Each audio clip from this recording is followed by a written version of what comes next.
seconds. Five, four, three, two. Tonight's meeting of the Metropolitan Nashville and Davidson County Council is coming to you live from the council chambers and is a presentation of the Metro Nashville Network. Good evening, everyone. I'm Pat Nolan, your announcer for this coverage. Tonight's meeting is the last for this term of the council after 4 years in office.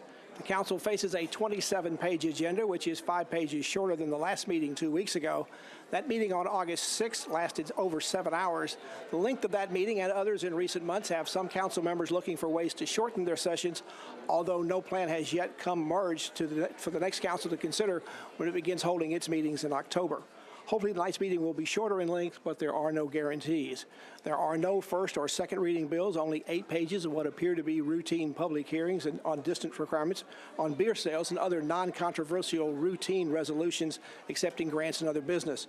There is one resolution of note that has the acceptance of a grant for an agreement with the Tennessee Women's Suffrage Movement, or Monument Movement. It comes as the city begins a 1-year countdown to the centennial celebration of women's rights to vote, and Tennessee and Nashville's key role in making that happen.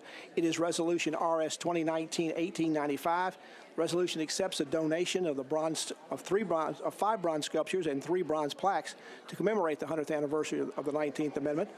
The 5 bronze sculptures depict national and local suffrage leaders: Carrie Chapman Catt, Ann Dallas Dudley, Sue Shelton White, Mary Abigail Abby Crawford, and Juno Frankie Pierce. The 3 bronze plaques honor modern-day feminist leaders: Lois Marie DeBerry, Jane Greenbaum Eskin, and Beth Halteman Harwell. The artwork was commissioned by the Tennessee Women's Suffrage Movement and will be part of a plaza installed at Centennial Park. To make it easier to follow tonight's meeting, please make a note of the numbers that I mentioned about the bills. They are displayed on the screen when the bill comes up for debate on the floor. You can also see the entire council agenda to follow along by going to the government website at nashville.gov and going to the Metro Council segment of that website. The bulk of tonight's meeting is on third reading ordinances. There are 19 pages on final consideration, to be exact. Most are zoning measures. Some are disapproved outright by the Planning Commission. Many are approved, but only with amendments suggested by the Commission. There are 22 of those bills needing further amendments on the agenda tonight, with 6 completely disapproved bills. This is all another sign of the continued tremendous growth in our community, as there are 37 bills on tonight's agenda that are approved by the Planning Commission. That means there are a total of 65 zoning bills on tonight's agenda alone as the Council concludes its meeting, its agenda. The Planning Commission the vote for the Planning Commission matters because if it's approved by the Planning Commission, it means the number of votes needed for passage is 21 like any other bill. If it's disapproved by the Planning Commission, it takes 27 or a 2/3 vote of this body for the measure to pass. The higher number is not necessarily a prohibitive barrier. There's a long-standing but unwritten rule in every council called councilmatic courtesy. It means if a district councilman wants to change the zoning in his or her district, the rest of the council usually goes along, votes yes, even if the Planning Commission disapproves. Metro mayors have observed that courtesy as well and signed zoning bills into law despite Planning Commission disapproval. One disapproval bill to look at tonight is on third reading. It's Council Bill BL 2019-1568. It's 219-1568. It would change zoning in the Ellison Place, Louise Avenue area near the legendary Exit Inn and other music venues in that area. Opponents want to stop the rezoning, saying it would negatively impact what they call Nashville's Rock Block. The rezoning would allow a hotel and some retail to be built in that area. It's disapproved by the Planning Commission, so again, it will need 27 votes tonight. Other significant votes coming up tonight on third reading, again on the short-term rental program, which we had a debate on last time. Also, a bill that would change the bill concerning noise regulations in town. The resolution to have a moratorium on construction at the fairgrounds is also up for consideration tonight, and several bills involving what to do with banning scooters. It looks like tonight's meeting is ready to go. Let's go to Vice Mayor Jim Shulman to begin tonight's session. Will the meeting please come to order? We welcome you to the Metro Council meeting. Today is Tuesday, August the 20th, 2019. Will all members of the council, as well as the public, please rise for the invocation and remain standing for the Pledge of Allegiance. The invocation this evening will be offered by our own council member, Scott Davis. Please bow your heads in prayer, please. Father God, our one creator of the universe, please lay your hands on every person in this chamber, their family members, and every Nashvilleian and Tennessean. We are going through a turbulent time in history where some people feel that people that may look a little bit different than I are illegal. But God, you made no one illegal. You love every person, no matter if they love you or if they even acknowledge that you are God, but you still love them.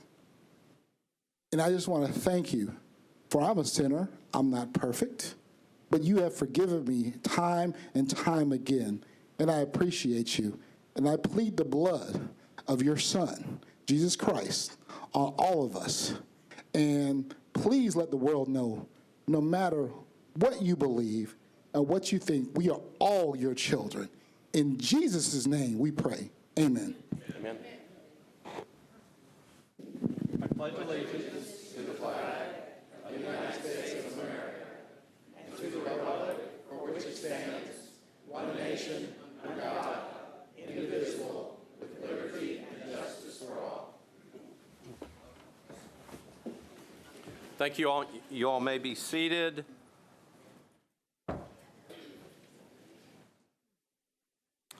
Without objection, we will suspend the calling of the roll and ask the clerk to record the names of those members present throughout the meeting. Is there a motion for adoption of the minutes from the meeting from August the 6th, 2019, properly seconded? Without objection, the minutes of the meeting will stand approved as written. Madam Clerk, are there any messages from the mayor? Yes, Mr. Vice Mayor. All right. Dear Madam Clerk. Vice Mayor Schulman and members of the council, please find attached the State of Tennessee reporting forms required to be submitted to the local legislative body and filed with the state following the issuance of debt. These reports are for the issuance of interfund tax anticipation notes not to exceed $300 million authorized by the Metropolitan Council Resolution number RS 2019-1726. Also attached is the Tennessee Comptroller of the Treasury's August 6, 2019 approval letter for these tax anticipation notes. The letter states that it is to be provided to the Metropolitan Council at the next meeting. Since the letter was received on the last council meeting date of August 6, 2019, this is considered the next meeting. As always, we appreciate the Metropolitan Council's support on these issues. Sincerely, David Briley, Mayor. Thank you, Madam Clerk. All right, moving on. Any reports from the committees on matters other than legislation? All right, seeing none. So tonight is our last meeting of the council term. So you look back at times like this. What did we do? What did we experience? Everything. 4 years went by quickly, didn't it? Also went by slowly. We had ups and downs. We lost people, and we added new members to our council family. We suffered setbacks. We took steps forward. In the end, though, we will be remembered as a council, the 14th Metropolitan Council. And in the end, we stand together as a body. What are some of the things we did? Establish greater transparency and fiscal accountability for tax increment financing. Adopted new sidewalk legislation requiring infill for new development. Approved multiple environmental ordinances referred to as a local version of the Green New Deal. We processed Community Oversight Board appointments, all 180 of them. Established equity and city contract opportunities for minority and women-owned businesses. Eliminated the so-called jailer's fees. We dealt with Alliance Bernstein and Amazon and a Major League Soccer stadium in the Nashville Yards. We processed a record number of zoning bills and overlays, and we survived an unprecedented transition in the mayor's office. Those are just a few of the things that this body will be remembered for. There are members in this chamber that we know will not be back next term for various reasons. So I would like for you to stand when I call your name. These are the members that we know will not be back this next term. So Councilmember John Cooper, Councilmember Erica Gilmore. Make sure I didn't miss anybody. Councilmember Brenda Haywood. Councilmember Scott Davis. Councilmember Anthony Davis. Councilmember Bill Pridemore. Councilmember Doug Dookie Pardue.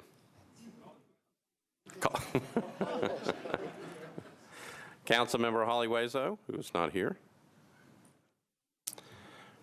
Councilmember Mike Freeman. I'm looking. Councilmember Devette Blaylock. Councilmember Jason Potts. And Councilmember Jacobia Dow. I think I got them all. Would you all join me in thanking these wonderful people for their service?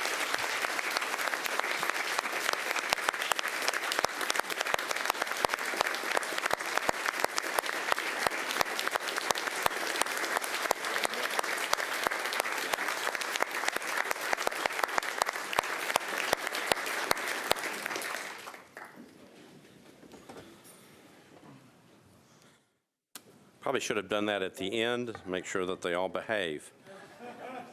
We do have some newly elected members in the chamber. I see Bob Nash. I believe I see Tom Cash. I'm looking, Tanya Hancock. I'm looking. Zach Young. Joy Stiles is here. Gloria Hauser, I didn't see you, Gloria. Sorry. John Fitzgerald is here. Fitzpatrick, sorry. Whoop. Was I right the first time? John Rutherford. I'll get it. I got a lot of names in my head. Jennifer Gamble is here. Is Sean Parker here?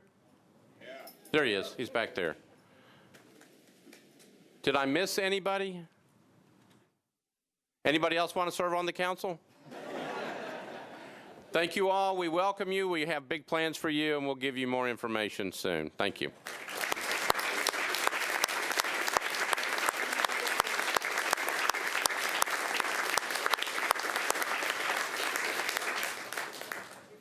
And Mr. Rutherford, I owe you one. Okay. Just pick a better committee you want to serve on. All right.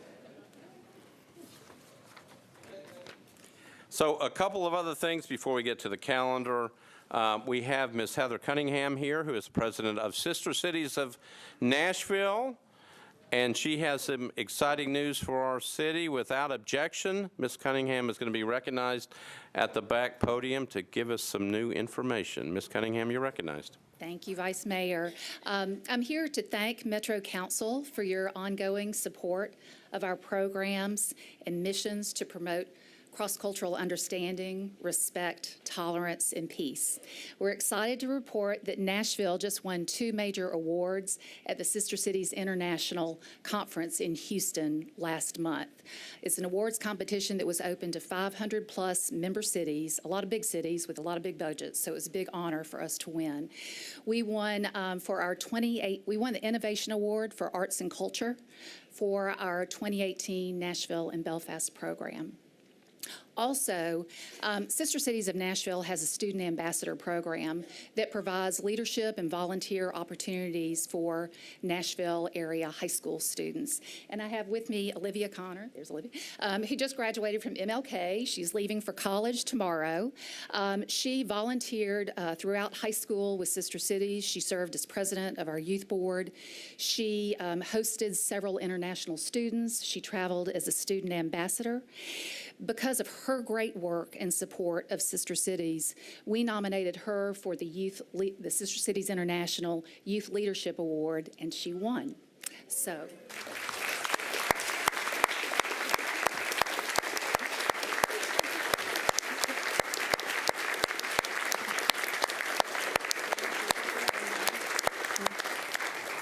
I just want to thank Sister Cities for all the opportunities they've given me, and to the council for working so closely with Sister Cities. I truly believe in their mission, and that's why I follow Heather to all these events, because I really believe that Sister Cities is doing great things for Nashville, and especially for Nashville's youth.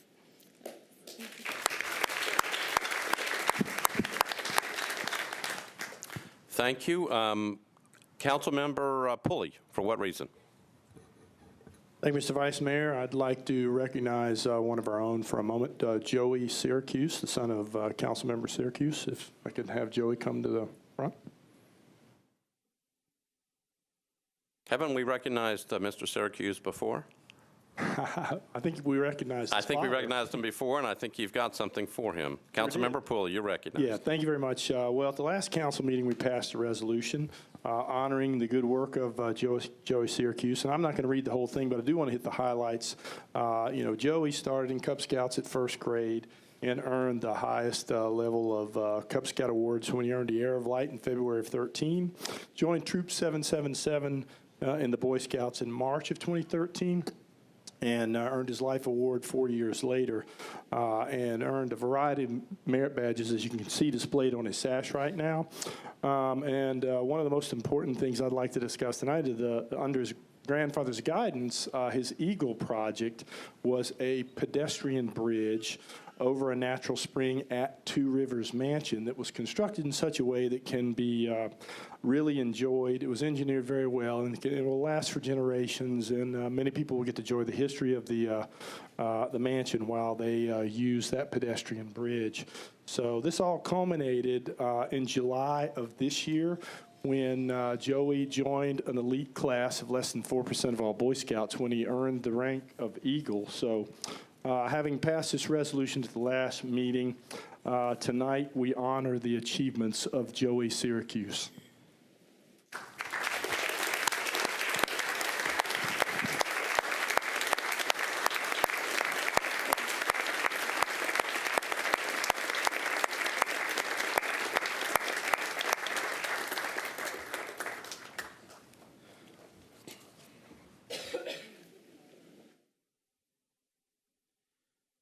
Thank you, Councilmember Pulley. Also have two other announcements tonight. So our own Miss Roseanne Hayes will be getting married this weekend. Is Miss Hayes here? There she is. She's in the back.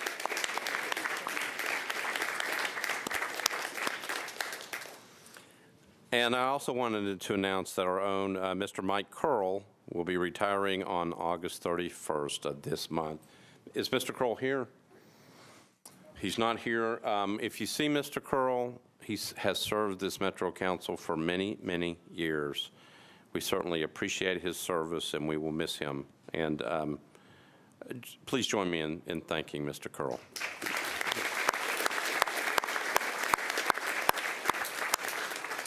All right, so we do have two presentations tonight. The first one is by Councilmember Berkeley Allen.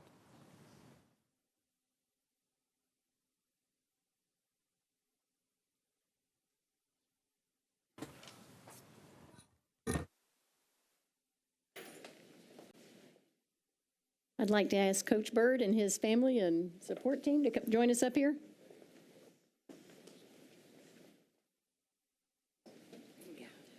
Yeah, that'd be great.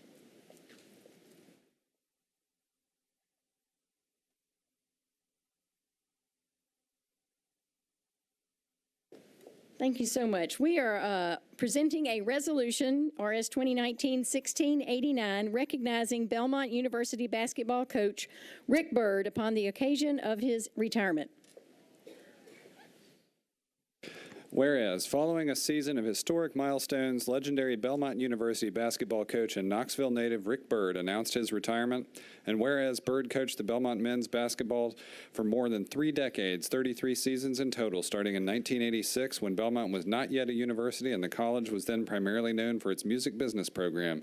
And whereas the men's basketball team initially played in the National Association of Intercollegiate Athletics, an association for small colleges and universities, and whereas Bird built the Belmont Bruins into a perennial powerhouse, leading the team to 805 victories, ranking 12th all-time among Division I coaches, 8 NCAA tournament appearances, and the Bruins' first ever NCAA tournament win this season.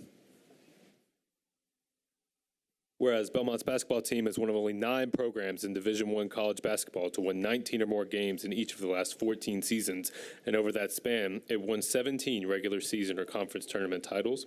And whereas since 2001, Belmont has led the nation in academic All-American selections and is one of only 3 programs to rank among the nation's best every year since inception of the academic progress rate. And whereas, under Bird's leadership, Belmont has posted a team grade point average of 3.0 or higher 18 consecutive years and claimed the academic national championship on InsideHigherEd.com each of its last 3 NCAA tournament appearances in 2013, 2015, and 2019. And whereas Bird was inducted into the Belmont Hall of Fame in 1996, the Greater Knoxville Sports Hall of Fame in 2012, and the Tennessee Sports Hall of Fame in 2013, and Whereas Coach Bird is also a recipient of the 2012 NCAA Bob Frederick Award for his lifelong commitment to sportsmanship, ethical conduct, and fair play. And whereas this year, Coach Bird was selected as a candidate for the Naismith Memorial Basketball Hall of Fame 2019 class. And whereas in the basketball community, Coach Bird is well known for his sweater vest attire on game days. And whereas it is fitting and proper that the Metro Council recognizes and congratulates head coach Rick Bird upon his retirement and commends him for his integrity and leadership throughout his career and wishes a happy retirement and continued success in his future endeavors. Now, therefore, be it resolved by the Council of the Metropolitan Government of Nashville and Davidson County, the Metropolitan Council hereby goes on record as recognizing Belmont University basketball coach Rick Bird upon the occasion of his retirement. And it's our pleasure to present this plaque to you. Thank you so much.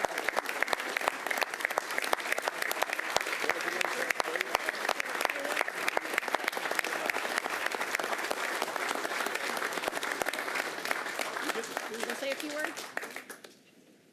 She said, I want to say a few words, and I'd say most people in here hope it's a very few words. So it's very, very special to myself and my family to be recognized in our hometown.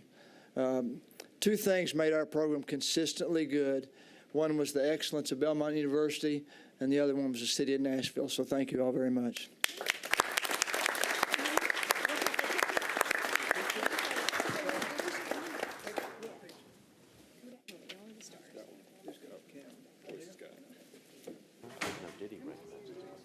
That's great.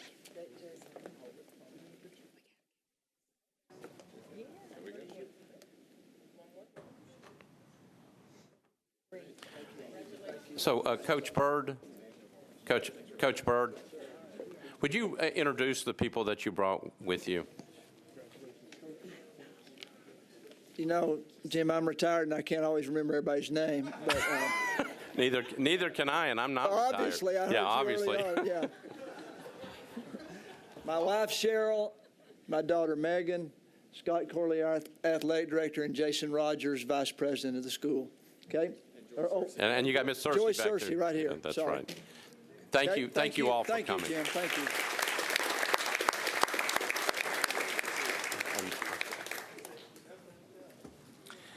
And our second presentation tonight is by Councilmember Fabian Bedney.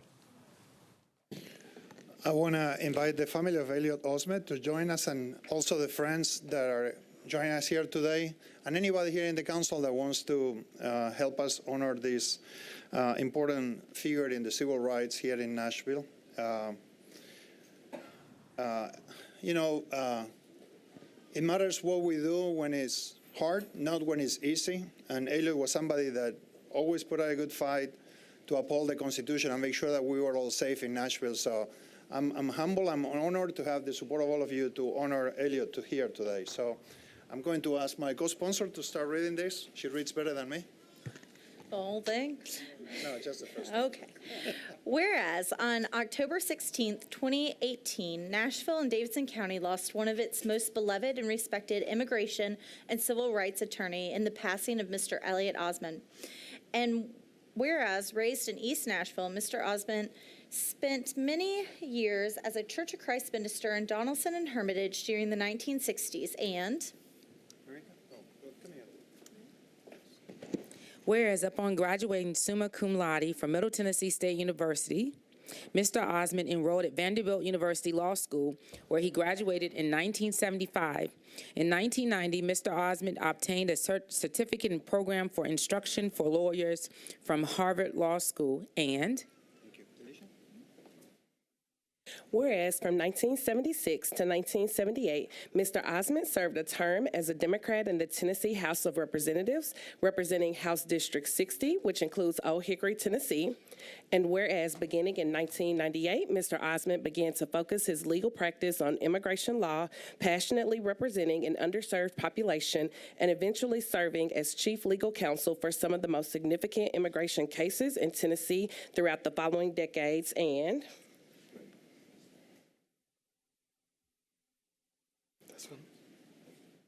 whereas throughout his career as an immigration attorney, Mr. Osmond provided initial consultations to over 1,000 individuals, and he represented hundreds more before immigration courts across the South, as well as before the Board of Immigration Appeals in Washington, D.C. And whereas Mr. Osmond often served clients with limited financial resources by providing legal services for free or at low cost, even occasionally accepting payment in the form of vegetables and fruit from those unable to pay otherwise.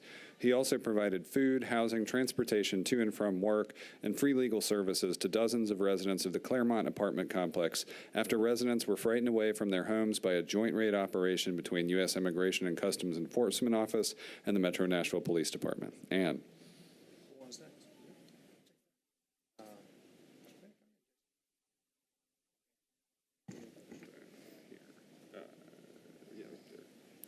whereas Mr. Osmond was recognized as the Tennessee Bar Association's Harris A. Gilbert Pro Bono Volunteer of the Year Award in 2012, and he received the Tennessee Human Rights Commission's Lifetime Achievement Award in 2013. And whereas Mr. Osmond's accomplishments and dedication to social justice have made Nashville a more welcoming city for all people, including countless immigrants from around the world, and whereas it is fitting and proper that the metropolitan government should recognize the achievements, the lifetime of service, and zealous advocacy rendered by Mr. Osmond. Now, therefore, be it resolved by the Council of the Metropolitan Government of Nashville and Davidson County. The Metropolitan Council hereby goes on record honoring the life, accomplishments, and tenacious pursuit of justice by Mr. Elliott Osment. The Metro Council office is instructed to prepare a copy of this resolution for presentation to Mr. Osment's children, Beth Drea of Franklin, Tennessee, Chris Osment of Texas, Johan Osment and Alejandro Osment, both of Nashville, Tennessee, as well as his longtime companion, Elizabeth Osment. All right, and this resolution shall take effect from and after its adoption, the welfare of the Metropolitan Government of Nashville and Davidson County requiring it. Thank you. Come ahead. We love Elliot. Who wants to speak?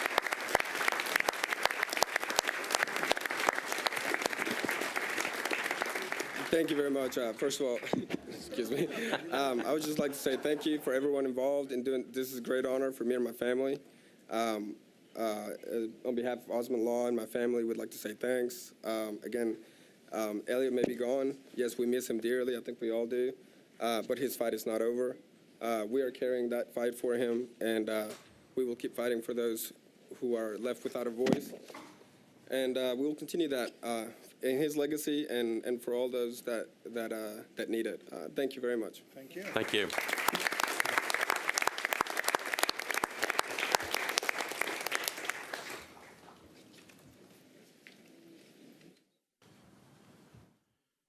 All right, so Councilmember Lee is back at her desk. We're on to elections and confirmations. Is there a report from the Rules Committee?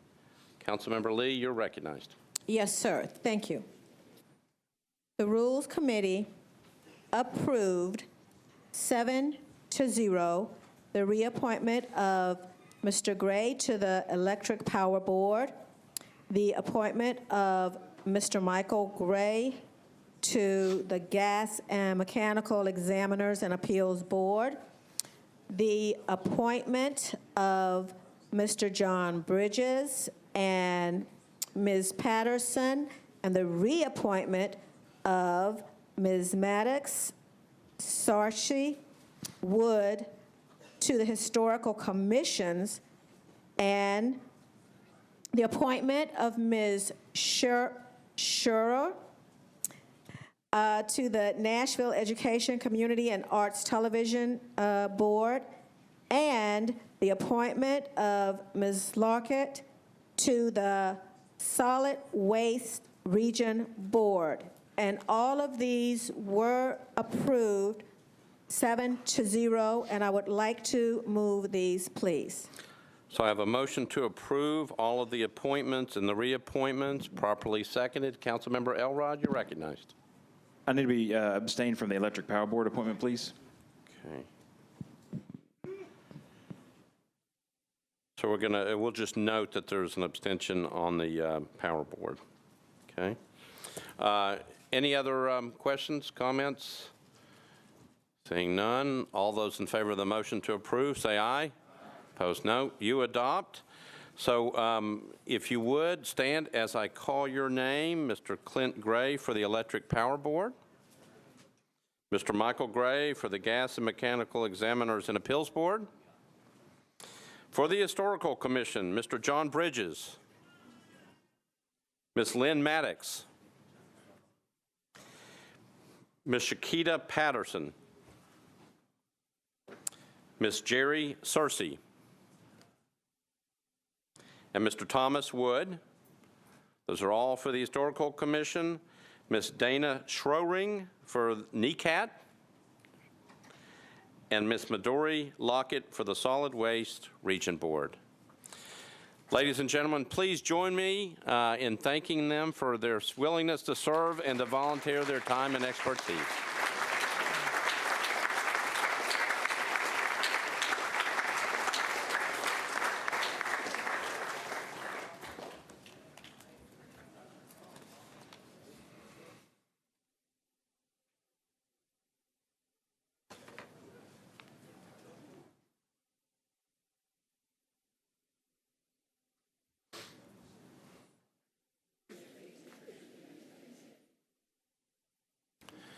So all the appointments and reappointments are welcome to stay and enjoy our last meeting of the term.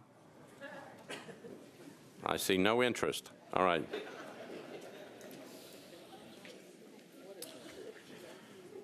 All right, so we now move to the public comment period. This is time dedicated to allow members of the general public who have registered in advance to speak on issues relevant to Nashville and Davidson County. We have 3 individuals tonight who have signed up. If they would please come forward. You have 2 minutes to address the body, and as we've said before, you cannot address legislation that is currently pending tonight before this body. So the first individual up is Ms. Cheryl Williams. She is a resident of District 1, Jonathan Hall's district, 5349 Tidwell Hollow Road. Ms. Williams, you are recognized. You have 2 minutes. Thank you, honored council. I rise tonight to present my thoughts on the purchase of 2 tracts of land in the Bells Bend area of District 1. I know that the council approached this in the last council meeting with regard to the lower part of this tract and approved that parcel. I am specifically speaking about the upper part, the 682 acres. I live on Tidwell Hollow Road, which is in the heart of Bells Bend. This area of Nashville is truly unique in its agricultural nature and its lack of large-scale development. I am disappointed in the mayor's office that they have not reached out to our neighborhood to explain his plans, and instead selling his plan through the media and releases and in a meeting in Whites Creek, which is several miles north of Bells Bend. We have no idea what his plans for this area are. This is a large purchase of land. What we'd like to know, and we'd like to commend instead the 3 council members present tonight, District 1's Jonathan Hall, Russ Pulley, and Fabian Bedney, who have been able to engage with me on this subject to an extent. And what I'd like to know is, we just need some transparency on what's going to happen with these 682 acres. The land lies north of Old Hickory Boulevard, and Mayor Briley's failure to bring his plans for this tract of land to our neighborhood for discussion is a really grave mistake. This is especially true given past efforts to sell city land to meet short-term budgetary needs. The sale of this tract has been delayed until the next council term, and I encourage the mayor's office, or whoever the mayor turns out to be, to engage District 1 in these discussions quickly and consistently so that the usage of the property can meet local neighborhood needs. All right, thank you. That was your 2 minutes. I appreciate you being here. Thank you. Thank you. Okay. The next individual is Omid Yamini. He is a resident of District 5, Councilmember Scott Davis's district, 1204 North 2nd Street. Hello. Yes, I am Omid Yamini. I'm at 1204 North 2nd Street. My councilman is inconspicuously absent. I'm here tonight. I am not speaking on any zoning bills. I've been instructed and I'm aware. But instead, I'm here to kind of wrap up our time together and, again, speak of what I've been here doing so many nights, how many, times I've been up here at this podium speaking about the same stuff. And, it was front page news today, I mean, people are always saying, you're up there speaking against everything. You're always talking against stuff. Well, actually, I'm not. I'm speaking for things, and I'm speaking for people just like this family, people who say, the neighborhood has changed fantastically. You've got people coming in here from everywhere in the country. They're not very friendly at all. That's Thomas Carruthers, a Salemtown resident living among Airbnbs. Again, we do have things before us tonight. I'm not allowed to speak on them specifically, but I would like to say that, the voters have spoken. Neighborhood issues are important, and quality of life is important to people here in Nashville. So I would hope that you consider these things in your actions this evening. Thanks again, and to those who won't be here next term, best of luck to those who will be. I'll see you soon. Thanks.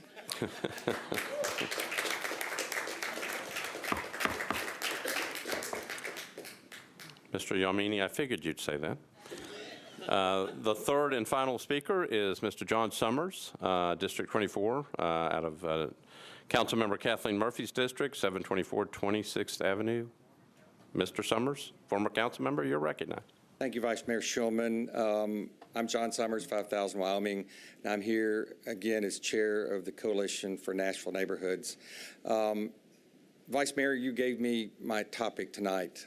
I was disappointed that you didn't speak in terms of one of the accomplishments of this council was the passage of BL 2017-008. 608 was probably one of the most controversial bills that y'all had to deal with this year. You had to hear a lot of people on both sides talk with you. Certainly you heard from me more than you would like. Certainly I was here more than I would like. And I will tell you that there is life after the council. For those of you that won't be returning, it's a little quieter, but sometimes you do come back. But I do want to say this. 608 was the reason our coalition was formed. We spoke for people, just neighborhood residents, that all they want to do is have a quiet, safe, secure neighborhood within which to live in. And the problem is that we have too many interests in this community that want to monetize our residential neighborhoods. So we appreciate and really thank all of y'all that voted with us on 608. We know why some of y'all didn't vote with us on 608, and they were valid.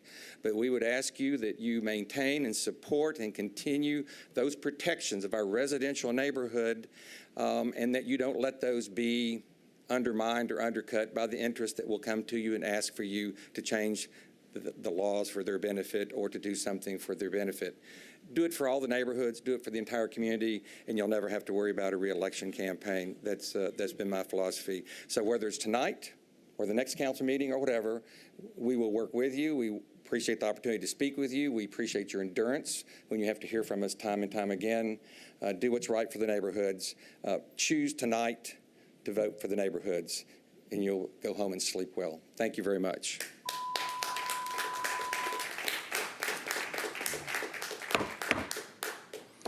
All right, so that concludes the public comment period. Before we get to resolutions on public hearing, I've been asked to, without objection, to move BL 2019-1568 by Councilmember Kendall to the front of the calendar so that he can take an action. I know we have a number of people sitting in the back. Is there an objection to taking that out of order? All right, seeing none, Councilmember Kendall, you're recognized. Thank you, Vice Mayor. The reason I asked to put this at this juncture, there are several people that I saw here who are interested in this particular bill, and rather than keeping them here for a long period of time, I want to thank them, first of all, for being here, whether they are for or against this bill. It shows good public participation. I am somewhat disappointed that a lot of our meetings were not filled with people expressing their opinions on this matter. But I'm going to move to withdraw this bill at this time, and I'd like to make a brief comment. All right, let me read the caption of the bill so we can get that before us. This is, if you have your calendar, this is on page 8. It's BL 2019-1568. This was disapproved by the Planning Commission 6-0. Ordinance to amend Title 17 of the Metropolitan Code of Laws by changing from ORI to MUIA zoning for property located at 2221 Ellison Place and 114 and 118 Louise Avenue at the southeast corner of Ellison Place and Louise Avenue, 0.64 acres. Now, Councilmember Kendall, you're recognized. Thank you, Vice Mayor. We had a community meeting last Thursday, which we had maybe 10 or 15 people who attended, but it was a very informative meeting, a very spirited meeting. And when we left there, the owners have requested, and I concur with, and I'd like to read a letter that they sent me through their attorney. It says, "We are requesting that you withdraw this zoning bill. We attended the community meeting which you held this last Thursday, August 15, 2019. It was obvious to my client and to you that a great deal of misinformation had been circulated to the public as well as to the Metro Council members. The only purpose for the zone change for the proposed hotel was to allow a better configuration of the hotel site. Some of the opponents claim that a hotel could not be built on the site, but the current zoning clearly allows a hotel. My clients will continue to circulate correct information and have appreciated all the time and effort that you put into this. I concur with this. I hope that in the future, whatever project is built at this site or whatever happens to this site, that we will have full participation by the community, and that's my reason for asking to withdraw at this time. I don't know what the future of the project will be. I can't say, but one thing I do want to be clear about, there were some communications that this bill actually would allow the owners to demolish the structures there. They could already do that under the current zoning. It also stated that some people believe that it would allow a hotel to be built there. They could already build a hotel there under the current zoning. The difference is, I think at the time they applied to planning, they asked, it was understood they might build a 15-story building, and my understanding is that they had agreed to build only an 8-story building. But I can't speak to the future of this project, but I would encourage the public, those for and those against, any project that goes, be it housing, retail. Of course, I would encourage the housing, the affordable and workforce housing, but I don't know if that can happen, but if it can happen, certainly I would support that. Thank you very much for your attention. All right, thank you, Council Member. So the Council Member Kendall has moved to withdraw BL 2019-1568, properly seconded. Any discussion on the withdrawal motion? Seeing none, all those in favor of the motion say aye. Opposed, no. You adopt. Thank you, Councilmember Kendall. So we are now back on page 2 of the agenda, resolutions on public hearing. So we have 4 resolutions on public hearing tonight and 1 bill on public hearing. So I'm going to call up the resolutions and then the bill. I'll call them up one at a time, then refer to the sponsor. Unless the sponsor moves to defer the public hearing, the sponsor will call for a public hearing, then ask for a show of hands of those who are here in favor, and then a show of hands of those who are here in opposition. If anyone in favor wishes to speak, I will ask you to come forward, introduce yourself, and give us your address. Then you'll have 3 minutes in which to speak. Then ask if anyone opposed wishes to speak. We'll do the same thing. After that process, I will close the public hearing and refer back to the sponsor. So the first resolution on public hearing tonight is Resolution RS 2019-1874 by Councilmember Withers. Resolution exempting Sky Blue Cafe located at 700A Fatherland Street from the minimum distance requirements for obtaining a beer permit pursuant to Section 7.08.090E of the Metropolitan Code. Councilmember Withers, you are recognized. Thank you, Mr. Vice Mayor. Could I get committee reports, please? You certainly can. Councilmember Roberts, you're recognized for public safety. Thank you, Mr. Vice Mayor. Public safety voted 5 in favor, 0 against. All right. Thank you, Councilmember Withers. Thank you, Mr. Vice Mayor. I'd like to open the public hearing, please. Okay, declare the public hearing open. Show of hands of those who are here in favor of the resolution. All right. Thank you. A show of hands of those who are in opposition to the measure. Seeing nobody in opposition, those in favor wish to speak. Seeing no one moving, I declare the public hearing closed. Councilmember Withers, you're recognized. Thank you, Mr. Vice Mayor. I'd like to move approval. Got a motion to approve, properly seconded. Any discussion? Seeing none, all those in favor say aye.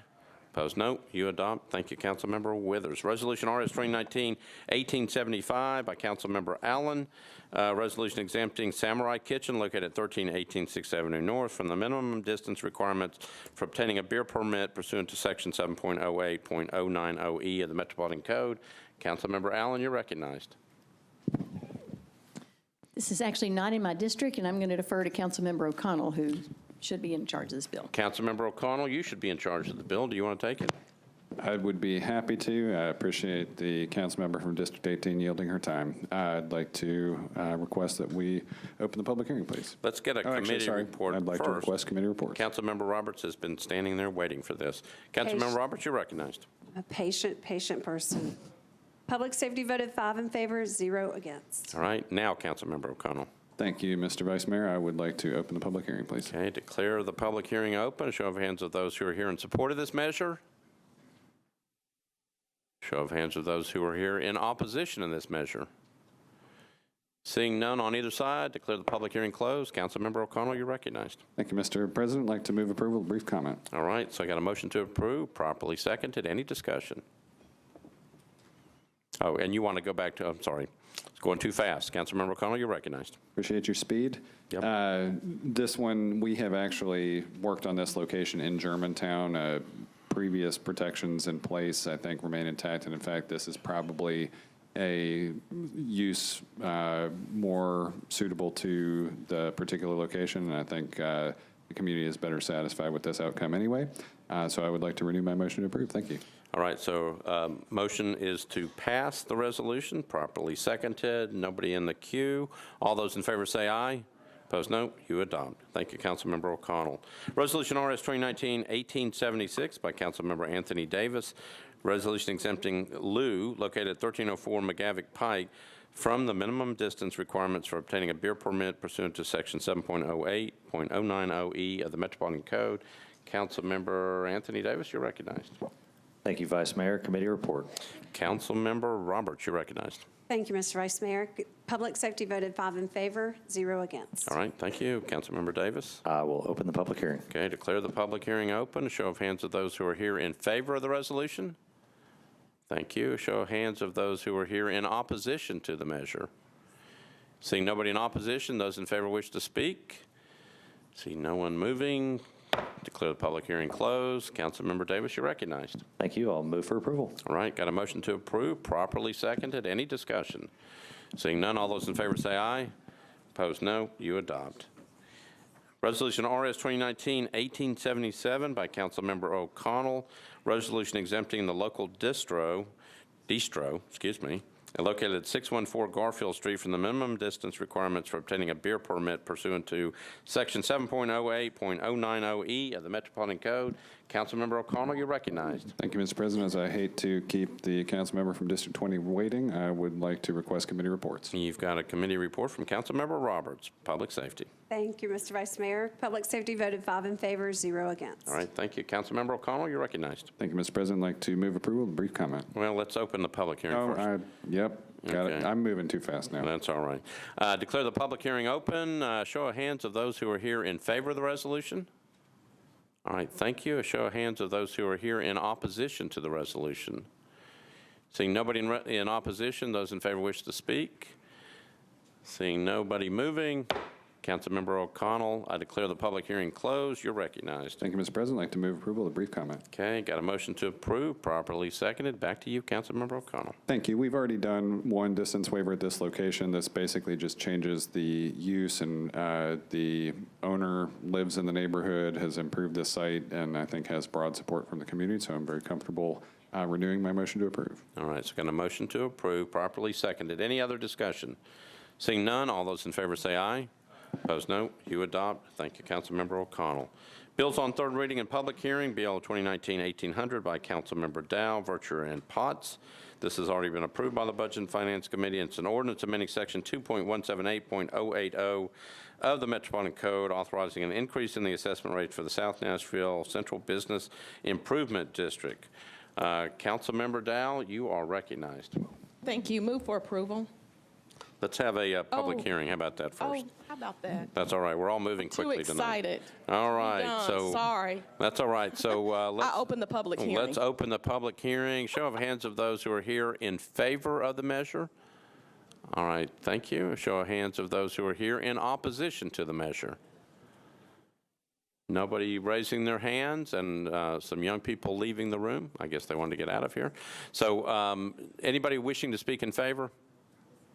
Seeing none, declare the public hearing closed. Councilmember Dow, you're recognized. Thank you, and I move for approval. So I got a motion to approve, properly seconded. Any discussion? Seeing none, all those in favor say aye. Opposed, no. You adopt. Ladies and gentlemen, that concludes all our public hearings for this term. Congratulations.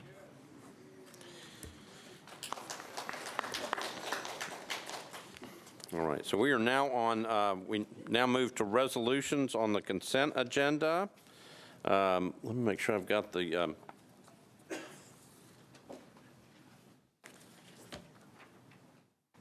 so I'm double checking it.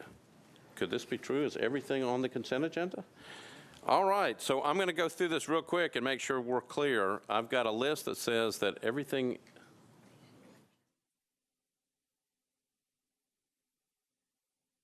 Okay, so it's missing. Okay, I got it. All right, so it looks like we do have one that is not on the consent agenda. Listen carefully, and let's make sure we got this right. So the items I've got, resolutions on the consent agenda, is RS 2019-1812. 1872 is not on the consent agenda. Okay. RS 2019-1878 is. 1879.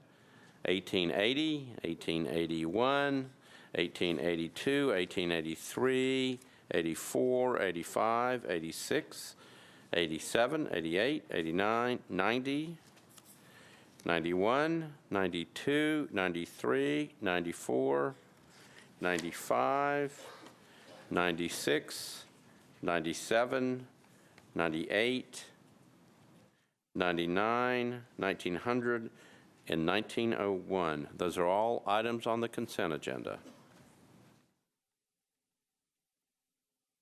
Anybody need to bump any of these? Seeing nobody. Councilmember Wiener, could you come up to the front for just a minute? I'm going to go ahead and start reading, but I have a question for you. Thank you. All right, so I'll go ahead and start reading the resolutions on the consent agenda. RS 2019-1812 by Councilmember Scott Davis, a resolution exempting Eastwood Pub located at 714 Gallatin Avenue from the minimum distance requirement for obtaining a beer permit pursuant to Section 7.08.090E of the Metropolitan Code.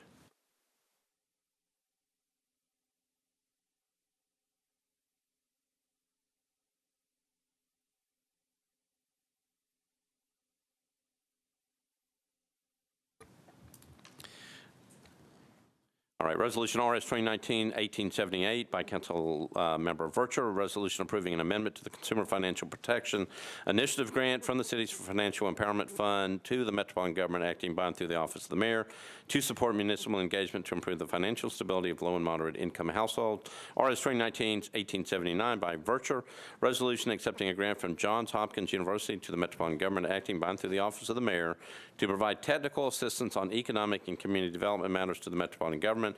RS 319-1880 by Vercher, resolution authorizing the Metropolitan Department of Law, compromise and settle the claim of Michael and Margaret Abbott against the Metropolitan Government in the amount of $22,000.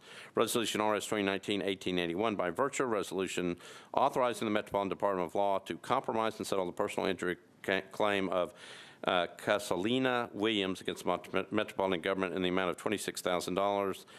Resolution RS 2019-1882 by Vercher and Gilmore, resolution approving Amendment 3 to a grant from the Greater Nashville Regional Council to the Metropolitan Government, acting by and through the Metropolitan Social Services Commission to provide meals that meet RDA nutritional guidelines and transportation services to eligible seniors and handicapped residents.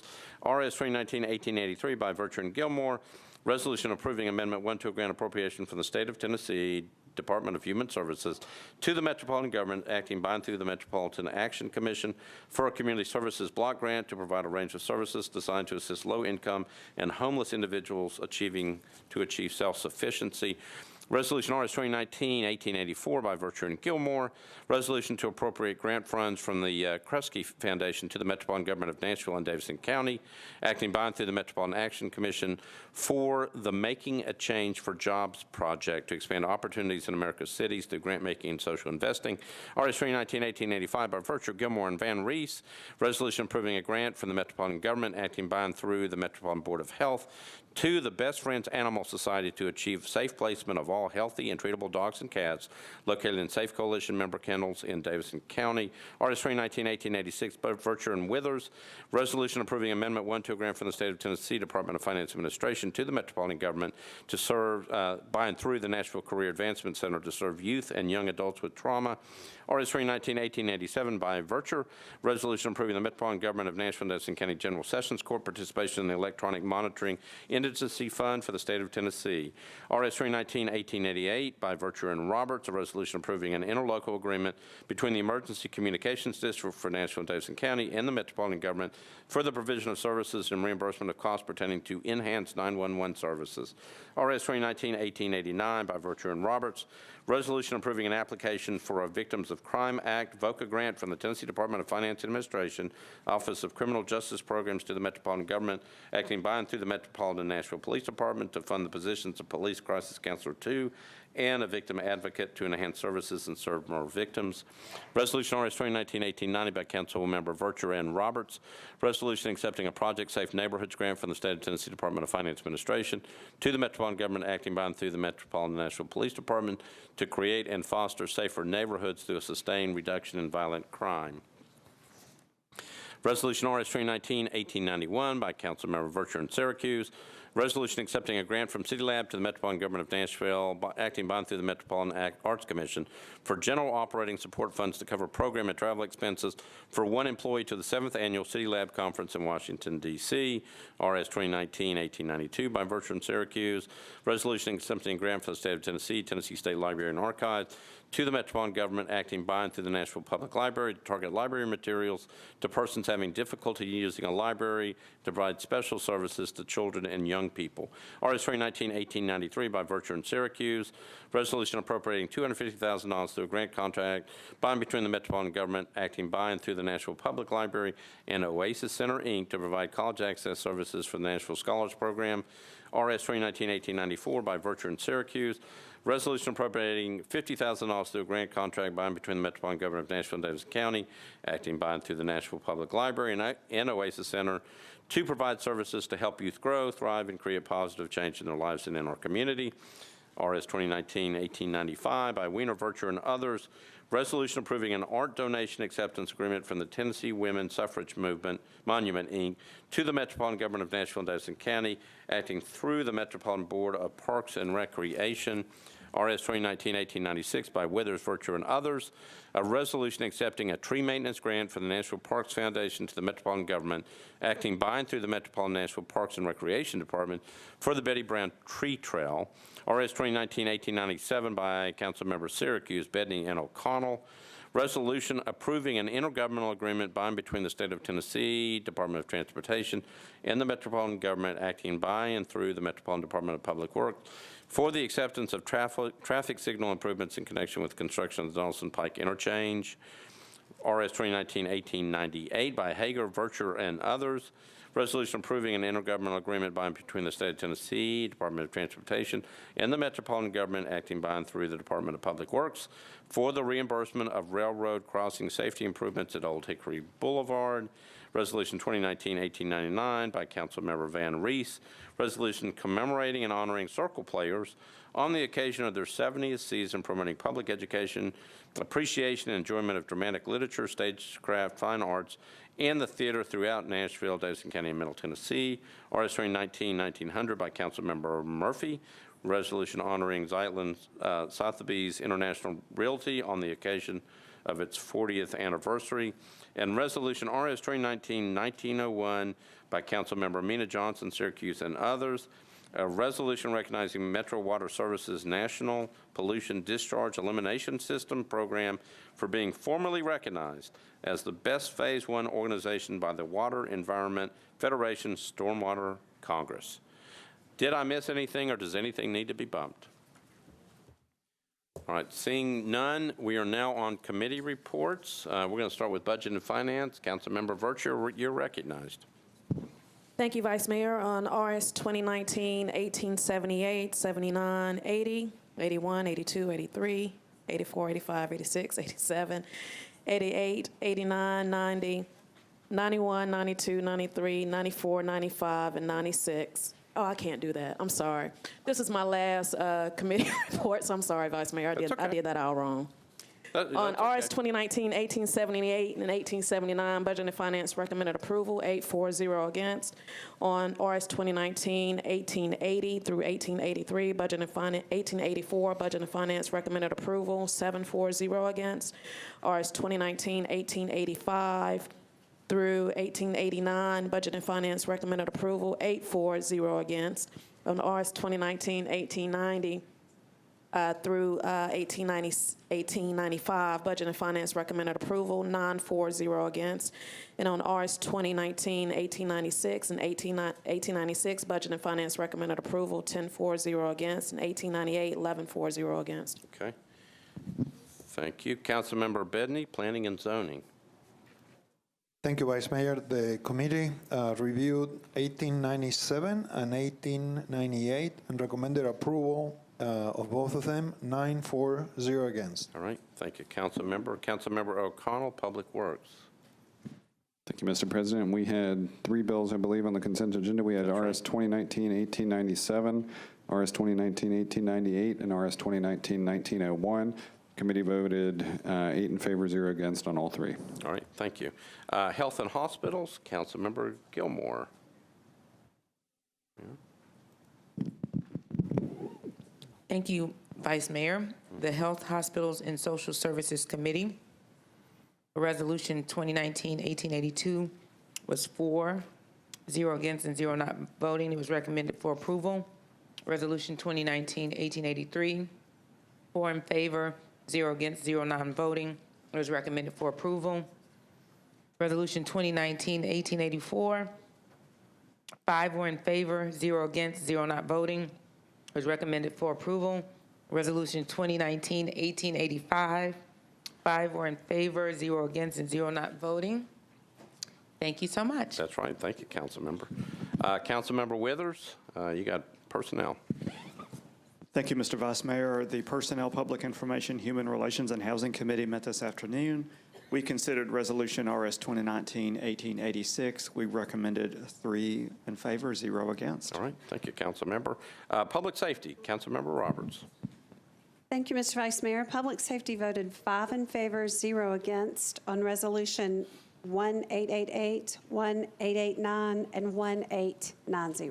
All right, thank you. Councilmember Syracuse, Parks, Library, and Recreation. Thank you, Vice Mayor. Parks, Library, and Arts considered 1891, voted 5 in favor, 0 against. We're then joined by 2 more committee members and considered 1892, 1893, 1894, and 1895, 1896, and 1899, and voted in favor, 7 in favor, 0 against. All right, thank you, Councilmember. Councilmember Roberts, do you have a report on RS 2019-1812?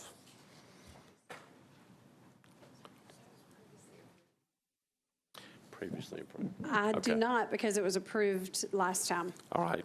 2 weeks ago. That's correct. Very good. All right. And so the last one is Councilmember Lee, Rules and Confirmations. Yes, sir. Rules and confirmation approved 7-0. Resolution RS 2019-1899 and Resolution RS 2019-1900. And sir, with all committee reports in, I would like to move the consent agenda. All right, so I got a motion on the consent agenda. Any, and a proper second. Any discussion? Seeing none, all those in favor of the consent agenda say aye. Opposed, no. You adopt. Thank you, Councilmember Lee. All right, so now we go back to Resolution RS 2019-1872 by Councilmember Glover, a resolution to request a moratorium on any demolition at the Fairgrounds Nashville site. Councilmember Glover, you're recognized. Thank you, Vice Mayor. Committee reports, please. Okay, codes, Councilmember Swope.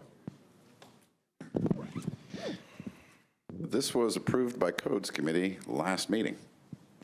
Also was approved. All right, so back to you, Councilmember Glover. All right, thank you, Vice Mayor. Well, you know, here's the bottom line. None of us know what the court is going to decide ultimately. What we do know is the court has said, all right, we're throwing it back down to the lower court. We don't think that everything's been looked at properly. We think there's still some outstanding issues that need to be dealt with. What I'm concerned about is if we go ahead and begin demolition, and by the way, this is non-binding, I get that piece of it, but I believe it does send the right message out, that if they go ahead and demo this stuff, then you can't rebuild it. And if the city loses, and the city would say, well, we're not going to lose, the other side will say they're not going to lose, well, somebody's not going to win. And so rather than the taxpayers being on the hook for picking up the full tab of whatever may have to happen in order to, do what is ordered by the court, I think it does not hurt to once again hit a pause button here, wait for the court to render its decision, and then determine what's going to happen from there before we go forward. Obviously, other buildings have been built right now. I don't know when the court will hear it, but I do know it's an active case, and I do know that none of us sitting in the room right now know the actual outcome of what it's going to be. So with that, I renew, or not renew, but I would move adoption of the resolution, please, and would ask for a machine vote, please. All right, so I've got a motion to approve. Is there a second? Second. Properly seconded. Councilmember Sledge, you're recognized. Thank you, Mr. Vice Mayor. Obviously, this is a non-binding resolution, but I ask members to vote no on this. There's a few reasons why. One, regarding the court case, there have been multiple attempts to get an injunction done on the work at the site. None of those injunctions have been granted by the courts, and that has allowed the work to proceed. Allowing that work to proceed meant that this past weekend that the new expo facilities opened had a boxing event on site that attracted 1,500 people and was in a place where the HVAC worked so well that apparently some of the folks asked if the air conditioning could actually be turned off for a little bit. Why is that important? Because that event previously would have been held in the sports arena on the site. The sports arena on the site currently has an HVAC working at less than 50% capacity and has a roof that needs to be repaired at the cost of $40,000. The new facilities that were just opened this past weekend replace those facilities.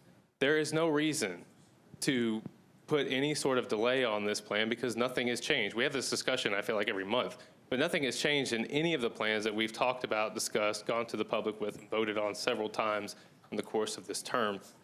And I should note those buildings are going to continue to be used for the next few weeks. The state fair is coming in a couple of weeks. They're going to use the existing facilities. And then after the state fair packs up, leaves, cleans up, it is likely that those facilities will be slated for demolition.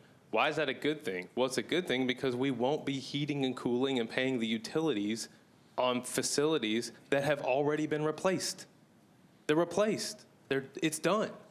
So I would ask that the council do actually the right thing for the taxpayers, not throw money into old facilities that have been replaced by, quite frankly, unbelievably great new facilities. And I hope anybody who has the opportunity to drive on Knowlesville Pike and see them, they are football fields worth of new facilities. They have new trees, they have new pavers, everything is brand spanking new.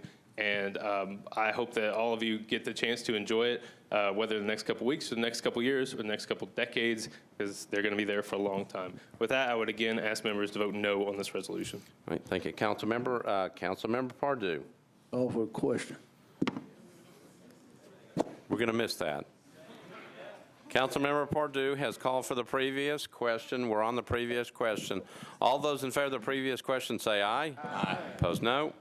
Previous question prevails. Congratulations, Mr. Pardue. We're on the bill, and Mr. Glover has called for a machine vote. Correct.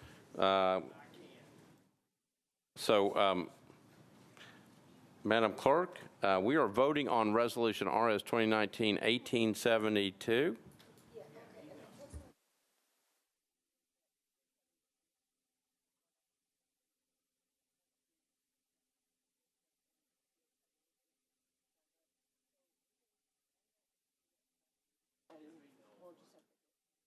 Okay. All right. So, as is typical for most of this session, we may be having some trouble with. We are having some trouble with our machine, but we are going to give it a try. We are voting on RS 2019-1872 by Councilmember Glover. Madam Clerk, if you would, please open up the machines.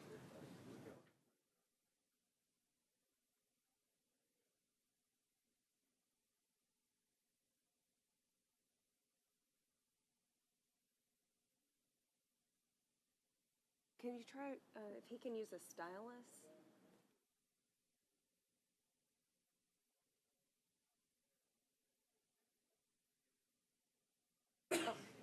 All right, everybody's good.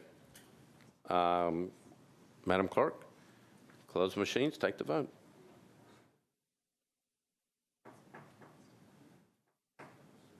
Ten in favor, 17 against, 4 abstentions. All right, thank you. The resolution fails, 10-17. All right, I just lost Councilmember Weiner. What we were going to, now that we're at the end of the, at least the initial consent agenda, I was going to ask Councilmember Weiner to recognize, we had 2 members of the Suffrage Monument Group. The Tennessee Women's Suffrage Monument Group. Alma Sanford was in the back, and Janice Santani was in the back, and I believe that they have now left, so I missed them. But I just wanted to recognize that we had 2 members of that group here with us today. So we have 2 late filed resolutions. The first one is Councilmember Weiner.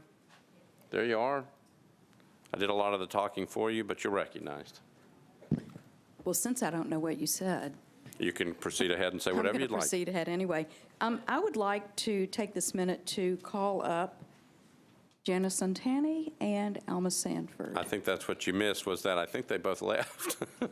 Well, see, I didn't know what you said. That's right. I think I was looking back there, and I think they took off, but I did recognize that they were here Did you? for the purposes. Great. Thank you. You're welcome. Thank you. I'll sit down now. Okay.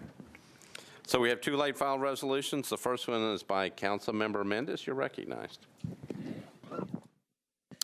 I'll need to ask to suspend the rules because this was late filed. This is a resolution asking the mayor's office and the finance department to keep you in the loop on responding to the comptroller's August 6th letter. All right. Councilmember Lee, did this go before the Rules Committee? It did and was approved. All right. All right. So Councilmember Mendez has moved to suspend the rules to get this late file resolution before this body. Is there objection to the suspension of the rules? Seeing none, Councilmember Mendez, you're on your resolution. I would like to move approval with a brief explanation.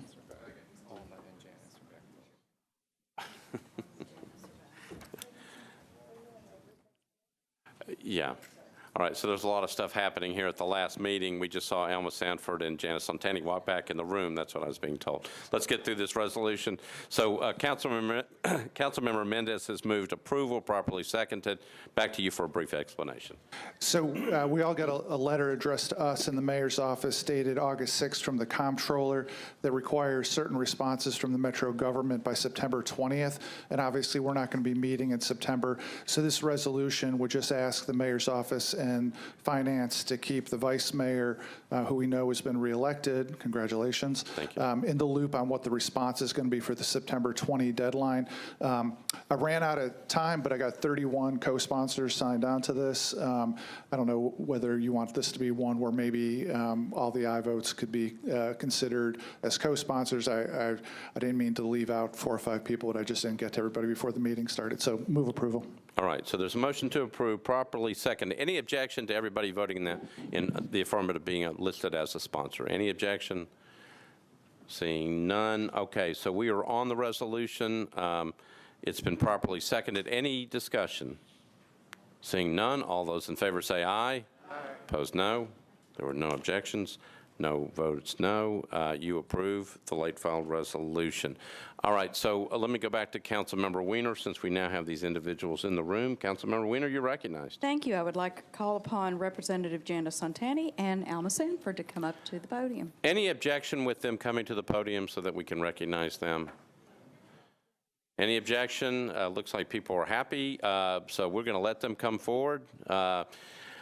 Ms. Sanford, Ms. Santani, who is a former council member and former state representative, you are recognized at the back podium.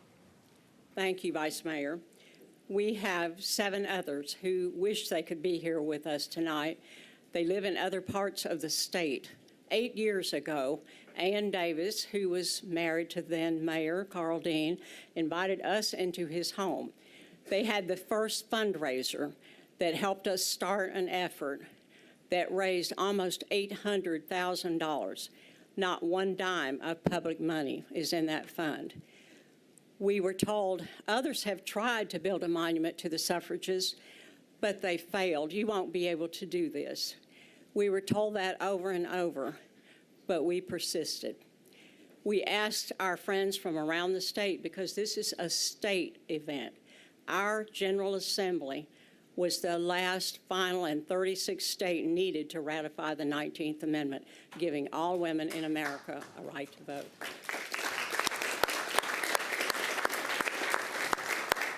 We know that this state should have put a monument up about 99 years ago, but they did not. The city did not.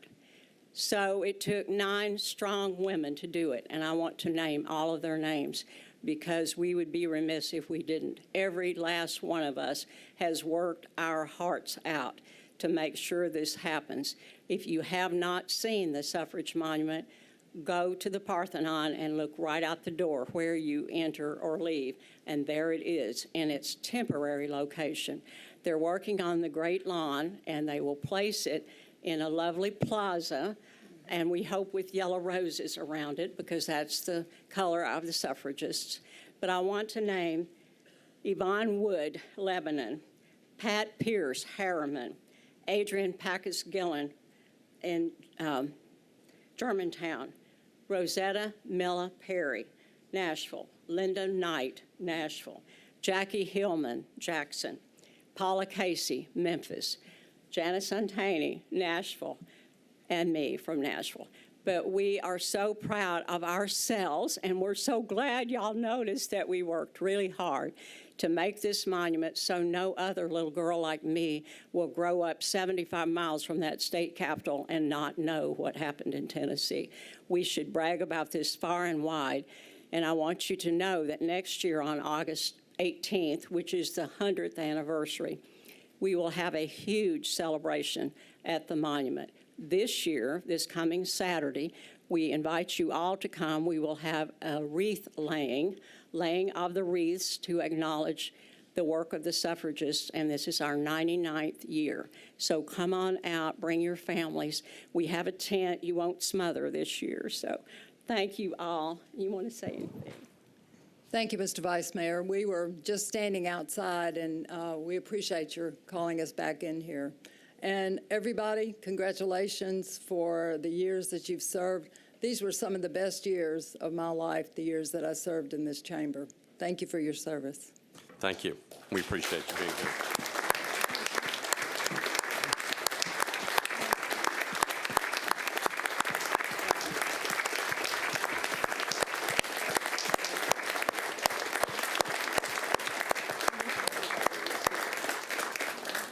Thank you, Vice Mayor. All right, so we have one last late file resolution. Councilmember Vercher, you're recognized. Thank you so much, Vice Mayor. Do I need to start with my comment, or do I need to request to suspend the rules, then my comment? So you just have to identify what this is and then request a suspension of the rules. Okay, so to members of the body, this is a resolution authorizing the Metro Department of Law to compromise and settle the claim of Shondell Brooks as next of kin of Aquila Da Silva against the Metropolitan Government in Davidson County in the amount of $125,000, and that said amount to be paid out of the Self-Insured Liability Fund, and requesting that the Emergency Communications Center adopt a policy regarding 911 takers. Okay. Before I make my motion, though, I do want to state this because I've been thinking about this all back here, Vice Mayor. It was just last year, members of this body was questioning the training and the tactics of our Metro Legal Department, and that's not an indictment against that department. I'm sure they work hard. Stated, tactics, disgusting, tactics, wrong. One member even quoted, "Do better, Metro Legal." Well, on April 22nd, 2018. Councilmember Vercher, hold Yes. on. You've got a point of order from Councilmember Glover. Are we supposed to ask for a suspension of the rule before we start discussing the bill? Well, so we've got to get a suspension before we actually take action on the bill. What Councilmember Mendez did was just explain what the resolution was. We're not actually supposed to be discussing the bill until we actually suspend the rules. You gave me the floor, so what do you want me to do, Vice Mayor? Well, so I need for you to explain what the resolution is, which you've done. I've done that. And then I need for you to call for suspension of the rules to see if we can actually get the argument in front of us. Okay, I want to call for suspension of the rules. Okay, so let me go to Councilmember Lee first to determine what the Rules Committee did. Actually, the Rules Committee had a good debate over this, but they voted 1 to approve it, 4 against it, and 2 non-voting. So they did not approve it. All right. So Councilmember Vercher has moved to suspend the rules. Is there objection to suspension of the rules? So there's more than 2 hands, so the rules are not suspended, so the resolution cannot be heard. Okay?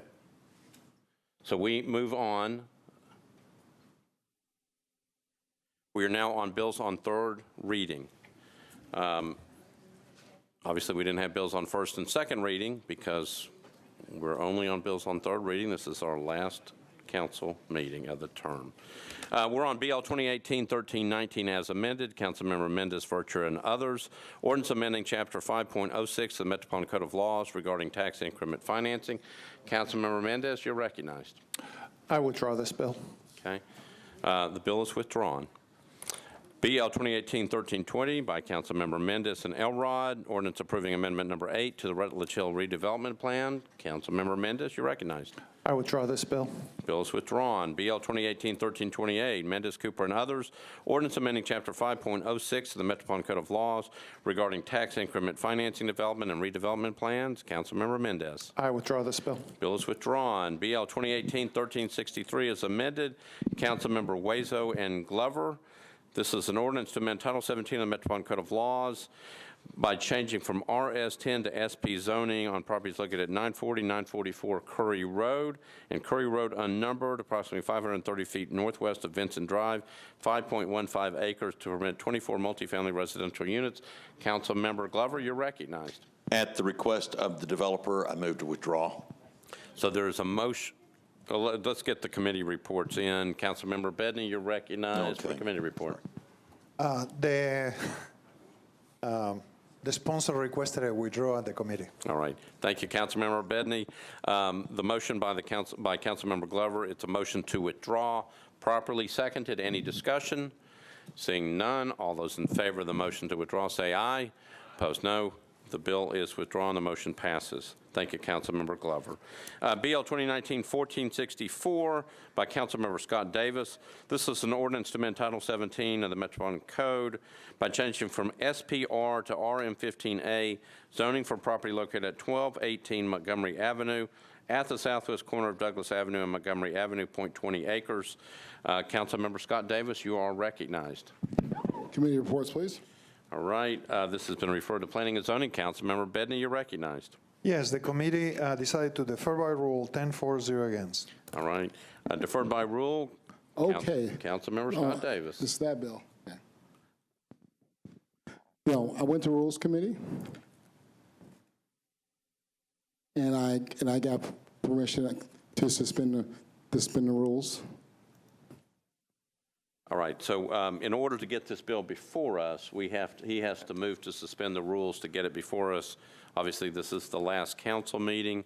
Councilmember Davis has moved to suspend the rules. Let me get the report from the Rules Committee, and Councilmember Dow has it. Thank you, Councilmember. Thank you. The Rules Committee voted in favor of suspension of the rules 4-4, and I think 2 against. Okay. Thank you, Councilmember Dow. So Councilmember Davis has moved to suspend the rules to get this matter before us on third and final reading. Because it was deferred by rule in planning, it requires a motion to suspend. Are there objections to the motion to suspend? There are more than 2 hands. So you cannot suspend the rules, so the bill is gone. BL 2019-1516 by Councilmember Scott Davis. This is an ordinance to amend Title 17 of the Metropolitan Code of Laws by changing from RS5 to SP zoning for property located at 725 Hart Avenue on the southeast corner of the intersection of Cleveland Avenue and Hart Avenue, 0.18 acres to permit up to 3 residential units. Councilmember Scott Davis, you're recognized.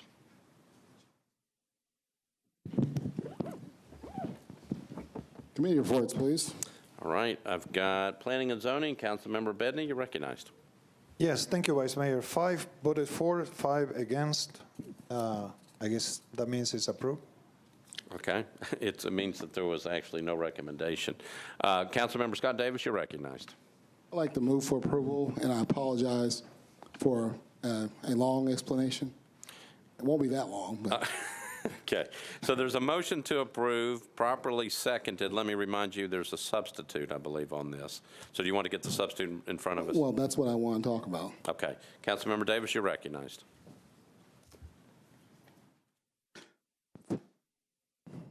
For a long time, I was talking to some of my neighbors, and they didn't like this bill. There were some changes made, and it got approved through planning. With the Planning Commission approving it with no opposition, bill started moving forward. Neighbors still weren't happy. So the owner of the property and the applicant of this bill lives in my district. He is a constituent. And my biggest issue with this bill were the people that lived next door to it and behind it were not in support of this. And there are people on the adjacent street also. We brought it back in front of the Maxwell Heights Neighborhood Association twice, and we had a meeting, which I believe was our second meeting. It might have been a third, but I definitely know it's been in front of them twice. 2 weeks, about a week ago, we're back. And the applicant came back. The neighbors were there, and there was not a definite voice of support or against either. And what I told the applicant, I said, listen, I'm going to file this substitute because a lot of people in the neighborhood have dadus, and I'm going to move it forward. And Because I told him, you don't have the neighbors in support of you. And he kept saying, I do. I said, show me. What has happened? And it's been kind of quick to me. He brought to me a petition, which is on everyone's desk. The neighbor at 726, him and his wife are in support. And the neighbor that owns the gas station is in support. And the neighbors on Hart, on that side where it sits at, is in support. And then I'm like thinking, and I don't want to call my constituent a liar. But I went to verify with the neighbor at 726 that, did he sign this document, and is he in support of this? He said, yes, I signed it. I'm in support of it. And the problem why a lot of neighbors have changed their mind, they were told by another neighbor that this was going to be a hotel, and this was going to be something that it was not. Now, this is hard because, neighbors are, I really respect and care about neighbors that don't want this to happen. But if the neighbors that are next door to it are in agreement, the neighbor across the street, and this is a planning approved bill, I'm going to move its approval as is, because the people that are most affected by it are in support of it. They were told that it was going to be something else, that it's not. And it wasn't the fault of my neighborhood association president over there. She's a great person. But those neighbors that live there, right there, that are mostly affected, were told something completely different by another neighbor. And them saying, hey, man, we're in support of this. This is a vacant lot behind a gas station on a commercial street. And if 726 Hart is in support of this, which is right there, it's hard for me to say that, tell a neighbor who lives 2 streets down or 1 street down, hey, your neighbors that are closest to this are in support. And they outnumber you. It's one of those positions where a councilman is like, you're the whole, what the old saying is, hey, some people, damned if you do, damned if you don't, So I'm going to move for approval based on those neighbors closely affected by, that are in support of this, and them signing that petition against my substitute, which I thought, why would you be against it? Because they were told something different, and they were fine with 3 houses there. If you read my petition, it's against, they're signing against my substitute. And I'm like, why are you signing this against it? Usually, you would be signing to say, support my substitute. But they were told something different from a different neighbor, and they want something on that corner because they're tired of the vacant lot, even though the new owner has been mowing it and cut down this huge bush that was blocking everybody's view. But at the same time, they are in support of 3 units being there. Now, they're not in support of commercial, but as they signed on the petition, they're okay with 3 units being there. And if 726 Hart is for it, then how can I be against it when the majority of neighbors are now in favor? All right, so the motion is to approve, no substitute, the motion is to approve. It's been properly seconded. Councilmember Murphy, you're recognized. Thank you, Vice Mayor. In the Planning Committee, the comments that I brought up, I wanted to share again on the floor. Here we are at our last council meeting with a lot of bills on our agenda. And we yet again are in a situation where we're hearing conflicting neighbors' opinions and conflicting communications about a zoning bill. And typically, I think we all have kind of had the practice of, when this type of situation comes up, deferring it for a meeting. I think that because we have actually heard from the councilman-elect for this district, whose email is distributed on your desks, he actually says, the substitute is something that people can get behind. But we are hearing conflicting information from the current councilman. My position on this is, when you've got neighbors disagreeing like this, it is the last minute.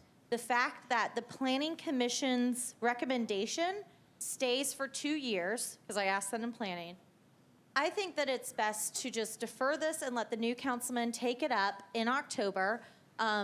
Again, they don't have to go through planning. They won't have to repay any fees. And so just simply allowing the new councilman to sort that out, the community sort out the details that they may have been told this or that or what have you. I just think it's in the best interest of everyone to not approve this tonight and let the new councilman just take it up so constituents will know what's going on and we, the council, can hear from them accurately. All right, thank you, Councilmember. Councilmember Withers, you're recognized. Thank you, Mr. Vice Mayor. During the public hearing, we heard from Leslie Boone, who's the president of the Maxwell Heights Neighborhood Association. It's a lady that I've known from back before I served on council as a fellow East Nashville neighborhood leader, a person whom I respect a great deal, whom I know conducts meetings and is very sensitive to representing the positions of her neighbors. And what we heard from Ms. Boone at the public hearing was that this has been somewhat discussed over about a year, but there's been a lot of confusion. We heard evidence of that confusion even from the comments that were offered at the public hearing. I happened to have an opportunity to speak with Ms. Boone this past weekend at an event hosted by Neighbor to Neighbor, which is a neighborhood organization, that matter of confusion has not entirely been resolved. What I heard from Ms. Boone was that her neighbors would potentially be okay with the substitute, which would offer a single-family home with the daydo, but not with the 3 homes. Sort of to Councilmember Murphy's point, you know, we just have so much conflicting information. We have had numerous cases, unfortunately, in District 5 in which we have had petitions that get signed and we don't know under what circumstances those were signed. I just feel like there's way, way too much confusion on this. I cannot vote for this bill today out of respect for someone that I consider to be a peer as a neighborhood leader, Leslie Boone from the Neighborhood Association. I cannot vote for this bill as is. I could potentially entertain voting for the substitute, but I cannot support this today. So I'm in agreement with Councilmember Murphy that this should be deferred so that the new councilmember-elect can take it up and we can all have certainty about what was presented to the community and what the community does or does not support. All right, thank you, Councilmember. Councilmember Swope. Call the question. Okay, previous question's been called for. We're on the previous question. All in favor of the previous question, say aye. Aye. Opposed, no. Previous question prevails. We are on BL 2019-1516. I think we're going to have to go on the board. The motion is to approve, and again, it's been properly seconded. BL 2019-1516. Madam Clerk, can you open up the machines? We're voting on 1516.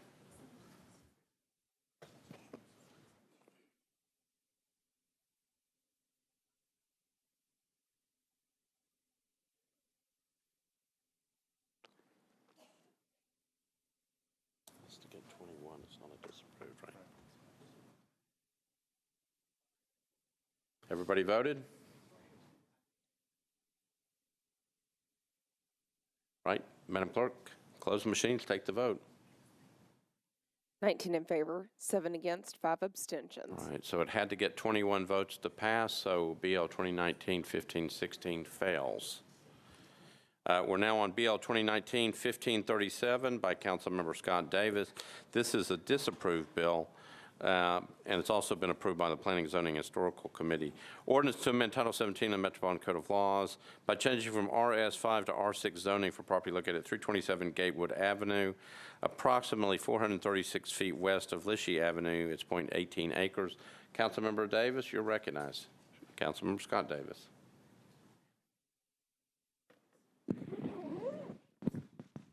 Let's see here. Just for a quick clarification, there was one bill I was going to defer. I was going to withdraw. Is this the one that's disapproved by the commission? Yeah, it is disapproved. Withdrawal. Okay. So Councilmember Scott Davis withdraws 2019-1537. Okay, we've already handled BL 2019-1568. This is BL 2019-1611 as amended by Councilmember Hastings. This is also a disapproved bill. Ordinance to amend Title 17 of the Metropolitan Code of Laws by changing from R8 to SP zoning for properties located at 1014B and 1018 West Trinity Lane, and for portions of properties located at 948B Youngs Lane unnumbered, and 1014C and 1014D West Trinity Lane, 700 feet west of Old Buena Vista Road.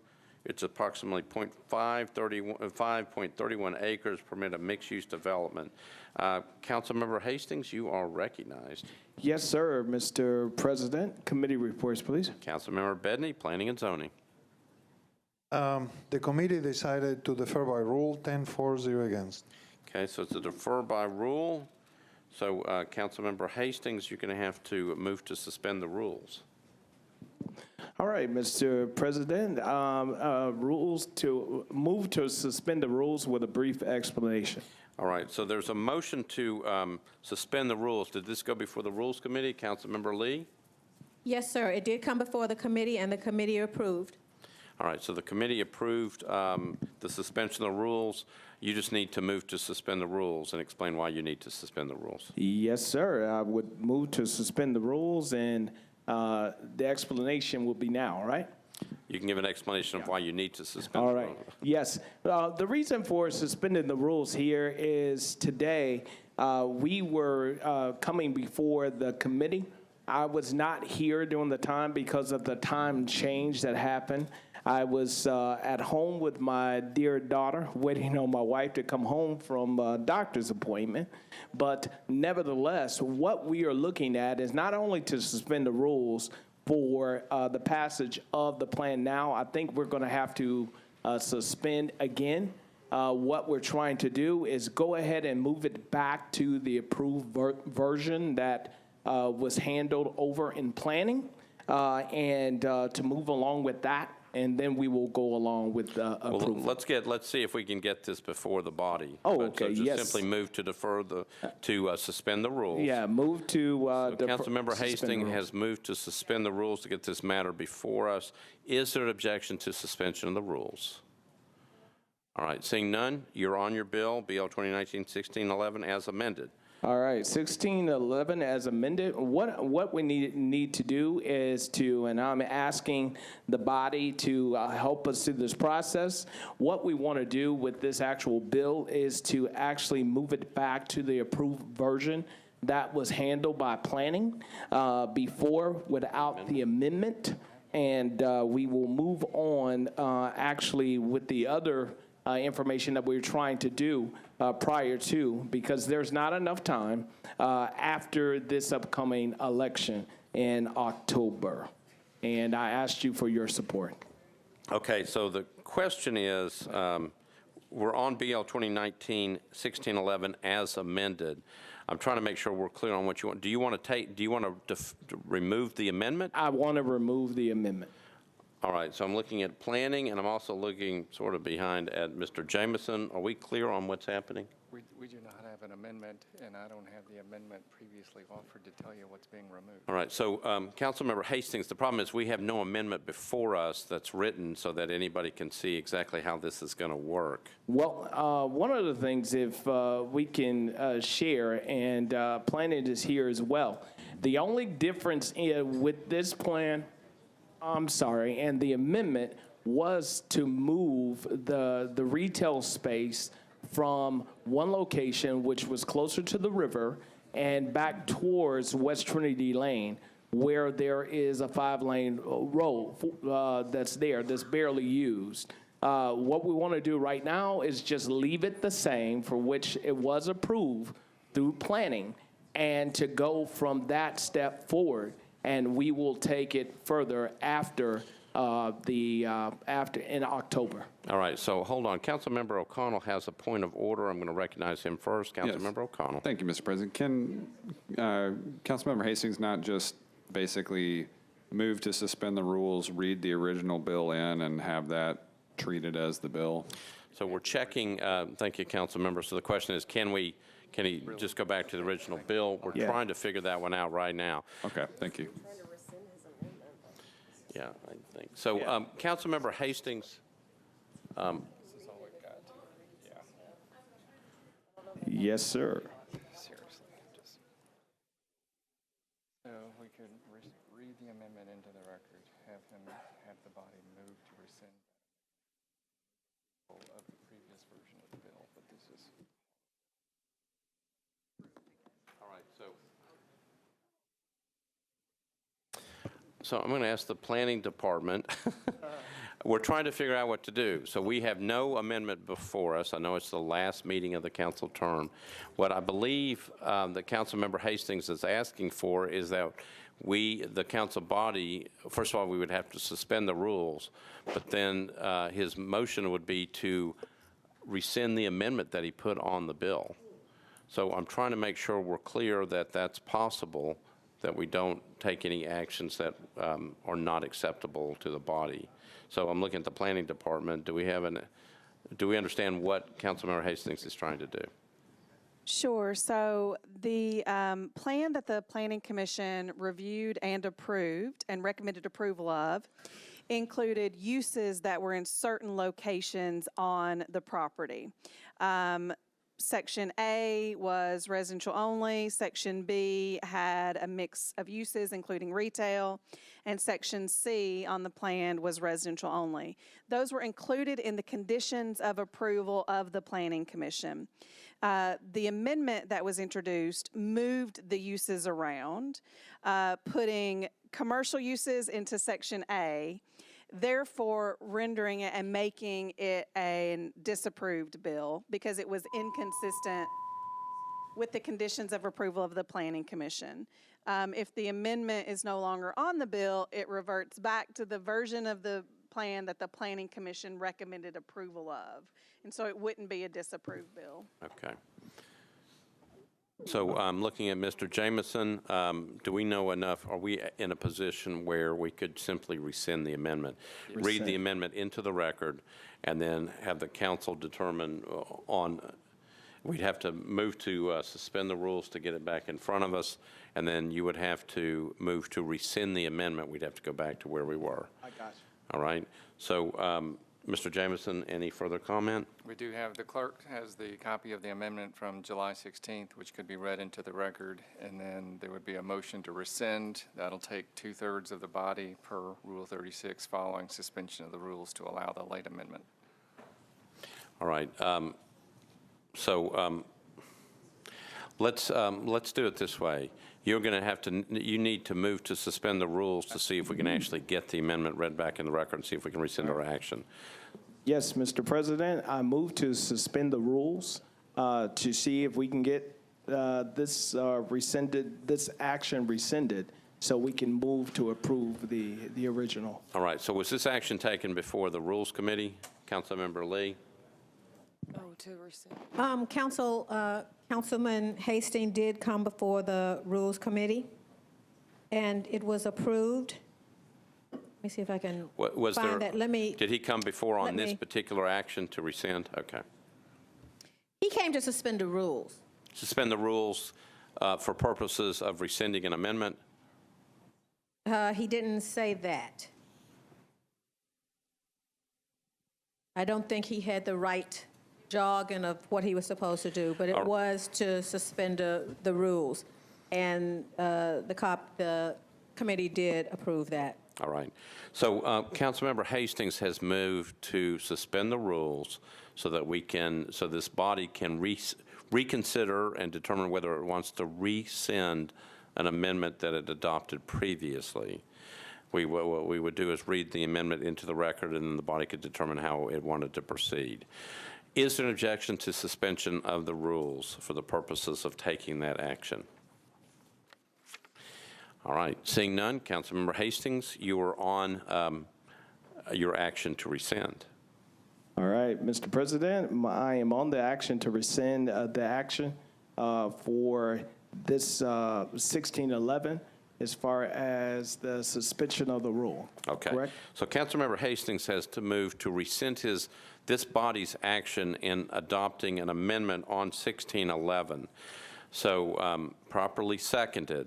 So what we would like to do is have the clerk read into the record the amendment that was adopted and then we can take an appropriate action on your rescinding the amendment. Madam Clerk, if you would, please read the amendment. Amendment number 1 is previously adopted on July 16, 2019 to ordinance number BL 2019-1611 stated, Mr. President, I move to amend ordinance number BL 2019-1611 as follows. Number 1, by amending section 3, by deleting the marked through text and substituting therefore the underlined text in the following. Section 3, be it further enacted that the uses of this SP shall be limited to a maximum of 117 multifamily units and 24,000 square feet of non-residential uses. Non-residential uses shall be located on Lot A only, and lots A, B, and C shall be limited to all uses of the MULA zoning district. Number 2, by amending section 4, by deleting the marked through text and substituting therefore the underlined text in the following conditions. Number 1, on the corrected copy, modify the purpose note, the purpose of this specific plan is to permit a mixed-use development with up to 24,000 square feet of non-residential uses and 117 multifamily units. Non-residential uses shall be located on Lot A only and shall be limited to all uses of the MULA zoning district. Number 2, on the corrected copy, updated the Lot A proposed uses and A1 building area in the site data table, multifamily and 24,000 square feet of non-residential uses. Non-residential uses shall be limited to all uses of the MULA zoning district introduced by DaCosta Hastings, member of the council. All right, so that's the amendment. Councilmember Hastings, you're on your motion to rescind the council's action on adopting that amendment. It's been properly seconded. Yes, sir. We'd like to move for approval. All right. So the motion is to rescind the council's action on adoption of the amendment that was just read into the record, properly seconded. Any discussion?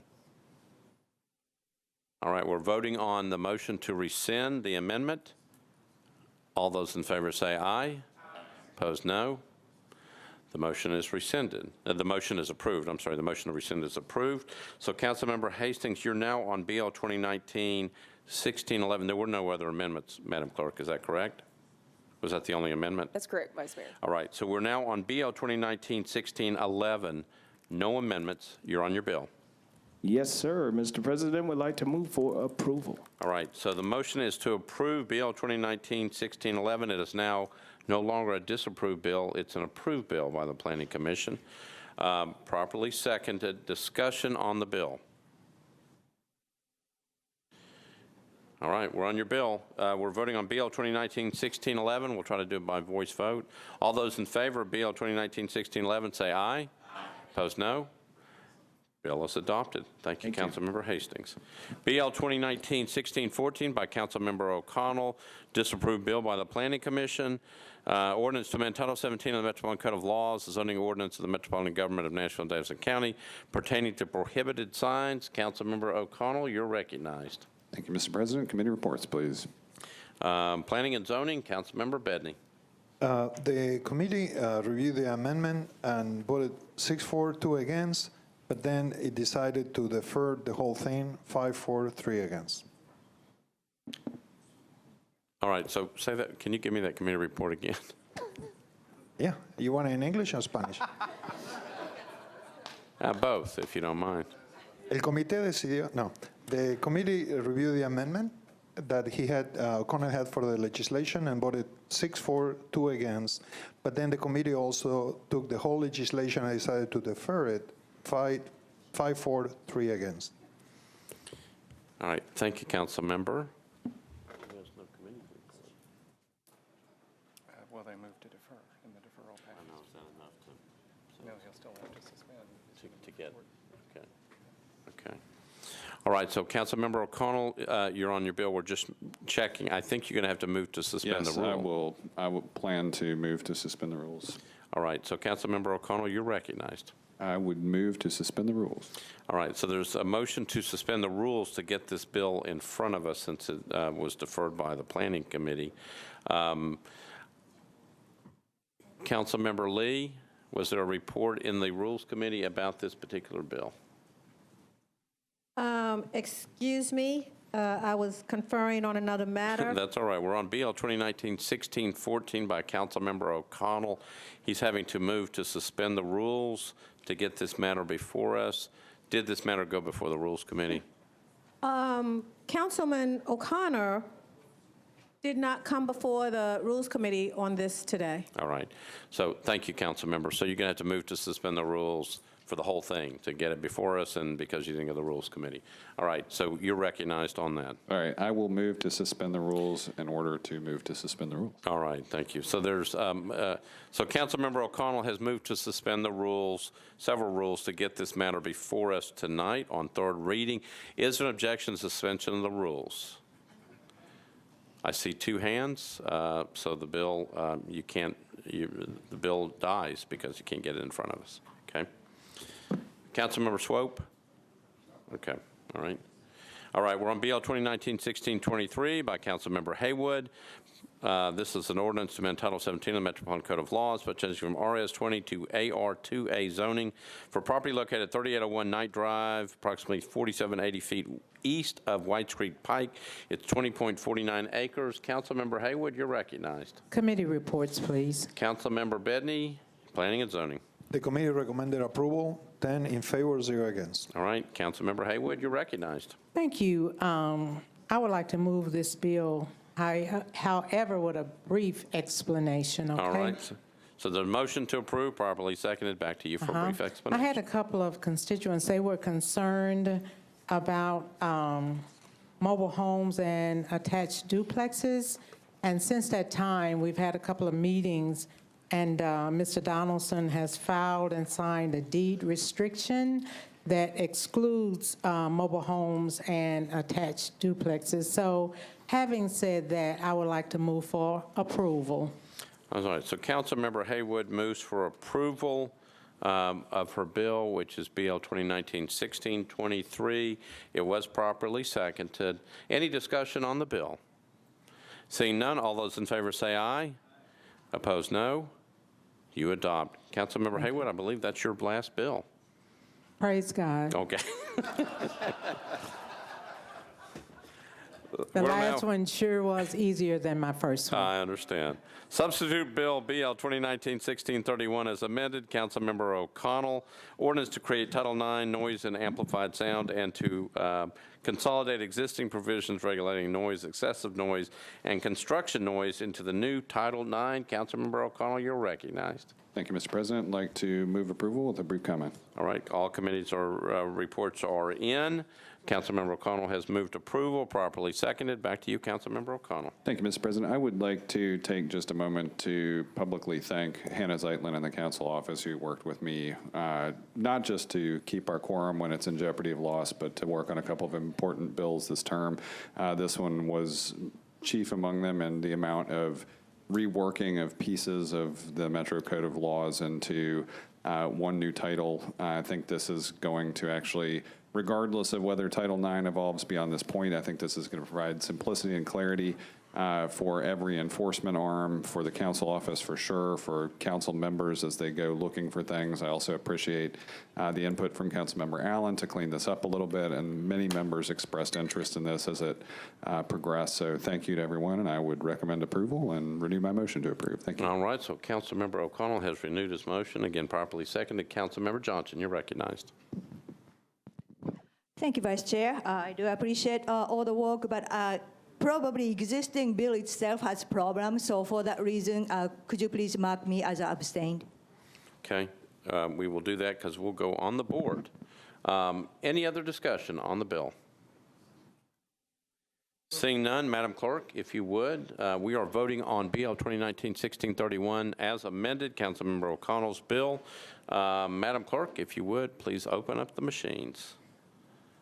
Councilmember Henderson, we're on the board. Councilmember Hager, we're on the board.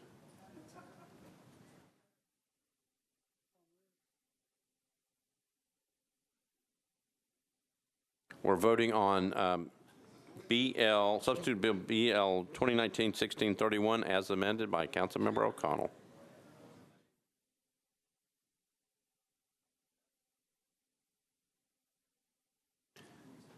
All right, everybody voted? Councilmember Pulley, we're on Substitute Bill BL 2019-1631 as amended. Councilmember O'Connell's bill. Madam Clerk, close the machines, take the vote. 25 in favor, 2 abstentions. All right. Substitute Bill BL 2019-1631 as amended passes on third reading. All right. Before we get to the next bill, I just want to make sure that we recognize that future council member Erin Evans is in the gallery. She's been sitting in the back very quietly. Thank you, future council member Evans. You're lucky it did. And council member, future-elect, future council member John Rutherford is still in the audience. Just want to make sure that I recognized him properly. And so are some other people. They're trying to wonder what they're doing and how soon they can get over on this side so they can move these messages quickly. We're now on Substitute Bill BL 2019-1633 as amended by Councilmember Allen. This is an ordinance amending Chapter 17.0 and 1716 of the Metropolitan Code of Laws regarding short-term rental property owner-occupied and short-term rental property non-owner-occupied. Councilmember Allen, you are recognized. Thank you, Mr. Vice Mayor. I'd like to move approval with a brief explanation. All right, so I got a motion to approve, properly seconded. Back to you, Councilmember Allen. Thank you. Just briefly to review, this bill does 3 things. It makes our local law be compatible with state law that was passed last year. It also changes some language with regard to duplexes that will resolve a number of lawsuits that are pending against Metro. And finally, it also ends the new investor short-term rental permits in RM, residential multifamily, which makes that consistent with other residential zoning districts. That was passed unanimously at the Planning Commission, although there was discussion of how we should treat properties that were in the process of preparing to get a permit.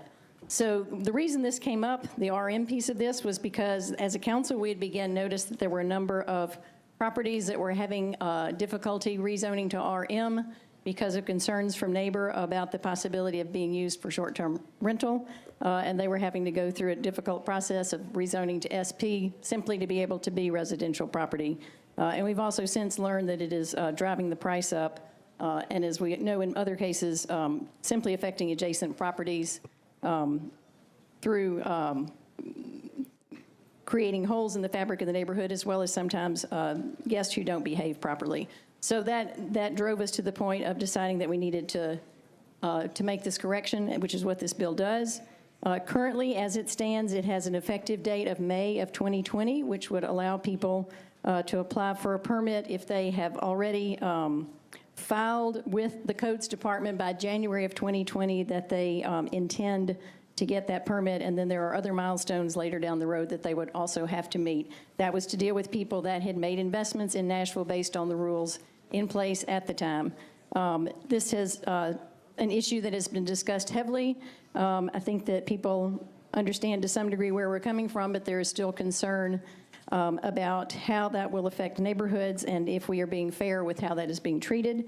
The biggest message that we heard was after our last meeting where we made a significant change to change the ability for future owners to be able to apply for permits, to limit that to exactly 2 future owners, because people had expressed great concern about what they considered perpetuity of that permit process. We backed that down to 2, which we had hoped would be a significant enough change that the neighbors would feel like we had provided the protection that they were looking for. We continue to get input from neighbors. I understand that there are some amendments that have been generated as a result of that.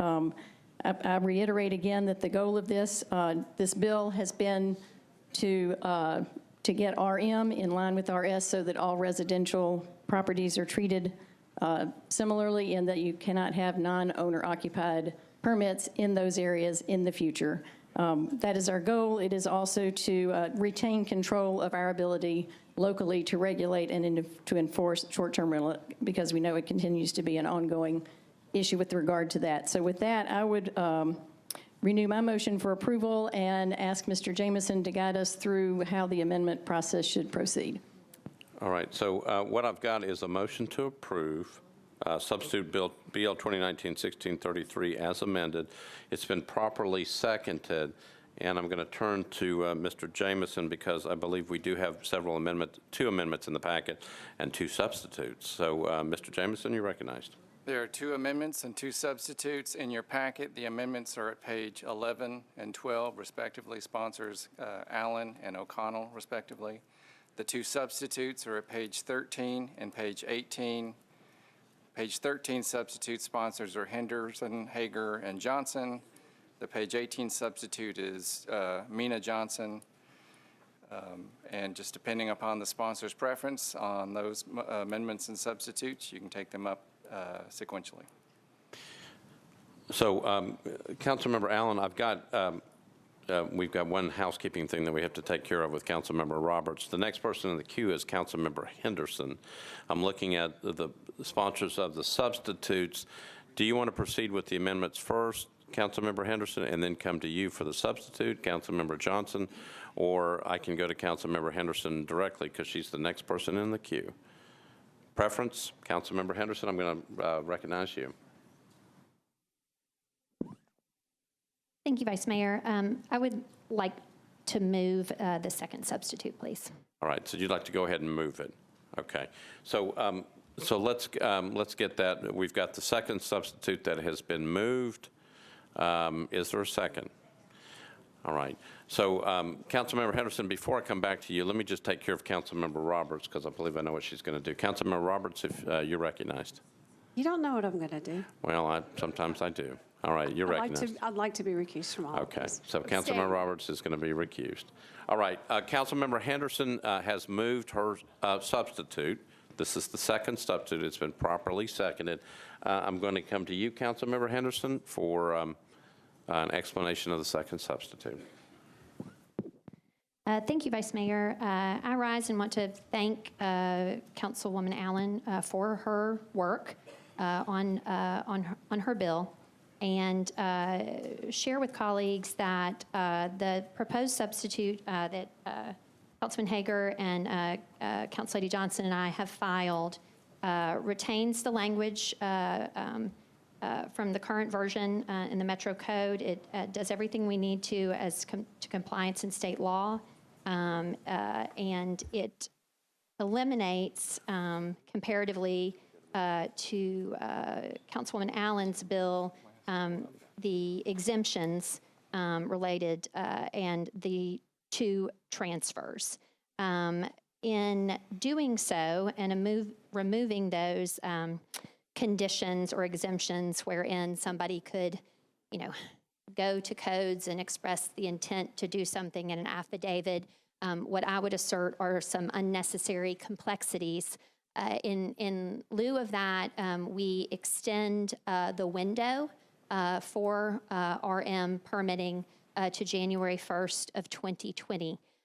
Doing that really for simplicity and clarity for the investor community and those who had the intent or hope of this annual permitted use. And it does as well take away the transfers, and I respect and appreciate the conversations around the transfers, but what I would ask colleagues to consider is that in doing that, we are effectively rendering an annual permit to be a property rights of sort, a property right that travels with the land or the parcel, rather than an annual permit assigned to a person or business entity. And so I think for Councilman Hager and Councilor Johnson and I, the Pandora's box of that, that is not something that we have anywhere else in our code. And I think while I appreciate the intent of it, I think we should all be very mindful of the unintended consequences there. This bill also retains the language in Council Lady Allen's current version regarding the 40 HPR owners and the permits issued there and that lawsuit. So effectively, this is the same as the bill that Council Lady Allen filed that received unanimous approval from the Planning Commission. And so I would request your support because I feel in this term, we have discussed short-term rental and its implications for residential-only zoning, and we have seen over our term how this has really metastasized into our apartment communities, into our multifamily. We've addressed it in residential single-family, and I think it is important from a continuity perspective that we address it similarly in RM. And with that, I would ask your support and welcome your questions. Thank you, Councilmember. Renew my motion too. Okay, so thank you, Councilmember Henderson. Councilmember Henderson has moved the second substitute. It's been properly seconded.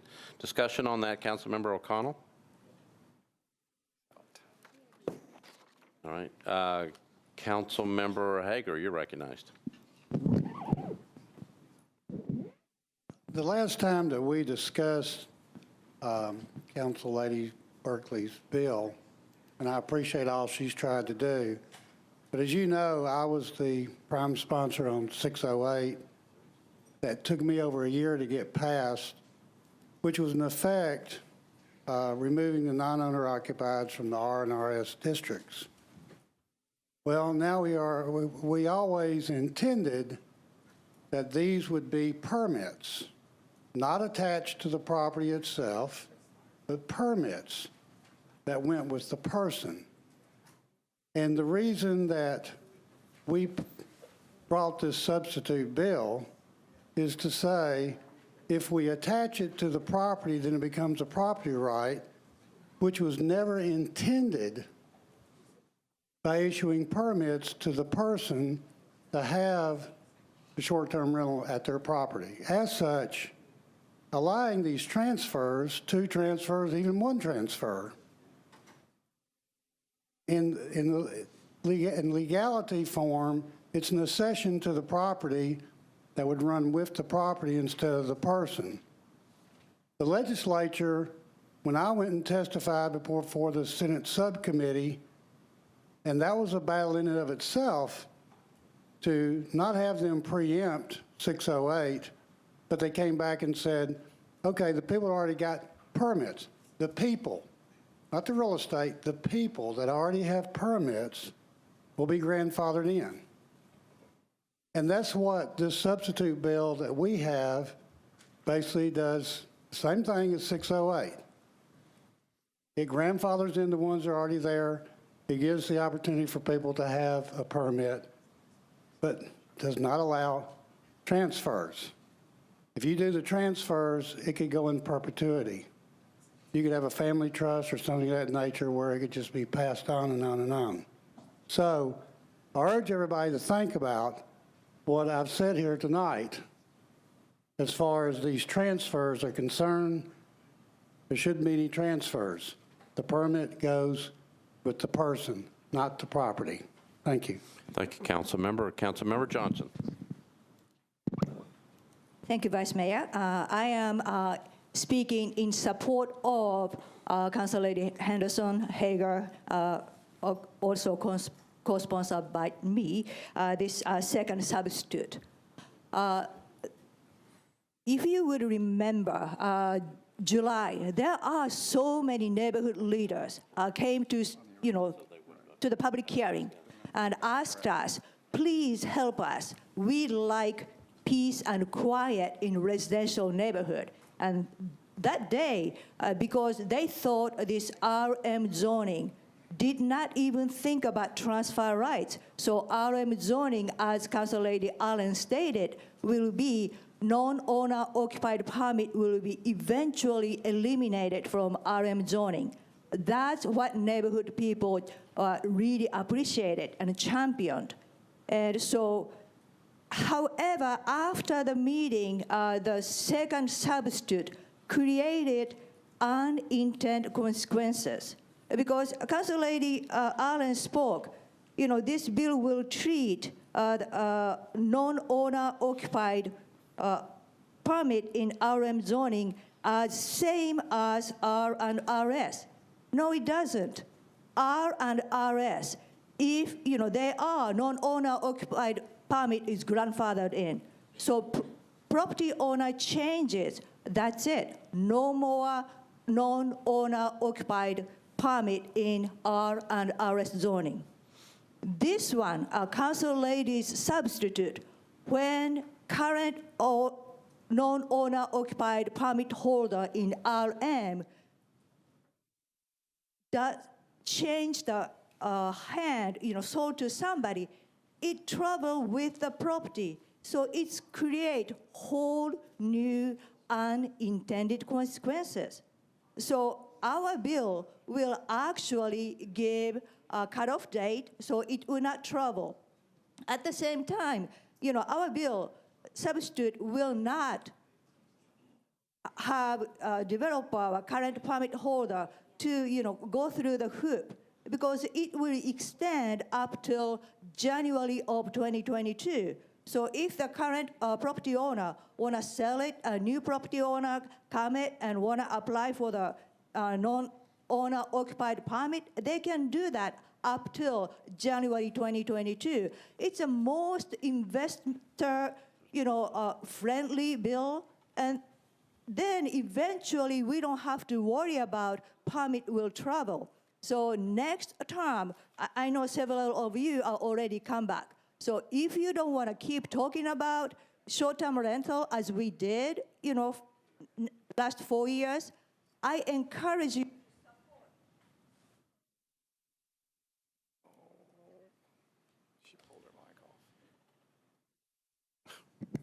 I encourage you to support.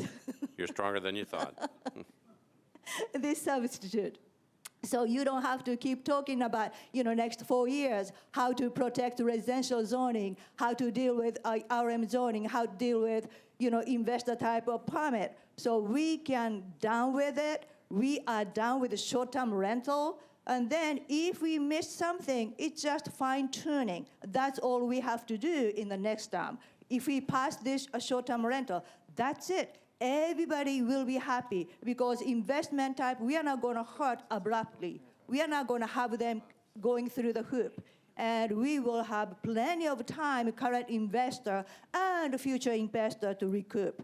And at the same time, we will give peace and quiet to the residential. So I encourage you to support our substitute. Thank you, Council Member. Councilmember Porterfield. Thank you so much, Vice Mayor. I did have a clarifying question, Vice Mayor, if this could be addressed by either Councilwoman Allen or Attorney Jameson, but the question was in regards to bringing the RM properties in alignment with the RS properties. Is there a transfer clause that's allowed on the RS properties? That's one question. And then my second question was in regards to, I'm sorry, I just drew a blank here.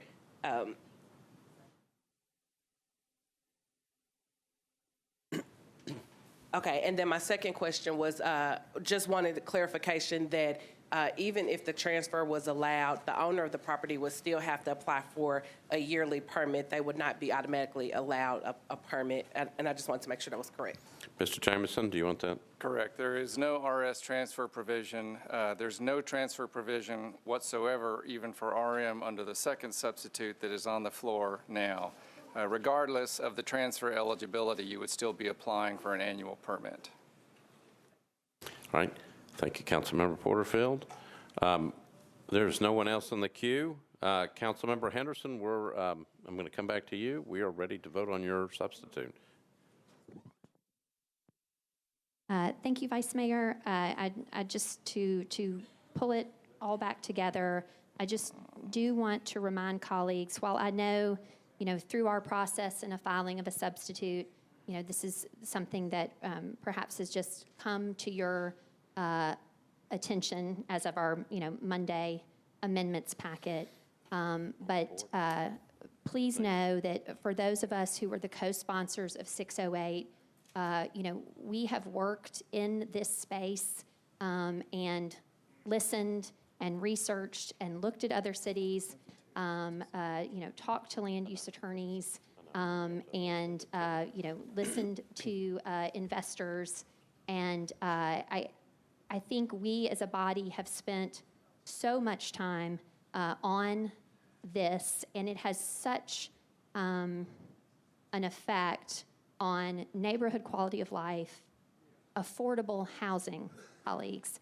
And so the things that I know as a collective body care about so much, I would ask us, I know as we kind of get to the finish line of our term, colleagues have potentially, concerns because, heretofore, whether through, the first passage of this enabling legislation, we had unintended consequences, but that is because this is an evolving business model. But I think we have seen over 4 years what it has meant, the negative implications, and I think this is a fair compromise that achieves Council Lady Allen's intent, affords investors, families, property owners a bigger window to address sales and transfers, but then does not allow the Pandora's box of the actually codifying the transfer. So I would encourage you all to vote this through tonight so that we can, by way of closure, pass a good compromise bill that will address the concerns of neighborhoods. Thank you. Thank you, Councilmember Henderson. So let's make sure we're clear where we are. We're not actually voting on the bill right now. We're just voting on the substitute. Okay, it just requires a simple majority. So we're not voting on the bill. Right now, we have in front of us Substitute Bill 2019-1633 as amended. That's Councilmember Allen's bill. This would be Councilmember Henderson's substitute that would take the place of the current substitute in front of us. Everybody clear?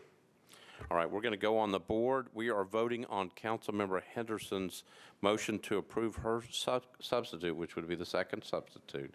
Madam Clerk, if you would, open up the machines. We're voting on Councilmember Henderson's motion to approve her substitute.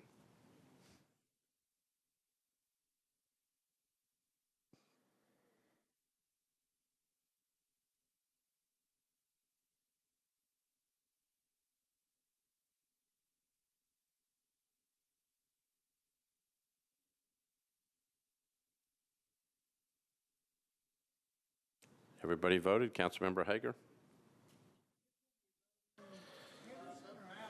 We're voting on Councilmember Henderson's substitute. It's your substitute.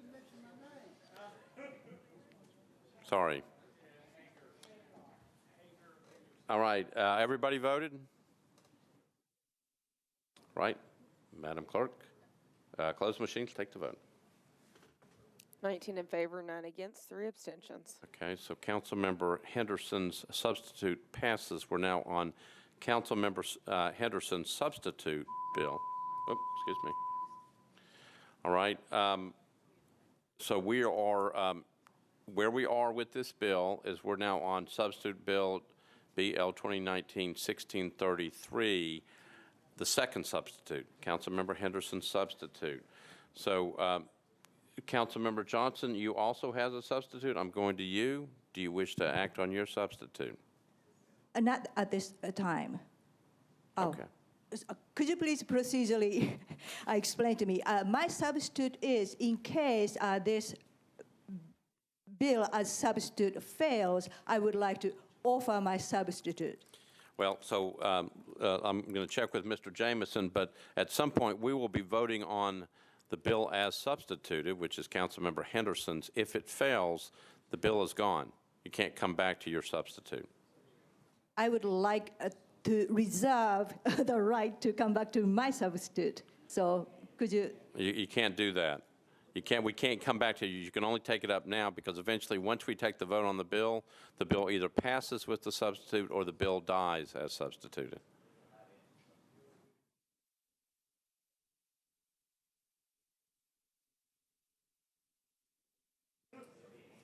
Yeah, we can't come back. Once the bill's voted on, it's either decided it's for or it dies.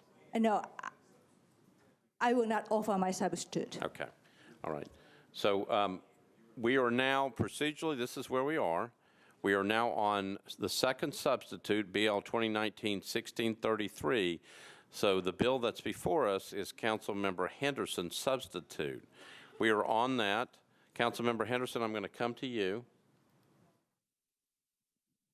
Thank you, Vice Mayor and colleagues. I appreciate your support of this second substitute again, which I believe achieves the goals, many of the goals that Council Lady Allen set out to achieve, which is addressing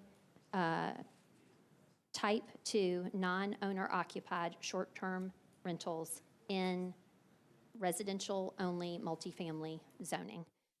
That is something that I think we as a body have understood that we need to address, whether it is, young folks living in an apartment community who get notice that they are now going to not be able to renew their lease because their building is being turned into a hotel.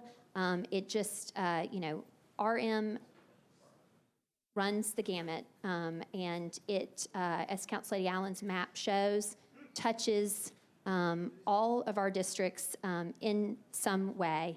And I think we have heard loud and clear from the citizens of Nashville that a type 2, not owner-occupied annual permitted use is having a negative effect on neighborhoods and apartment communities and just the quality of life and our affordable housing.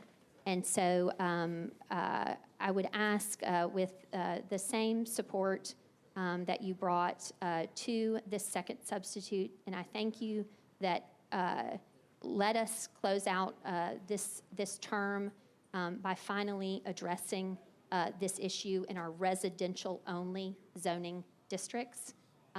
Type 1 true home sharing is still allowed everywhere in Nashville. Type 2 is allowed in a numerous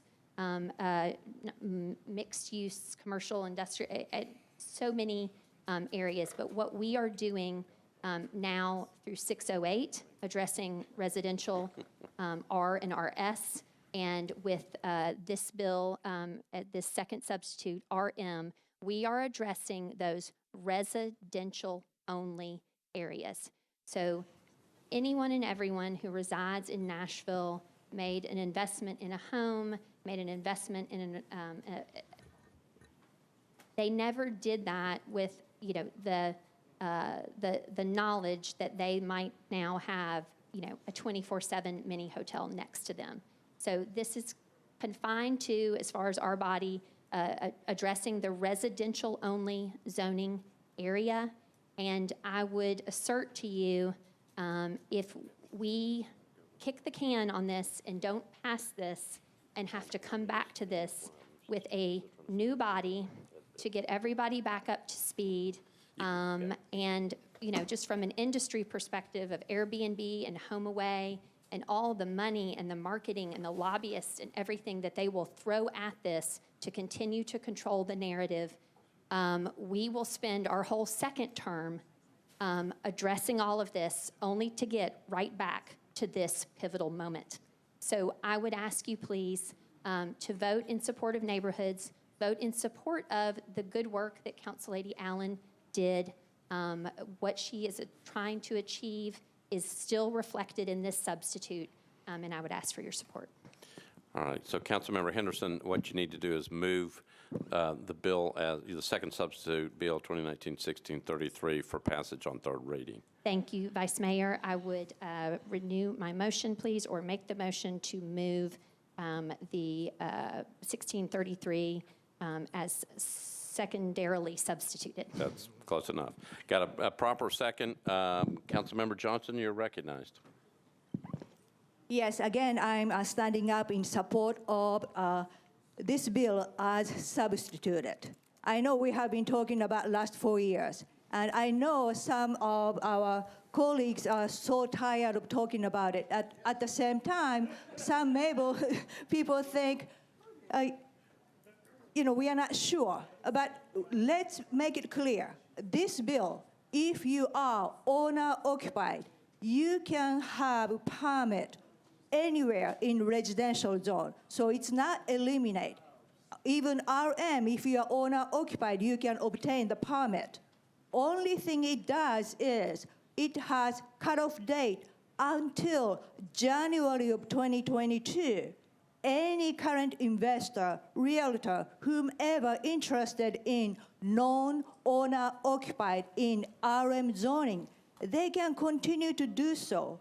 At the same time, this bill will literally bring up Council Allen's effort to bring residential zoning as residential and separate commercial activity from residentially zoned. It's the last one, RM. So I encourage you to jump in and just do the right thing. So whomever come back to the second term, we don't have to keep talking about next 4 years. Let's do the right thing today. Thank you. Thank you, Councilmember Sledge. Thank you, Mr. Vice Mayor. So we all got a handout that articulated kind of how many of these RM short-term rentals, owner-occupied and non-owner-occupied, are in the county. And I have, I guess, the distinction of representing the district that has the most of the combined non-owner and owner-occupied RM short-term rentals. I want to talk a little bit about what those are. There is a large, basically townhome apartment complex that was built, that was in the process of being built when I came into office, that's abuts right next to two public facilities, an elementary school and a park. And as soon as those units were built, every single one of them flipped to a short-term rental, all of them. So you have a complex that sits at the top of a hill next to an elementary school and a park that overlooks an area that was originally a turnkey 3 area. And what that means, that was a program in the 70s and 80s to encourage first-time home buyers to access through essentially a split mortgage that the federal government helped facilitate. That area is completely different now. And if you know the area I'm talking about, between 8th and 12th, you go over there and it's $1 million homes on every one. And not one of them needed a zone change, not one of them needed any kind of thing, just the way it worked. But sitting at the top of that hill, where people who used to own homes, the first generation of home buyers in their family, top of that hill sits an entire short-term rental complex, overlooks the city, next to where our neighborhood kids go and where they go play after school. And I and others in this body are going to have to watch miserably over the next couple of years as more of these turn over. You look at the permits every month, the reports we get, and the addresses, you start going down, Unit 1, Unit 2, Unit 3, Unit 4. You know what's happened. Another complex has completely flipped to short-term rentals. It's happened twice in the last 6 months in the district I represent. I'm tired of it. I think a lot of people in this body are tired of it. And I'm trying to make it a little real, because right now the reality is we're 2 votes short on this bill. So I'd ask those of you who voted differently on the substitute to consider what we're going to be undergoing just over the next couple of years that we can't do anything about, and think, can we at least stop the bleeding? Can we at least get our communities back? I'd ask you to support the second substitute. Thank you, Councilmember. Councilmember Gilmore. Thank you, Vice Mayor. I just wanted to hear Councilmember Allen speak on this bill, and the reason I did is because I heard Councilmember Henderson said that this bill does what Councilmember Allen wants it to do. And there's been so many amendments and substitutes at this point. I don't know that even some of the sponsors know what's going on at this point. I just would like clarity, just clarity. Thank you. All right. Councilmember Allen, you're recognized. Thank you for that option to address the question. It does many of the things that we have been seeking to do. I have spent a lot of time talking with people who build and finance these properties, and when this bill was first passed, they came to me and said, we made investments based on the rules. Y'all are changing the rules out from underneath us. This won't work, we oppose your bill. And my response at that time, trying to find solutions, was it has a delayed start date. If that delayed start date doesn't work for you, help me figure out something that does. So we had many discussions. I worked with the codes department and said, help me set up milestones so that we can accommodate what is the reality of building in Nashville right now. Yes, I may have a 6-month building time frame, but I may be held up by the foundation inspection, or I may not be able to find bricklayers because they're all working on some other job. So, what ought to be able to be done in a short amount of time often is taking longer. So what I had set up was a process with the milestone of, in January of 2020, anyone who was planning to get a permit would need to file an affidavit saying they needed to get that permit and file for their building permit, and then over the course of the next 2 years, complete the process and have their permit by the end of that 2 years. There can be a case made that perhaps functionally it's the same thing to spread it out and say, well, you just have to have your permit by January of 2022, which is the ultimate endpoint for my bill as well. The other piece that was important to that community, which includes some folks in yellow shirts back there that I think represent the diversity of what that community is, was the ability to then pass that on, in some cases, to build family generational wealth, and I understand that and was trying to work with that, or for an investor who had built it with the plan of selling. And I hear both sides that that rules change all the time, and that's a risky investment you make. I have hoped that we could reach a consensus that worked for everyone and made everybody happy, and it is very hard to make everybody happy. So we have heard from stakeholders on both sides. We know that the delayed start date is a very important piece, and I feel like we still have that. The transfer is something that there are strong feelings on both sides. This one deals with that differently from the way that I had chosen to, and we've heard the reasons for both sides of that. So thank you for that opportunity to explain. I would just say what we have today currently allows anyone who wants to buy RM property and get a permit and sell it to the next person and the next person and the next person. So we have talked about improvements. There are several options before us that we've discussed, and I think it is important for us to put an end to it, as Councilmember Sledge has said. Councilmember Gilmore. Thank you, Vice Mayor. Thank you for the explanation. And so just one more follow-up question and a comment. So this takes the transfer piece out. Is that correct? Mr. Jameson? Correct. Okay. That's correct. So I had spoken with a couple of people this weekend, about an hour or two, while I was actually shopping, but we were talking about the STRP, and they had shared some things with me that I just wasn't quite aware of, and for that reason, I will not be supporting not transferring the property. And there were two pieces to it, and it seemed kind of simple to me. One of the pieces they shared is that traditionally, and I think that's what Councilmember Allen kind of hinted at, that there's only certain type of zonings that have happened historically in African-American communities that kind of go back to redlining. So it decreases some of those opportunities when it comes to what they can do with their property.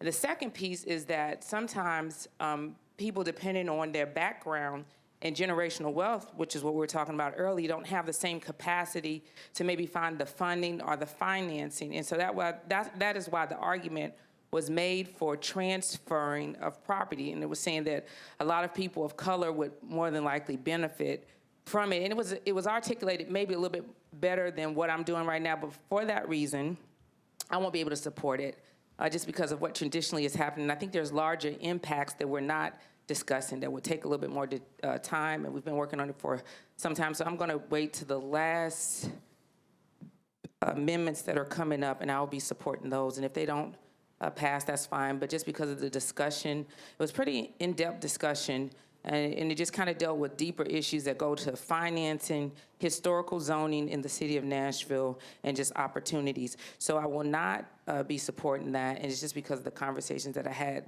this weekend, but I know the people that will be impacted, and so I will wait for Councilmember Allen's amendments to come up. Thank you so much. All right, thank you, Councilmember Gilmore. Councilmember Bedney.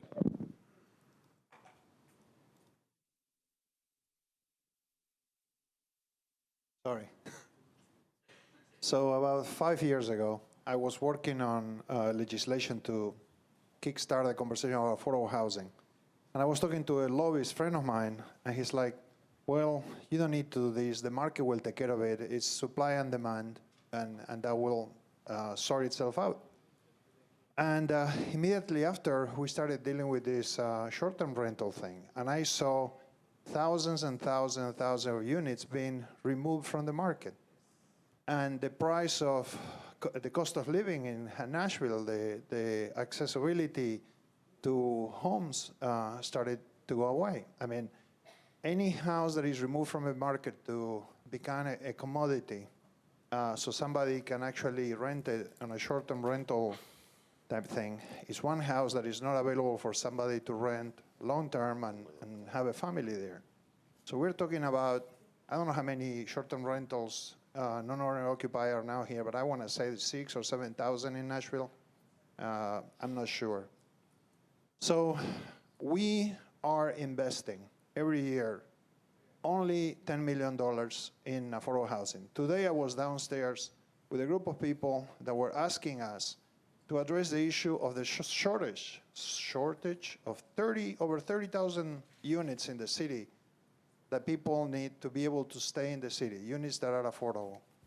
So here we are talking about an opportunity, like a hinge, like a bifurcation in the situation. It's like, if we allow all these units to stay as commodities, then there are less units for people to build a family, to have a family in.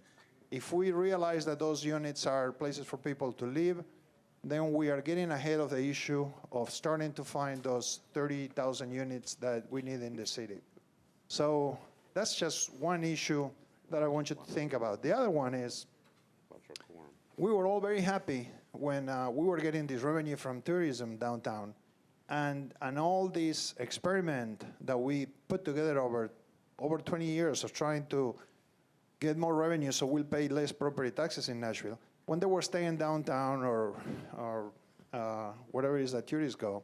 But then when the industry expanded into our neighborhoods, when people started coming into the communities on the short-term rental things, so that all that experiment, all that excitement that was happening downtown was coming into our communities.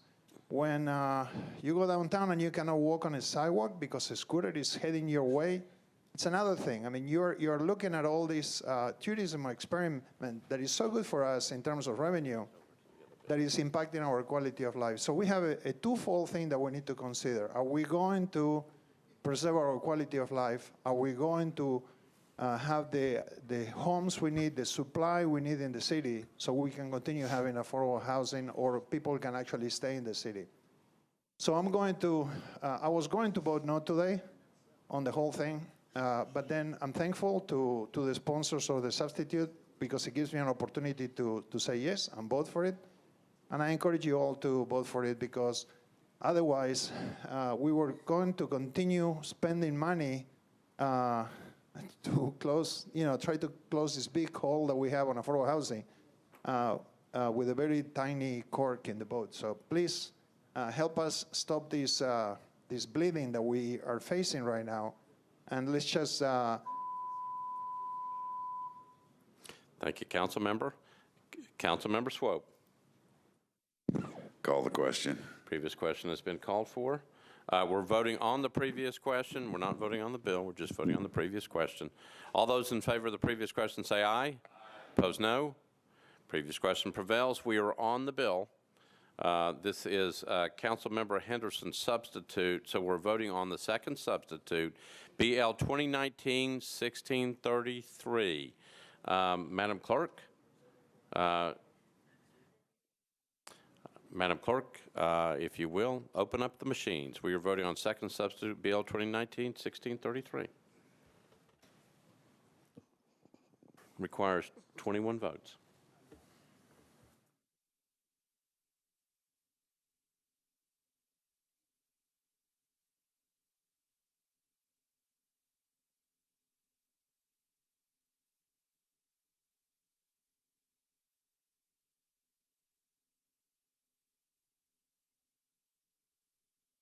Madam Clerk, Close machines. Take the vote. 25 in favor, 5 against, 2 abstentions. All right. So the second substitute, BL 2019-1633, passes. We're now on BL 2019-1679 by Councilmember Bedney and Murphy. Ordinance to amend Title 17 of the Metropolitan Code of Laws by changing from AR2A to SP zoning for property located at Pettis Road, excuse me, unnumbered, at the northeast corner of Old Hickory Boulevard and Pettis Road. Excuse me, 38.49 acres. Councilmember Bedney, you're recognized. I move to defer indefinitely. Okay, so there's a motion to defer indefinitely, properly seconded. Any discussion on the motion to defer indefinitely? Seeing none, all those in favor of the motion say aye. Opposed, no. Motion to defer indefinitely is passed. We're on substitute bill BL 2019-1682 by Councilmember Hastings. This is a disapproved bill. Ordinance to amend Title 17 of the Metropolitan Code of Laws by changing from RA to MULA zoning for properties located at 1012 and 1014 West Trinity Lane, approximately 350 feet west of Old Buena Vista Road. Councilmember Hastings, you're recognized. Hold on. Got it. Okay, Mr. President, I would like to move to defer this bill. Okay, so there is a motion to defer this bill, properly seconded. Any discussion on the motion? Let me get the committee reports first. Councilmember Bedney. The committee recommended deferral, 10-4, 0 against. All right. So we're on a motion to defer substitute bill 2019-1682. Again, properly seconded. Any discussion? Seeing none, all those in favor say aye. Opposed, no. The bill is deferred. BL 2019-1692 by Councilmember Glover. An ordinance to amend Title 17 of the Metropolitan Code of Laws by changing from RS 15 to SP zoning for property located at 4307 Central Pike, 6157 North New Hope Road, and Central Pike unnumbered, approximately 1370 feet east of North New Hope Road, to permit a mixed-use development. Councilmember Glover, you're recognized. It's up. I missed. Councilmember Glover. Sorry, Vice Mayor. I think all committee reports are incorrect. They are. Okay, I move approval. Okay, so this is a motion to approve, properly seconded. Councilmember Blaylock. I need to be counted as abstain, please. Okay, so we're going to have to go on the board. Councilmember Glover has moved passage of BL 2019-1692. It was properly seconded. Nobody else in the queue. Madam Clerk, if you would, open the machines. Again, we are voting on BL 2019-1692 on third reading.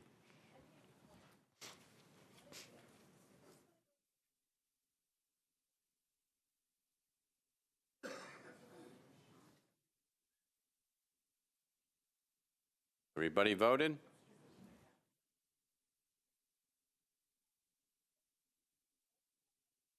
It's a roll call vote.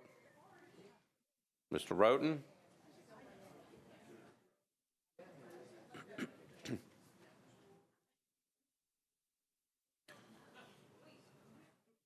All right. Madam Clerk, close machines, take the vote.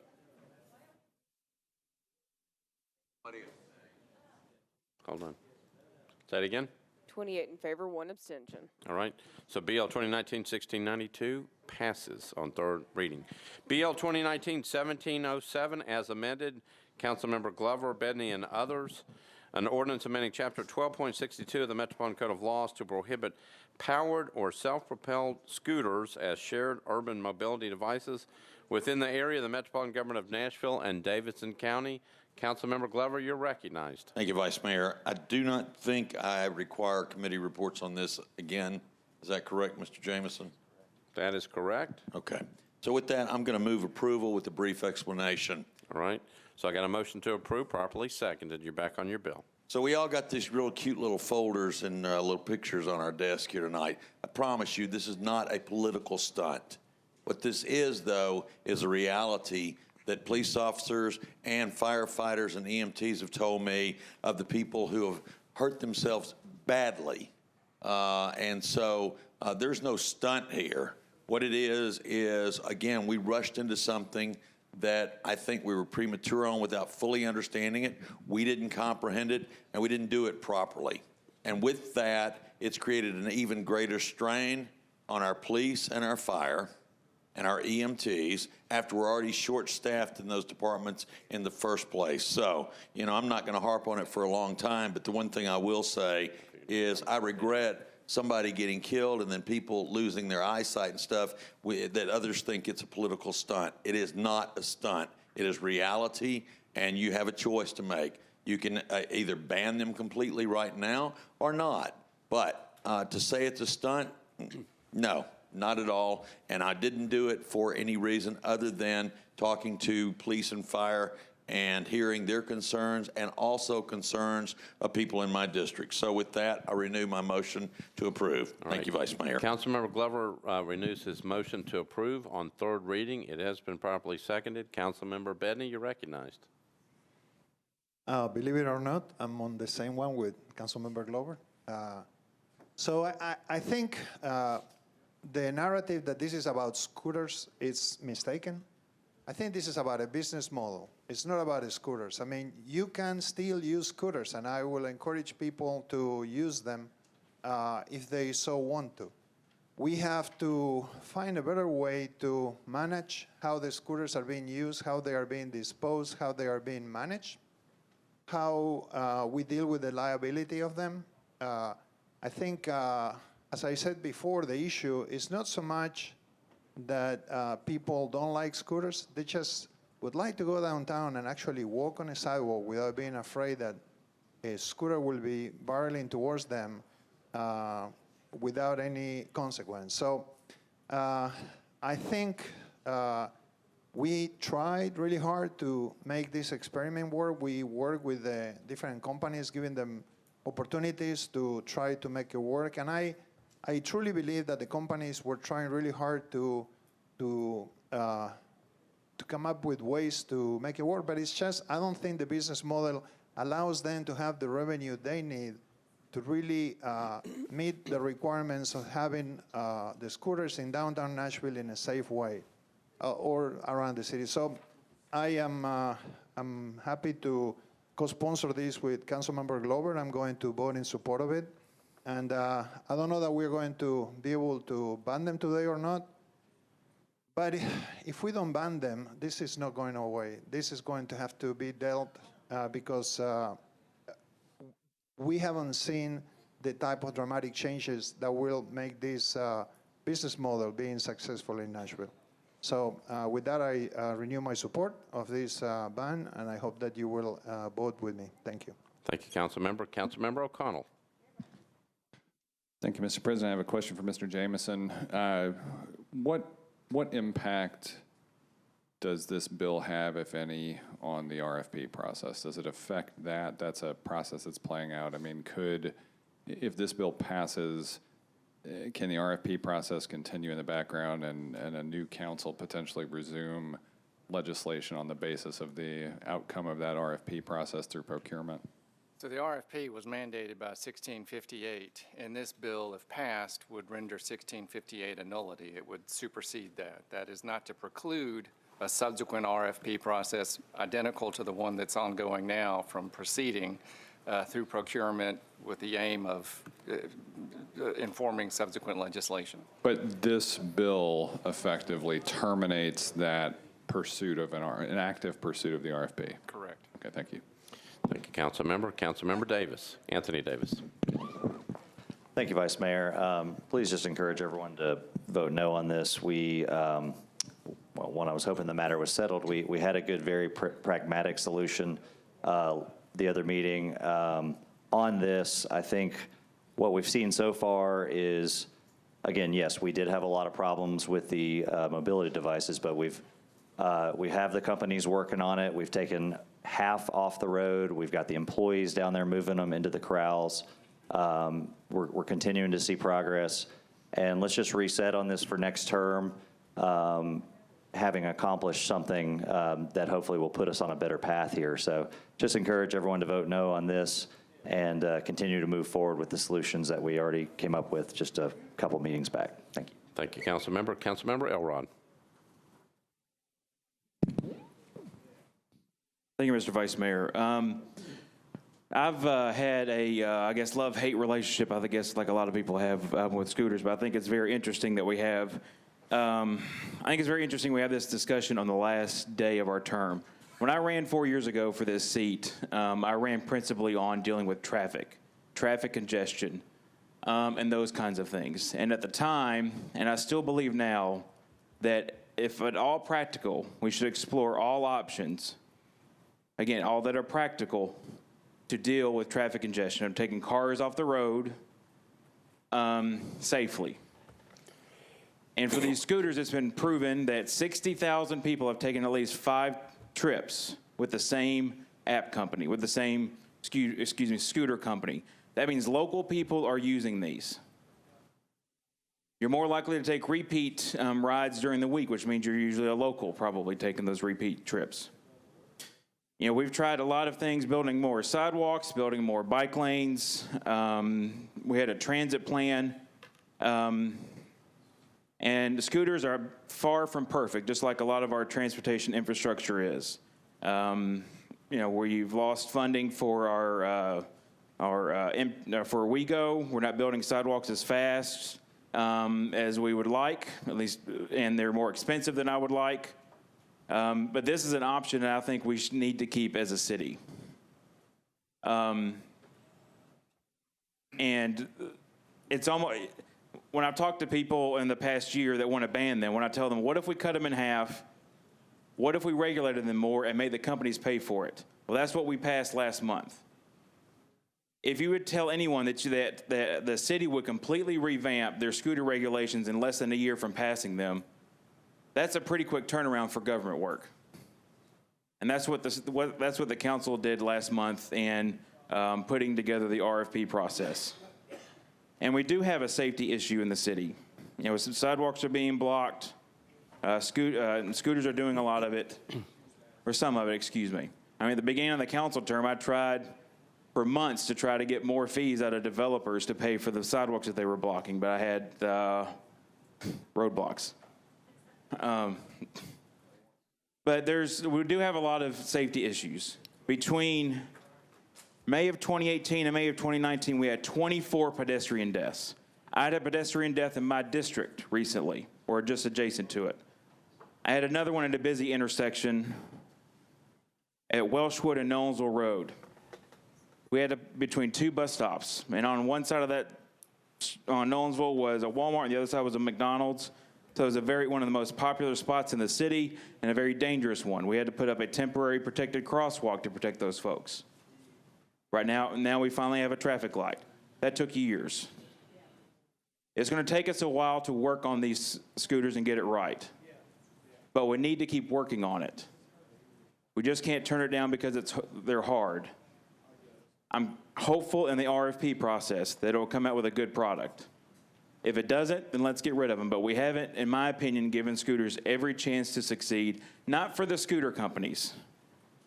Not for the scooter companies, but for people that actually live here in Nashville, live in downtown, or live outside of downtown, or wherever. If they want another option to get around besides using their car or using an Uber or a Lyft, this should be an option for them. I urge you to vote no. Thank you, Councilmember. Councilmember Hager.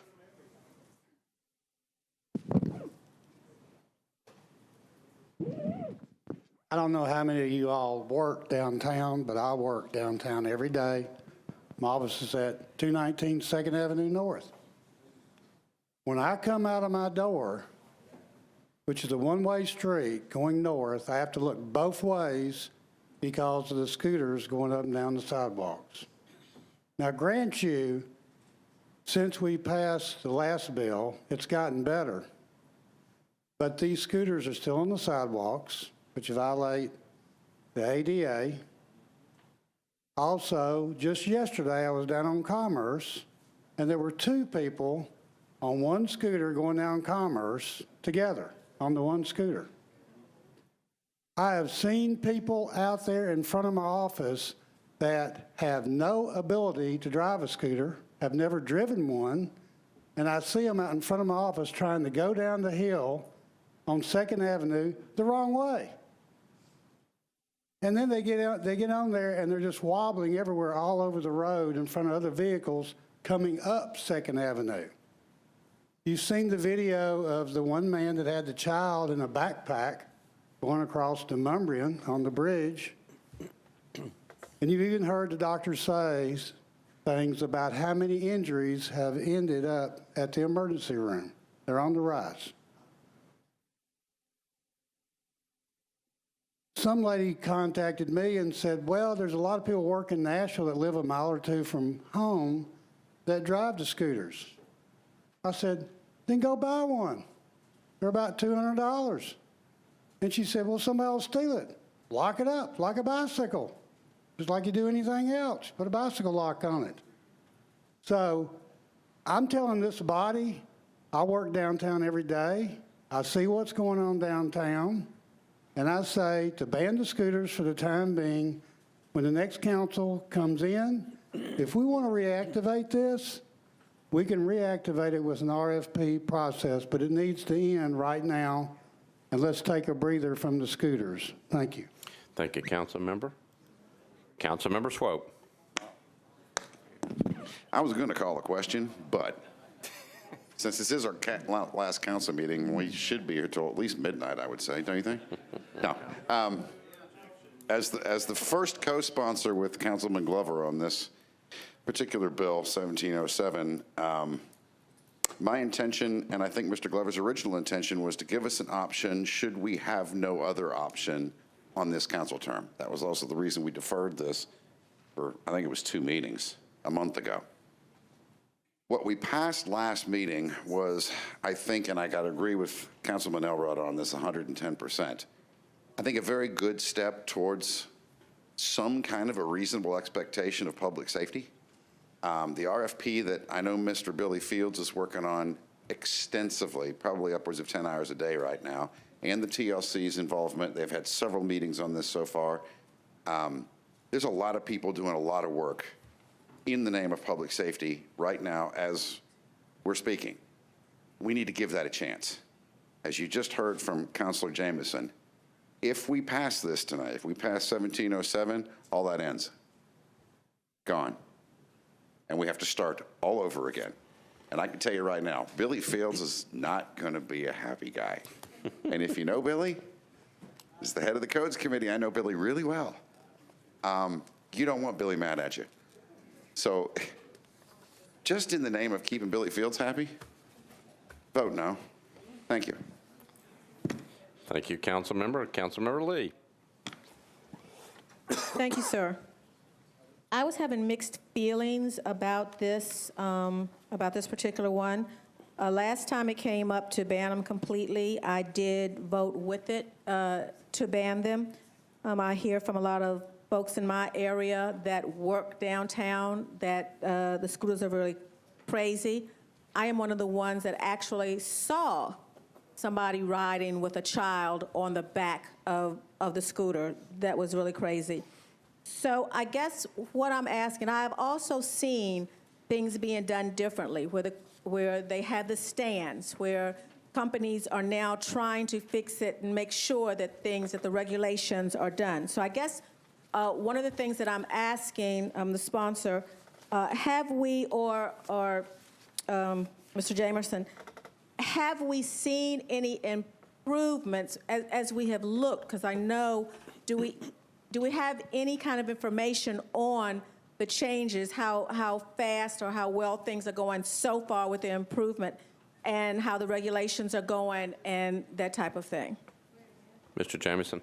So the 1658 that was passed by this council gave the Transportation Licensing Commission essentially 100 days to complete the RFP with a set of guidelines or objectives that the RFP should gear us to, and in the meantime reduced essentially the inventory of the scooters on the streets. And that, anecdotally, I think from your colleagues, you would see that at least has occurred. The TLC is still in the midst of fashioning their RFP, fashioning the proposed regulations, and I can't tell you where they're going to end. Their next meeting, I believe, is on Thursday. So they are in the middle of making all those changes now. We could see drastic changes soon. We just don't know. I would say, I think, knowing that, and if you all have ever talked to me, you know that I really don't like scooters, but I think that we should give this a chance. I think that we put the cart before the horse, and now the horse is out and everything, but I do think that maybe we should give this a chance and just see how we can handle it and do something, because I've seen the scooters all over. I was down Memphis, I saw them all over Memphis. So I think we have a chance now to take it back and kind of do it right. Thank you, Thank you, Councilmember. sir. Councilmember Pridemore. Previous question. Previous question has been called. We're voting on the previous question. All in favor of the previous question, say aye. Opposed, no. Previous question prevails. We are now voting on BL 2019-1707 as amended. This is Councilmember Glover's bill. It's been properly seconded. Madam Clerk, if you would, I think we're going to go on the board. We are voting again on BL 2019-1707 as amended. Madam Clerk, open up the machines.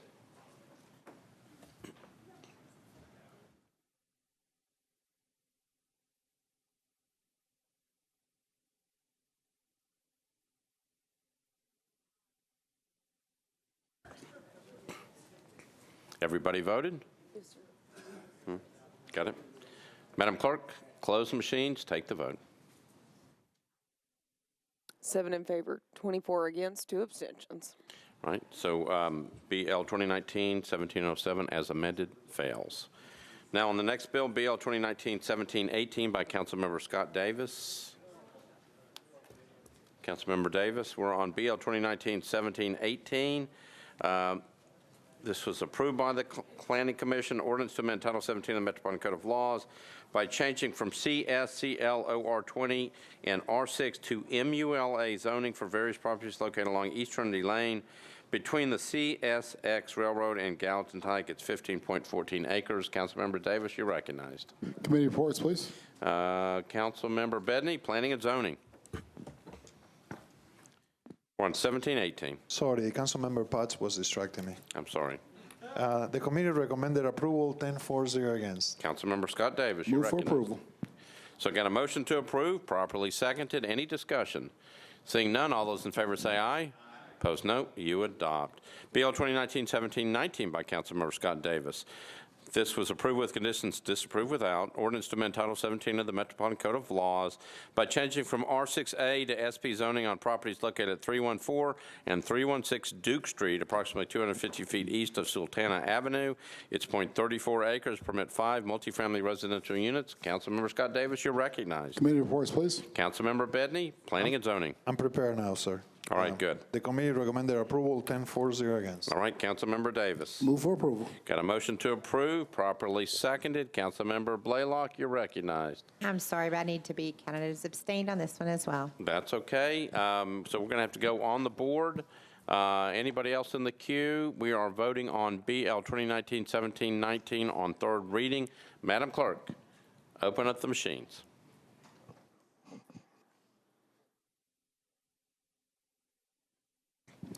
Again, we are voting on BL 2019-1719.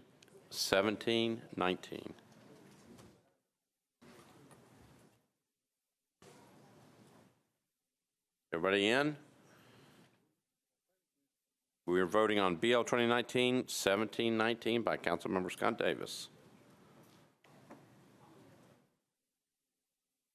Madam Clerk, close machines, take the vote.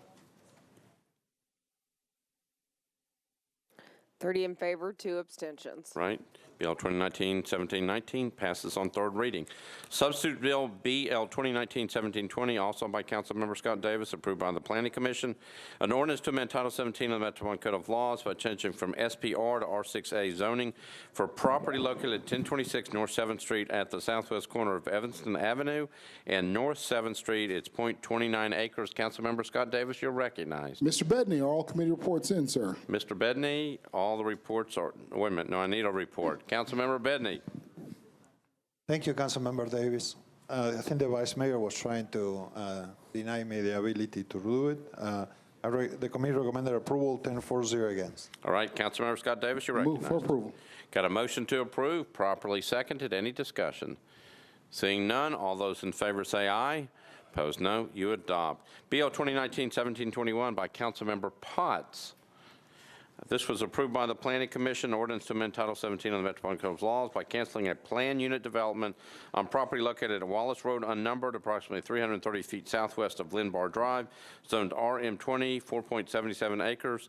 Councilmember Potts, you're recognized. Thank you, Vice Mayor. Committee reports. Councilmember Bedney, standing right next to you. There you go. The committee recommended approval, 10-4, 0 against. Councilmember Potts, you're recognized. Move approval. Got a motion to approve, properly seconded. Any discussion? Seeing none, all those in favor say aye. Opposed, no. You adopt. BL 2019-1722 by Councilmember Scott Davis, approved by the Planning Commission. Ordinance to amend Title 17 of the Metropolitan Code of Laws by changing from IR to MUNA zoning for property located at 747 Douglas Avenue at the northwestern corner of McFerrin Avenue and Douglas Avenue is 2.87 acres. Councilmember Scott Davis, you are recognized. Committee reports, please. Planning and Zoning, Councilmember Bedney. Committee recommended approval, 10-4, 0 against. Councilmember Davis. Move for approval. Got a motion to approve, properly seconded. Any discussion? Seeing none, all those in favor say aye. Opposed, no. You adopt. 1722 is passed on third reading. BL 2019-1724 by Councilmember Scott Davis. Approved by the Planning Commission 9-0. Ordinance to amend Title 17 of the Metropolitan Code of Laws by changing from RS5 to RM20A zoning on property located at 1519 Meridian Street and changing from RS5 to RM15A zoning on property located at 1523 Meridian Street, 0.51 acres. Councilmember Scott Davis, you're recognized. Committee reports, please. Councilmember Bedney, Planning and Zoning. Planning and Zoning recommended approval, 10 in favor, 0 against. Councilmember Scott Davis. Move for approval. Got a motion to approve, properly seconded. Any discussion? Seeing none, all those in favor say aye. Opposed, no. You adopt. BL 2019-1725 by Councilmember Scott Davis, approved by the Planning Commission. Ordinance to amend Title 17 of the Metropolitan Code of Laws by changing from RS5 to R6A zoning for property located at 832 Lishy Avenue, approximately 95 feet north of Wilburn Street, 0.4 acres. Councilmember Scott Davis, you're recognized. Committee reports, please. Councilmember Bedney, Planning and Zoning. Planning and Zoning recommended approval, 10 in favor, 0 against. Councilmember Scott Davis. Move for approval. Got a motion to approve, properly seconded. Any discussion? Seeing none, all those in favor say aye. Opposed, no. You adopt. Substitute Bill BL 2019-1727 by Councilmember Scott Davis. Approved with conditions, disapproved without. Ordinance to amend Title 17 by amending a specific planned district on property located at 206 Vaughn Street and 900, 901, and 903, 908 Meridian Street and 307 and 309 Cleveland Street, 3.23 acres, to permit an additional restaurant in a mixed-use development. Councilmember Scott Davis. Committee reports, please. Councilmember Bedney, Planning and Zoning. Planning and Zoning recommended approval, 10 in favor, 0 against. Councilmember Scott Davis. It's the preserved historic property. Move for approval. Got a motion to approve, properly seconded. Any discussion? Seeing none, all those in favor say aye. Opposed, no. You adopt. BL 2019-1728 by Councilmember Scott Davis. This is a disapproved bill. An ordinance to amend Title 17 of the Metropolitan Code of Laws by changing from RM20A to MULA zoning on properties located at 818, 820, 822, 824, 826, and 828 Cherokee Avenue, approximately 1,000 feet east of Jones Avenue. It's 2.66 acres. Councilmember Scott Davis, you're recognized.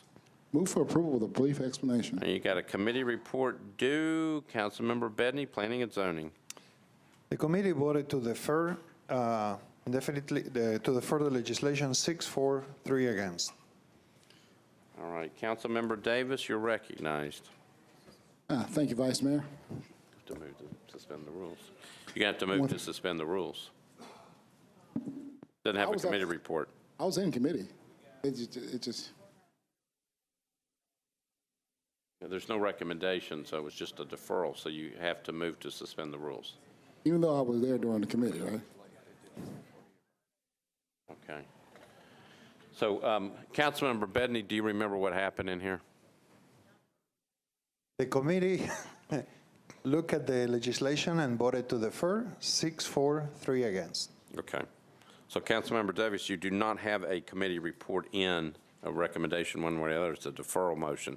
So you're going to have to move to suspend the rules to get it in front of us. All right. Even though I was here, okay, no problem. No, let's Just suspend. following the rules. All right, motion to suspend the rules. All right, so my guess is that you did not go to the Rules Committee. I'm looking at Councilmember Lee. No. I didn't- All right. So Councilmember Davis had has it. moved has moved to suspend the rules to get this matter before this body. Is there objection to suspension of the rules? There is more than two hands, so the bill, you can't suspend the rules to get it before you, so the bill is gone. Bill 2019-1729 by Councilmember Scott Davis. This is another disapproved bill. An ordinance to amend Title 17 of the Metropolitan Code of Laws by changing from RS5 to R6A zoning on property located at 329 Edwin Street, approximately 510 feet west of Lishy Avenue. It's 0.37 acres. Councilmember Davis. We try to withdraw this one, so let's withdraw it now. Okay, so the bill is withdrawn. Okay. Committee report, Councilmember Bedney. The legislation failed for lack of a second in the committee. Okay, so the bill was withdrawn. Substitute Bill BL 2019-1731 by Councilmember Anthony Davis. Ordinance amending Chapter 4.12 of the Metropolitan Code pertaining to the definition of responsible bidder or offerer and the evaluation factors considered in procurement and amending Chapter 4.20 of the Metropolitan Code. Councilmember Anthony Davis, you're recognized. We'll let the other Councilman Davis take a break for a second. I think I had a committee report with the re-referral from It budget. went back to Budget and Finance. Councilmember Virtue, you're recognized. We are on substitute Thank bill. you, Vice Mayor. Budget and Finance recommended approval, 13-4-0 against. All right, thank you, Councilmember Anthony Davis. Thank you, Vice Mayor. If I can move approval with a very quick comment. All right, so I got a motion to approve, properly seconded. Back to you.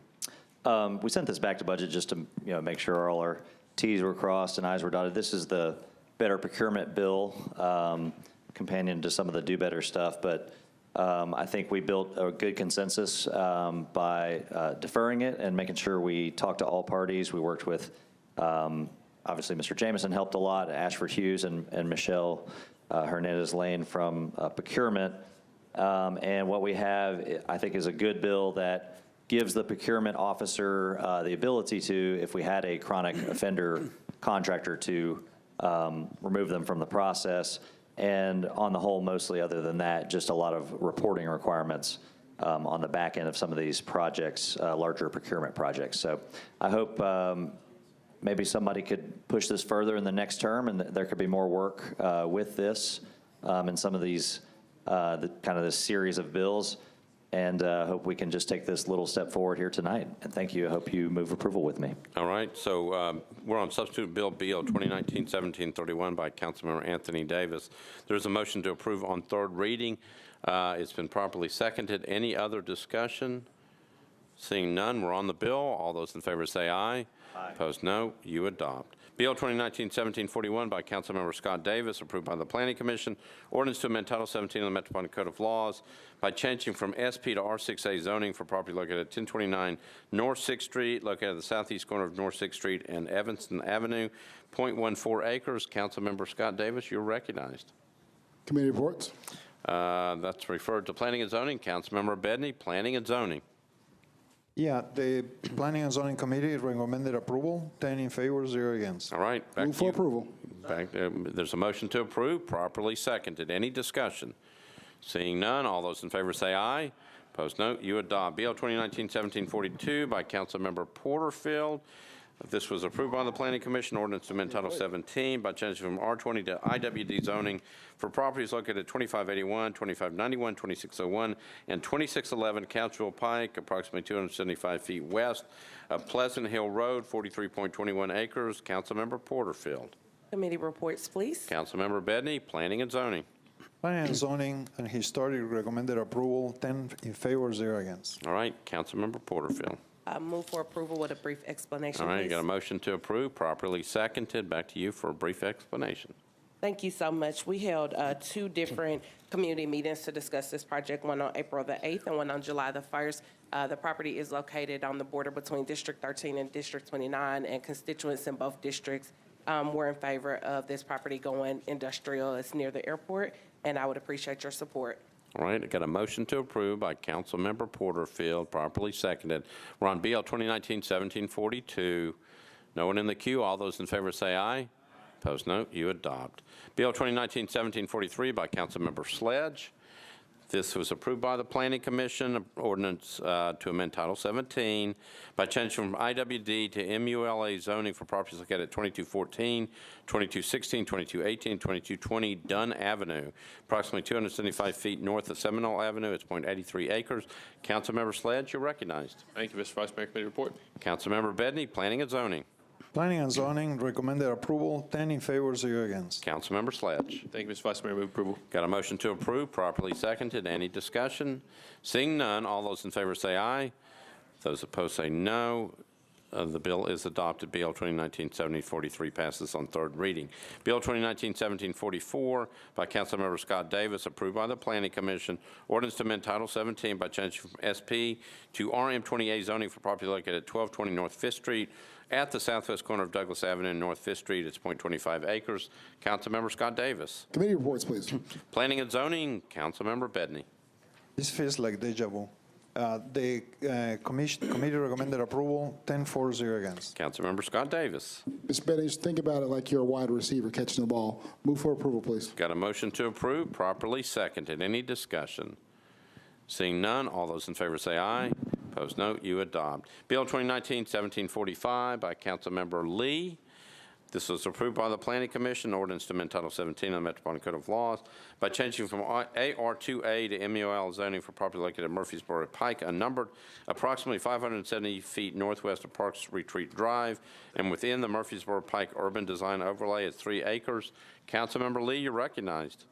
Yes, I think this was referred to planning. I would like committee reports, please, sir. Councilmember Bedney, Planning and Zoning. Planning and zoning recommended approval, 10 in favor, 0 against. Councilmember Lee.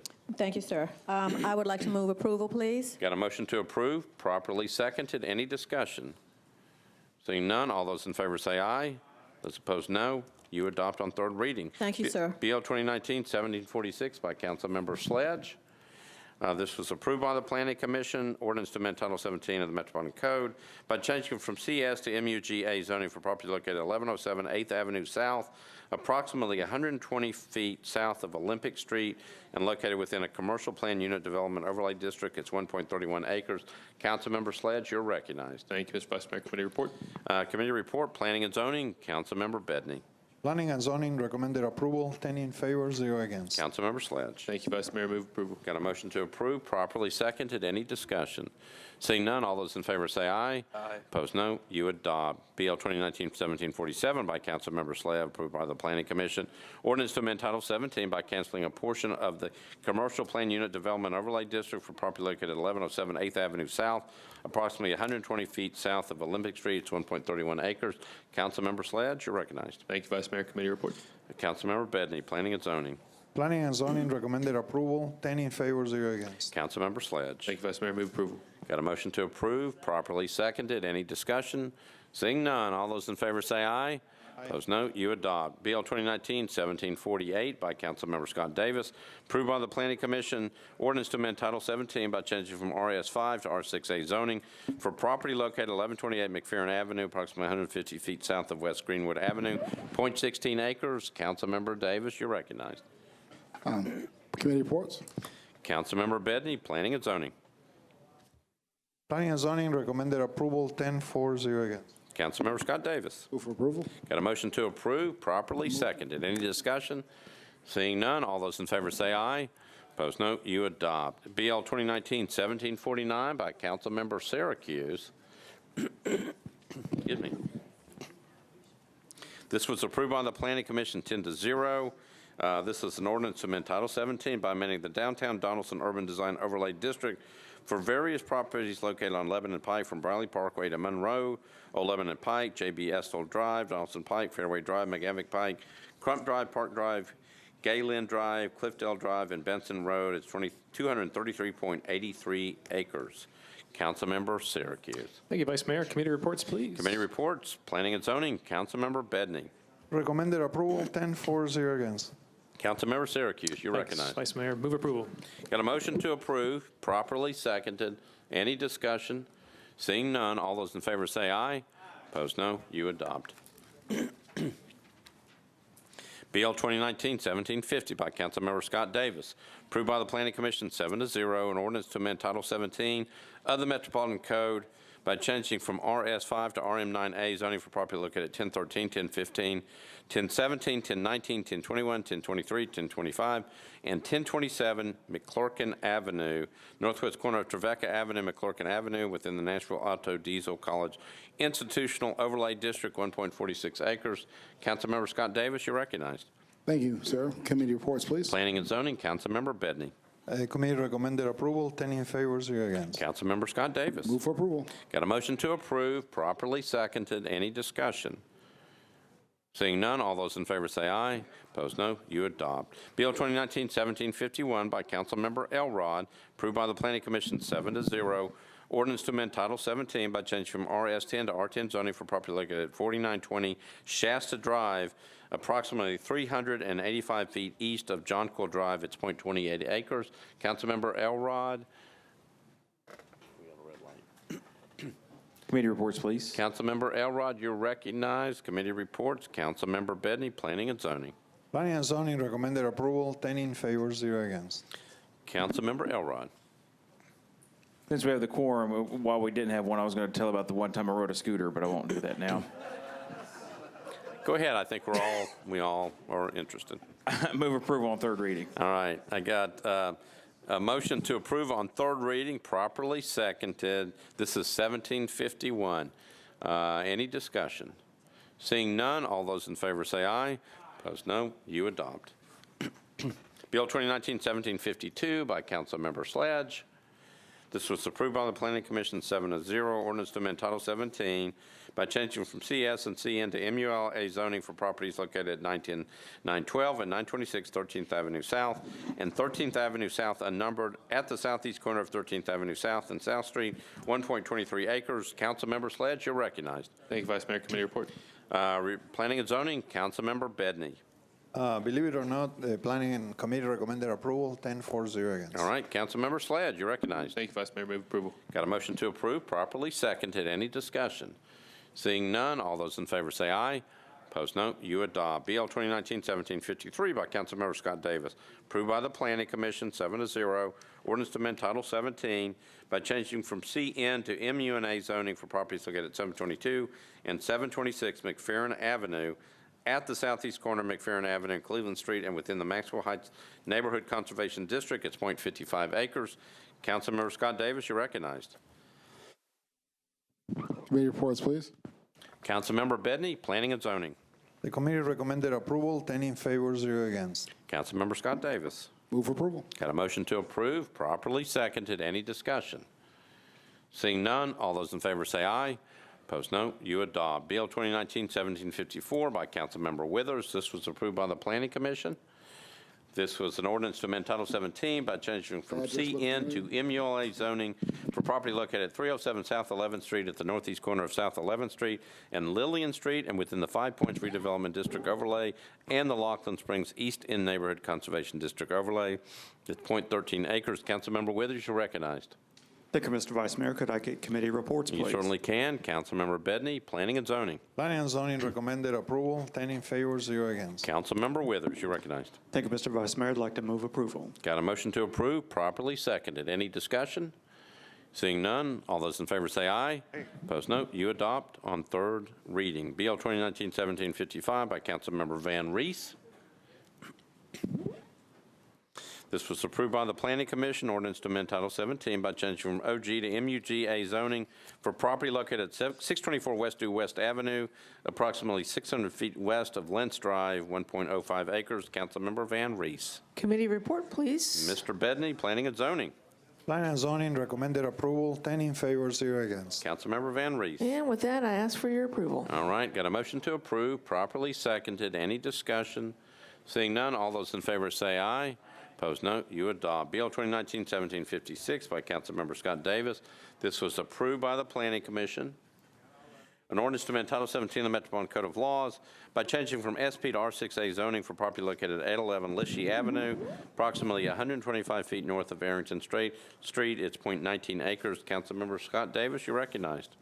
Committee reports, please. Mr. Bedney, Planning and Zoning. Planning and zoning recommended approval, 10 in favor, 0 against. Councilmember Scott Davis. Move for approval. Got a motion to approve, properly seconded. Any discussion? Seeing none, all those in favor say aye. Opposed, no. You adopt. Bill 2019-1757 by Councilmember Hall. This was approved with conditions disapproved without by the Planning Commission. Ordinance to amend Title 17 by changing from SP and RS 15 to SP zoning for properties located 4269 Ashland City Highway and Ashland City Highway unnumbered, approximately 830 feet east of Stewart's Lane. It's 23.34 acres. Permit up to 100 residential units. Councilmember Hall, you're recognized. Committee reports, please. Mr. Bedney, Planning and Zoning. Planning and zoning recommended approval, 10 in favor, 0 against. Councilmember Hall. Withdraw. So the bill is withdrawn. Thank you. Okay. Bill 2019-1758 by Councilmember Scott Davis. This was approved by the Planning Commission. Ordinance to amend Title 17 by changing from R6A to RM20A zoning for properties located at 147A, B, and C Elmhurst Avenue, approximately 180 feet south of Fern Avenue. It's 0.18 acres. Councilmember Scott Davis, you are recognized. Committee reports. Councilmember Bedney, Planning and Zoning. Planning and zoning recommended approval, 10 in favor, 0 against. Councilmember Scott Davis, you're Move for recognized. approval. Got a motion to approve, properly seconded. Any discussion? Seeing none, all those in favor say aye. Aye. Opposed, no. You adopt. Bills 2019-1759 by Councilmember Kendall and Glover, approved by the Planning Commission. Ordinance to amend Title 17 by changing from RS5 to R6A zoning for property located at 2301 Alameda Street, southeast terminus of Alameda Street. It's 0.40 acres. Councilmember Kendall, you're recognized. I'm sorry, hold on. Whoop, there you are. Committee report, please. Planning and Zoning, Councilmember Bedney. Planning and zoning recommended approval, 10 in favor, 0 against. All right, thank you. Councilmember Kendall, you're recognized. Move approval. Got a motion to approve 1759 on third reading. Properly seconded. Any discussion? Seeing none, all those in favor say aye. Aye. Opposed, no. You adopt. Bill 2019-1760 by Councilmember Scott Davis. This was approved by the Planning Commission. Ordinance to amend Title 17 by changing from RS5 to RM20A zoning. Property located at 738 Douglas Avenue, approximately 180 feet east of Montgomery Avenue. It's 0.55 acres. Councilmember Scott Davis, you're recognized. Committee reports. Planning and Zoning, Councilmember Bedney. Planning and zoning recommended approval, 10 in favor, 0 against. Councilmember Scott Davis. Move for approval. Got a motion to approve, properly seconded. Any discussion? Seeing none, all those in favor say aye. Aye. Opposed, no. You adopt. Bill 2019-1762 by Councilmember Scott Davis. Approved by the Planning Commission. Ordinance to amend Title 17, changing RS10 to RM15A zoning for property located at 511 East Trinity Lane, approximately 325 feet west of Jones Avenue. It's 0.32 acres. Councilmember Scott Davis, you're recognized. Go along, Mr. Bedney. Committee reports, please. Mr. Bedney, committee report, Planning and Zoning. The committee recommended approval, 10 in favor, 0 against. Mr. Scott Davis. Move for approval, please. Got a motion to approve, properly seconded. Any discussion? Seeing none, all those in favor say aye. Opposed, no. You adopt. BL 2019-1763 by Councilmember Murphy. Approved with conditions, disapproved without. Ordinance to amend Title 17 by amending a specific planned zoning district on property located at 405 40th Avenue North, approximately 190 feet north of Charlotte Avenue, 1.92 acres. Councilmember Murphy, you're recognized. Committee reports, please. Committee reports, Mr. Bedney, Planning and Zoning. Planning and zoning recommended approval, 10 in favor, 0 against. All right, Councilmember Murphy, you're recognized. Thank you. I'd like to move for approval with some brief comments. All right, we were on a roll, Councilmember Start Murphy. with me. Got a motion, properly seconded, back to Councilmember Murphy. So I'm moving for approval tonight. While I am not thrilled that this is going to be more apartments on a corridor where we just found out that the Metro Salt property is primarily going to be apartments. And as y'all know, further up the hill in Councilman Kendall's district on the hill, there's going to be a number of apartments. There's a number of apartments across from this property in the new Hill Center there. And so I am a little bit concerned about a whole lot of apartments being put in this corridor. But there is a lot of new retail and exciting retail going in here. And this is a mixed-use property that will have a restaurant and some other retail in it. Additionally, what is important to note of this is that last year the community came together and we updated the community plan. As part of that, we said, Hello, developers. If you'd like to develop along this corridor and you would like some additional height or things like that, then we would like some green space from you. And so I believe, and the math is going off my head, so planning could correct me if I'm grossly wrong, about 10% of this property is going to publicly used and publicly visible green space. And so that's how I can help justify some of the increase in apartments through here. Another thing to note is that this is an SP, replacing an SP we already passed this year. But if you look at I know you don't have it in front of you, or some of you are looking at me like, please hurry up. The daily trips, the traffic count here is actually going down with this new zoning. And so while this might not be my most favorite plan in the world, I think it's better than the zoning that was there. It's got publicly accessible green space, and it's cutting down on traffic. Thank you. I move for approval. So I got a motion to approve by Councilmember Murphy. It's been properly seconded. Any discussion? Seeing none, all those in favor say aye. Opposed, no. You adopt. Bill 2019-1764 by Councilmember Roberts. Approve with conditions, disapprove without. Ordinance to amend Title 17 by change from CS to SP zoning for various properties located east of 51st Avenue North, 3.82 acres, to permit 400 multifamily residential units and 26,000 square feet of non-residential uses. Councilmember Roberts, you're recognized. Thank you, Mr. Vice Mayor. Committee reports, please. Councilmember Bedney, Planning and Zoning. The committee recommended approval, 10 in favor, 0 against. Councilmember Roberts, you're recognized. I'd like to move the amendment with a brief explanation. All right, so let's get the motion on the bill. It's moved to approve, properly seconded. Back to you for the amendment. So I'd like to move the amendment. Okay, got a motion on the amendment, properly seconded. Back to you for just a brief explanation of the amendment. So we worked for 8 months on this. I'm so proud that this project got through. We're doing this amendment just to improve some aesthetics, and Okay. I'd like to ask for it to be. All right, so I got a motion on the amendment. It's been properly seconded. Any discussion on the amendment? Seeing none, all those in favor of the amendment say aye. Opposed, no. You adopt. The amendment's adopted. Now, Councilmember Roberts, you're back on your bill as amended. Just I'd make a like motion to to approve. move for approval. Got a motion to approve the bill as amended, properly seconded. Any discussion? Seeing none, all those in favor say aye. Opposed, no. You adopt. Bill 2019-1765 by Councilmember Pridemore, approved with conditions, disapproved without. Ordinance to amend Title 17 by changing from RS 7.5 to SP zoning for properties located at Shannon Avenue unnumbered, approximately 300 feet west of Pierce Road, 1.96 acres, to permit 28 multifamily residential units. Councilmember Pridemore, you're recognized. Thank you, Mr. Vice Mayor. Committee reports, please. Councilmember Bedney, Planning and Zoning. Planning and zoning recommended approval, 10 in favor, 0 against. Move for approval. We got a motion to approve by Councilmember Pridemore, properly seconded. Any discussion? Seeing none, all those in favor say aye. Opposed, no. You adopt. Bill 2019-1766 by Councilmember Glover, approved with conditions, disapproved without. Ordinance to amend Title 17 by change from RS 15 to SP zoning for properties located at 5581, 5585, 5587 South New Hope Road, approximately 345 feet south of 7 Points Trace. It's 14.6 acres to permit 29 two-family lots. Councilmember Glover, you're recognized. Committee reports, please. Got a committee report. Hey, we're almost finished. We're getting there. Councilmember Bedney, Planning and Zoning. The committee recommended approval of the amendment, 10 in favor, 0 against, and recommended approval as amended, 8 in favor and 2 abstaining.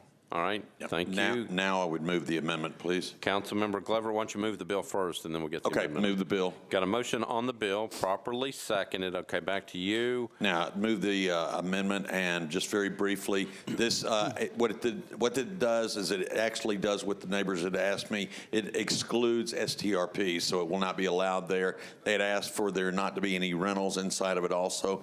That's getting into HOAs, and that gets into a whole different legal battle. So this one does do away with the STRPs, though. So with that, I renew my motion to approve the amendment. All right, so I got a motion to approve the amendment. It's been properly seconded. Any discussion on the amendment? All right, seeing none, all those in favor of the amendment say aye. Aye. Opposed, no. You adopt. Councilmember Glover, you're back on your bill. Move the bill as amended. So Councilmember Glover has moved BL 2019-1766 as amended. moved it for passage on third reading. It's been properly seconded. Any discussion on the bill? Seeing none, all those in favor say aye. Aye. Opposed, no.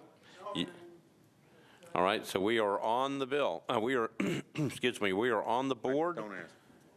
This is ridiculous. Because we have negative votes and abstentions. So, Madam Clerk, if you would, we're on Bill 2019-1766 as amended. Madam Clerk, if you would, open up the machines. This is an approved bill, so it just requires 21 votes.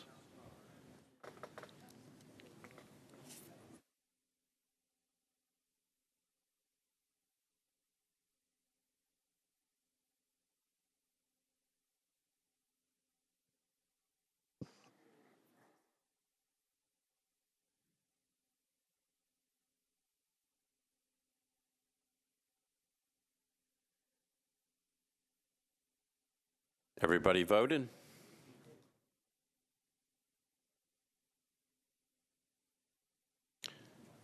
All right, Madam Clerk, close machines, take the vote. 22 in favor, 5 against, 6 abstentions. Needed 21 votes, it got 22. Councilmember Glover's Bill 1766 as amended passes on third reading. BL 2019-1768 by Councilmember Swope. Approved by the Planning Commission, ordinance to amend Title 17, canceling a portion of a planned unit development overlay district for property located at 491 Kinhawk Drive, terminus of Kinhawk Drive, Zone R15, 7.17 acres. Councilmember Swope, you're recognized. Thank you, Your Honor. Committee report, please. Councilmember Bedney, Planning and Zoning.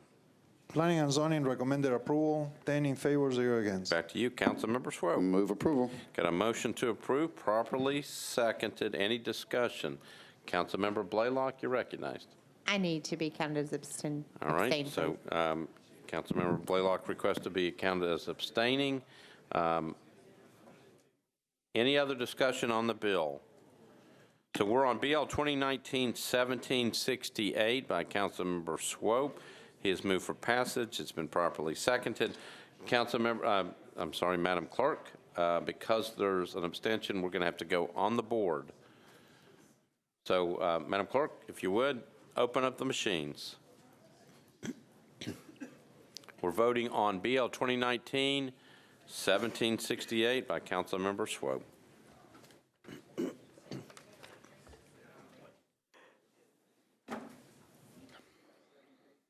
Everybody voted who wishes to vote?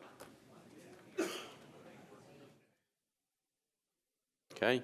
Madam Clerk, close the machines, take the vote. 32 in favor, 1 abstention. Okay, 32 yeses, 0 noes. The bill passes on third reading. BL 2019-1770 by Councilmember O'Connell. Approve with conditions, disapprove without. Ordinance to amend Title 17, changing from R6A zoning to SP zoning for properties located at 1304, 1306 Hawkins Street, approximately 140 feet west of 13th Avenue South. It's 0.72 acres, permit 9 multifamily residential units. Councilmember O'Connell, you're recognized. Thank you, Mr. President. I'd like to request committee reports, please. Committee reports, Planning and Zoning. Councilmember Bedney. The committee recommended approval, 10 in favor, 0 against. Thank you, Councilmember O'Connell. Thank you, Mr. President. I'd like to move approval. Got a motion to approve, properly seconded. Any discussion? Seeing none, all those in favor say aye.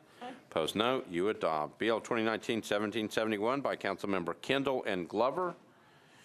Approved by the Planning Commission, 7-0. An ordinance to amend Title 17 by changing from RS5 to R6A zoning for properties located at 2411, 2413 Booker Street, approximately 300 feet east of 25th Avenue North. It's 0.44 acres. Councilmember Kendall, you're recognized. Committee report, please. Councilmember Bedney, Planning and Zoning. Planning and Zoning recommended approval, 10 in favor, 0 against. Councilmember Kendall, you're recognized. Move approval. Got a motion to approve on third reading, properly seconded. We're on 1771. Any discussion? Seeing none, all those in favor say aye. Opposed, no. You adopt. BL 2019-1772 by Councilmember O'Connell. This was approved by the Planning Commission. Ordinance to amend Title 17, canceling a planned unit development located at 9 Carroll Street. Can we take these next two together? 1772. Yes, we should be able to. Okay. We're going to have to take them separately. BL 2019-1772 by Councilmember O'Connell. Again, approved by the Planning Commission, ordinance to amend Title 17, canceling a planned unit development located at 9 Carroll Street, 72 and 78 Charles E. Davis Boulevard, 78, 92, and 128 Lafayette Street, corner of Lewis Street and Lafayette Street, Zone CS and RM20. Councilmember O'Connell, you're recognized. Thank you, Mr. President. I'm going to move to suspend the rules so we can take these together. No, I'll just get committee reports. Sounds like a plan. Planning and Zoning, Councilmember Bedney. Planning and Zoning recommended approval, 10 in favor, 0 against. Councilmember O'Connell. Thank you, Mr. President. I'd like to move approval. Got a motion to approve, properly seconded. We're on 1772. Any discussion? Seeing none, all those in favor say aye. Opposed, no. You adopt. BL 2019-1773 by Councilmember O'Connell, also approved by the Planning Commission. Ordinance to amend Title 17 by changing from CS and RM20 to SP zoning. Properties located at 9 Carroll Street, 72 and 78 Charles E. Davis Boulevard, 78, 92, and 128 Lafayette Street. At the corner of Lewis Street and Lafayette Street, permit a mixed-use development. Councilmember O'Connell, you're recognized. Thank you, Mr. President. I'd like to request committee reports, please. Councilmember Bedney, Planning and Zoning. Planning and Zoning recommended approval, 10 in favor, 0 against. Councilmember O'Connell, you're recognized. Thank you, Mr. President. I'd like to move approval. Got a motion to approve. It's been properly seconded. Any discussion? Seeing none, all those in favor say aye. Opposed, no. You adopt on third reading. BL 2019-1774 by Councilmember Porterfield. There you are. Approve with conditions, disapprove without. Ordinance to amend Title 17 by changing from CS and SP zoning to SP zoning for properties located at 2540 Murfreesboro Pike and Lake Villa Drive, unnumbered, located at the northeast corner of Murfreesboro Pike and Lake Villa Drive. It's 3.06 acres, permit 50 multifamily residential units and a maximum of 10,000 square feet of commercial use. Councilmember Porterfield, you're recognized. Thank you, Vice Mayor. Committee reports, please. Councilmember Bedney, Planning and Zoning. Planning and Zoning recommended approval, 10 in favor, 0 against. Councilmember Porterfield. Thank you. Move for approval with a brief explanation. Got a motion to approve, properly seconded. Back to Councilmember Porterfield. Thank you so much. We had community meetings on this April 18th, July 1st, and July 22nd. We did work with the developer to put some more strict restrictions into the SP, including limiting any short-term rental properties. So we would appreciate your support. Okay, so Councilmember Porterfield, is that in the substitute? The substitute actually just had it was a clerical error, and it says it's up to 45 instead of up to 50. All right, so do you want to move the substitute? Yes. Okay, so I got a motion on the substitute, properly seconded. Back to you for just a brief explanation. I think you just explained what the substitute was. Yes, it was just a clerical error. It's supposed to be up to 45 units and not up to 50. All right, so Councilmember Porterfield has moved a substitute, properly seconded. Any questions on the substitute? Seeing none, all those in favor say aye. Opposed, no. Substitute is adopted. Now you're on your bill as substituted. Move for approval. So I got a motion to approve, properly seconded. Any discussion? Seeing none, all those in favor of the bill as substituted, we're on BL 2019-1774, say aye. Opposed, no. The bill as substitute is adopted, 1774. Okay, we're on BL 2019-1776. Councilmember Glover. This bill was 1776 as amended. Approve with conditions, disapprove without. Ordinance to amend Title 17, changing from RS 15 to SP zoning for properties located at 4139, 4161, 4169, 4179, 4185, 4193, 4211 Central Pike and Central Pike unnumbered, approximately 590 feet east of Valley Grove Drive at 21.73 acres to permit a mixed-unit development. Councilmember Glover, you're recognized. Committee reports, please. Councilmember Bedney, Planning and Zoning. Planning and Zoning recommended approval, 10 in favor, 0 against. Councilmember Glover. Move approval. Got a motion to approve 1776 as amended, properly seconded. Any discussion? Seeing none, all those in favor say aye. Aye. Opposed, no. You adopt. BL 2019-1778 by Councilmember O'Connell. Approve with conditions, disapprove without. Ordinance to amend Title 17 by changing from R6A to SP for properties located at 1514, 1516, 1518 Edge Hill Avenue at the northwest corner of Edge Hill Avenue and Villa Place, and within the Edge Hill Neighborhood Conservation District overlay. It's 0.6 acres to permit 10 multifamily residential units. Councilmember O'Connell, you're recognized. Thank you, Mr. President. I'd like to request committee reports, please. Councilmember Bedney, Planning and Zoning. Planning and zoning recommended approval, 10 in favor, 0 against. Councilmember O'Connell. Thank you, Mr. President. I'd like to move approval. Got a motion to approve, properly seconded. Any discussion? Seeing none, all those in favor say aye. Opposed, no. You adopt Bill 2019-1779 by Councilmember Scott Davis. This was approved with conditions, disapproved without. Ordinance to amend Title 17 by changing from RS5 to SP zoning for properties located at 1005 Mansfield Street, approximately 225 feet west of Bailey Street, and located within the Maxwell Heights Neighborhood Conservation District. It's 0.20 acres to permit a detached accessory dwelling unit. Councilmember Scott Davis, you're recognized. This is it, Mr. Bedney. Committee reports. Councilmember Bedney, Planning and Zoning. Planning and zoning recommended approval, 10 for, 0 against. Councilmember Scott Davis, you're recognized. 8-year zoning bill passed number 325. Move for approval, please. Got a motion to approve, properly seconded. Any discussion? Seeing none, all those in favor. Councilmember Hall. 3 Councilmember Davis. Just don't ever downzone. Just don't ever downzone every piece of property, including car lots, to RS5, your district, please. Thank you, both of you. All right, so we're on BL 2019-1779 by Councilmember Scott Davis. It has been moved for passage, properly seconded. Any other discussion? Seeing none, all those in favor say aye. Aye. Opposed, no. You adopt. BL 2019-1780 by Councilmember Swope. Approved with conditions, disapproved without. An ordinance to amend Title 17 by changing from R40 to SP zoning. Properties located at 527 Old Hickory Boulevard and Old Hickory Boulevard unnumbered, approximately 525 feet west of Copperfield Way, 8.19 acres to permit up to 32 multifamily residential units. Councilmember Swope, you're recognized. Thank you, Your Honor. Committee report, please. Councilmember Bedney, Planning and Zoning. Planning and zoning recommended approval, 10 in favor, 0 against. Councilmember Swope. There is an amendment to this. All right. So let's go ahead. So I would move approval on the bill. Move the bill. There's a motion on the bill, properly seconded. Back to you for a motion on the amendment. And I would move the amendment with a very brief comment. All right. So there's a motion on the amendment, properly seconded. Back to you for discussion on the amendment. The amendment does absolutely nothing except address two small issues. One for no lighting other than down-focused lighting, and two, an increased buffer screen between this development and its neighbors. That's all it does. All right, so I've got a motion on the amendment. It's been properly seconded. Any discussion on the amendment? Seeing none, all those in favor of the amendment say aye. Opposed, no. Amendment is adopted. You're back on your bill as amended. And I would move 1780 as amended. Okay, so there's a motion to approve 1780 as amended on third reading, properly seconded. Any discussion? Seeing none, all those in favor say aye. Opposed, no. You adopt. Bill 2019-1782 by Councilmember O'Connell. This was approved with conditions, disapproved without. Ordinance to amend Title 17 by changing from R6A to SP zoning on properties located at 1825, 1827, 1829, 1831, 1833, and 1835. 3rd Avenue North at the southeast corner of Coffee Street and 3rd Avenue North. It's 1.18 acres, permit 21 multifamily residential units.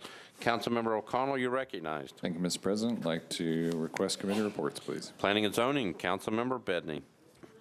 The committee recommended approval. Wait a minute. I don't have a number here. 1782. No, but Let's just say 10 in favor, 0 against. all right. I cannot confirm or deny that that was the number, but it says approve here. So there's a motion. It was approved in the committee. Yes. All right. All right. Councilmember O'Connell, back to you. Provided we are in procedurally healthy shape here, I would like to move approval. Believe we are. So there's a motion to approve 1782 on third and final reading, properly seconded. Any discussion? Seeing none, all those in favor say aye. Opposed, no. You adopt. BL 2019-1783 by Councilmember Potts and Blaylock. Approved with conditions, disapproved without. Ordinance to amend Title 17 by change from RS10 to SP zoning for a portion of properties located at 5009 Raywood Lane and 4930 Nolensville Pike, located at the northwest corner of Raywood Lane and Strasser Drive, 4.58 acres, to permit 180 multifamily residential units. Councilmember Potts, you're recognized. Thank you, Vice Mayor. Committee reports. Councilmember Bedney, Planning and Zoning. The committee recommended approval, 5 in favor, 1 against, and 1 non-voting. All right, Councilmember Potts, you're recognized. I'd like to move approval with a brief comment. All right, so I got a motion to approve, properly seconded. Back to you for further discussion. So this is my last zoning bill, last bill this session, last bill as a council member. I want to personally thank a few people along the way. I don't know if y'all know, but a long run's going in tonight with my family. Somebody in our family has been in this body since 1983.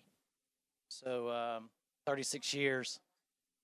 36 years somebody in our family has been in this body. So I wanted to thank a lot of my family that helped me get to where I am as a council member and a state representative. Tom Alexander, who's no longer with us, served from 83 to 99. Jerry Graves from 91 to 99. Jason Alexander from 99 to 2007, and Carl Birch from 2003 to 2011, and of course me. I just want to thank all of them for the advice. I wouldn't be who I am today, and I'm going to miss this place, but it's been a blast. Thank you. Thank you, Councilmember Potts. So Councilmember Potts has moved passage of his bill on third reading. It's properly seconded, but I believe it got a negative vote in Planning Committee. So, because this is your last bill, we are, unless there's any discussion, we are on the board. So, Madam Clerk, if you would, open up the machines. We are voting on BL 2019-1783 for passage on third reading.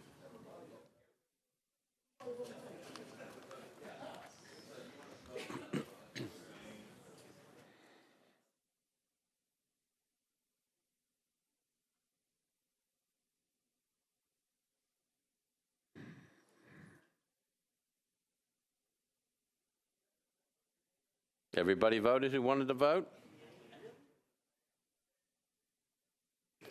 Madam Clerk? Yes. Close machines, take the votes. 30 in favor, 1 against. 30 yeses, 1 no. Councilmember Potts, your bill passes on third reading. Okay. BL 2019-1784 by Councilmember Anthony Davis, approved with conditions, disapproved without.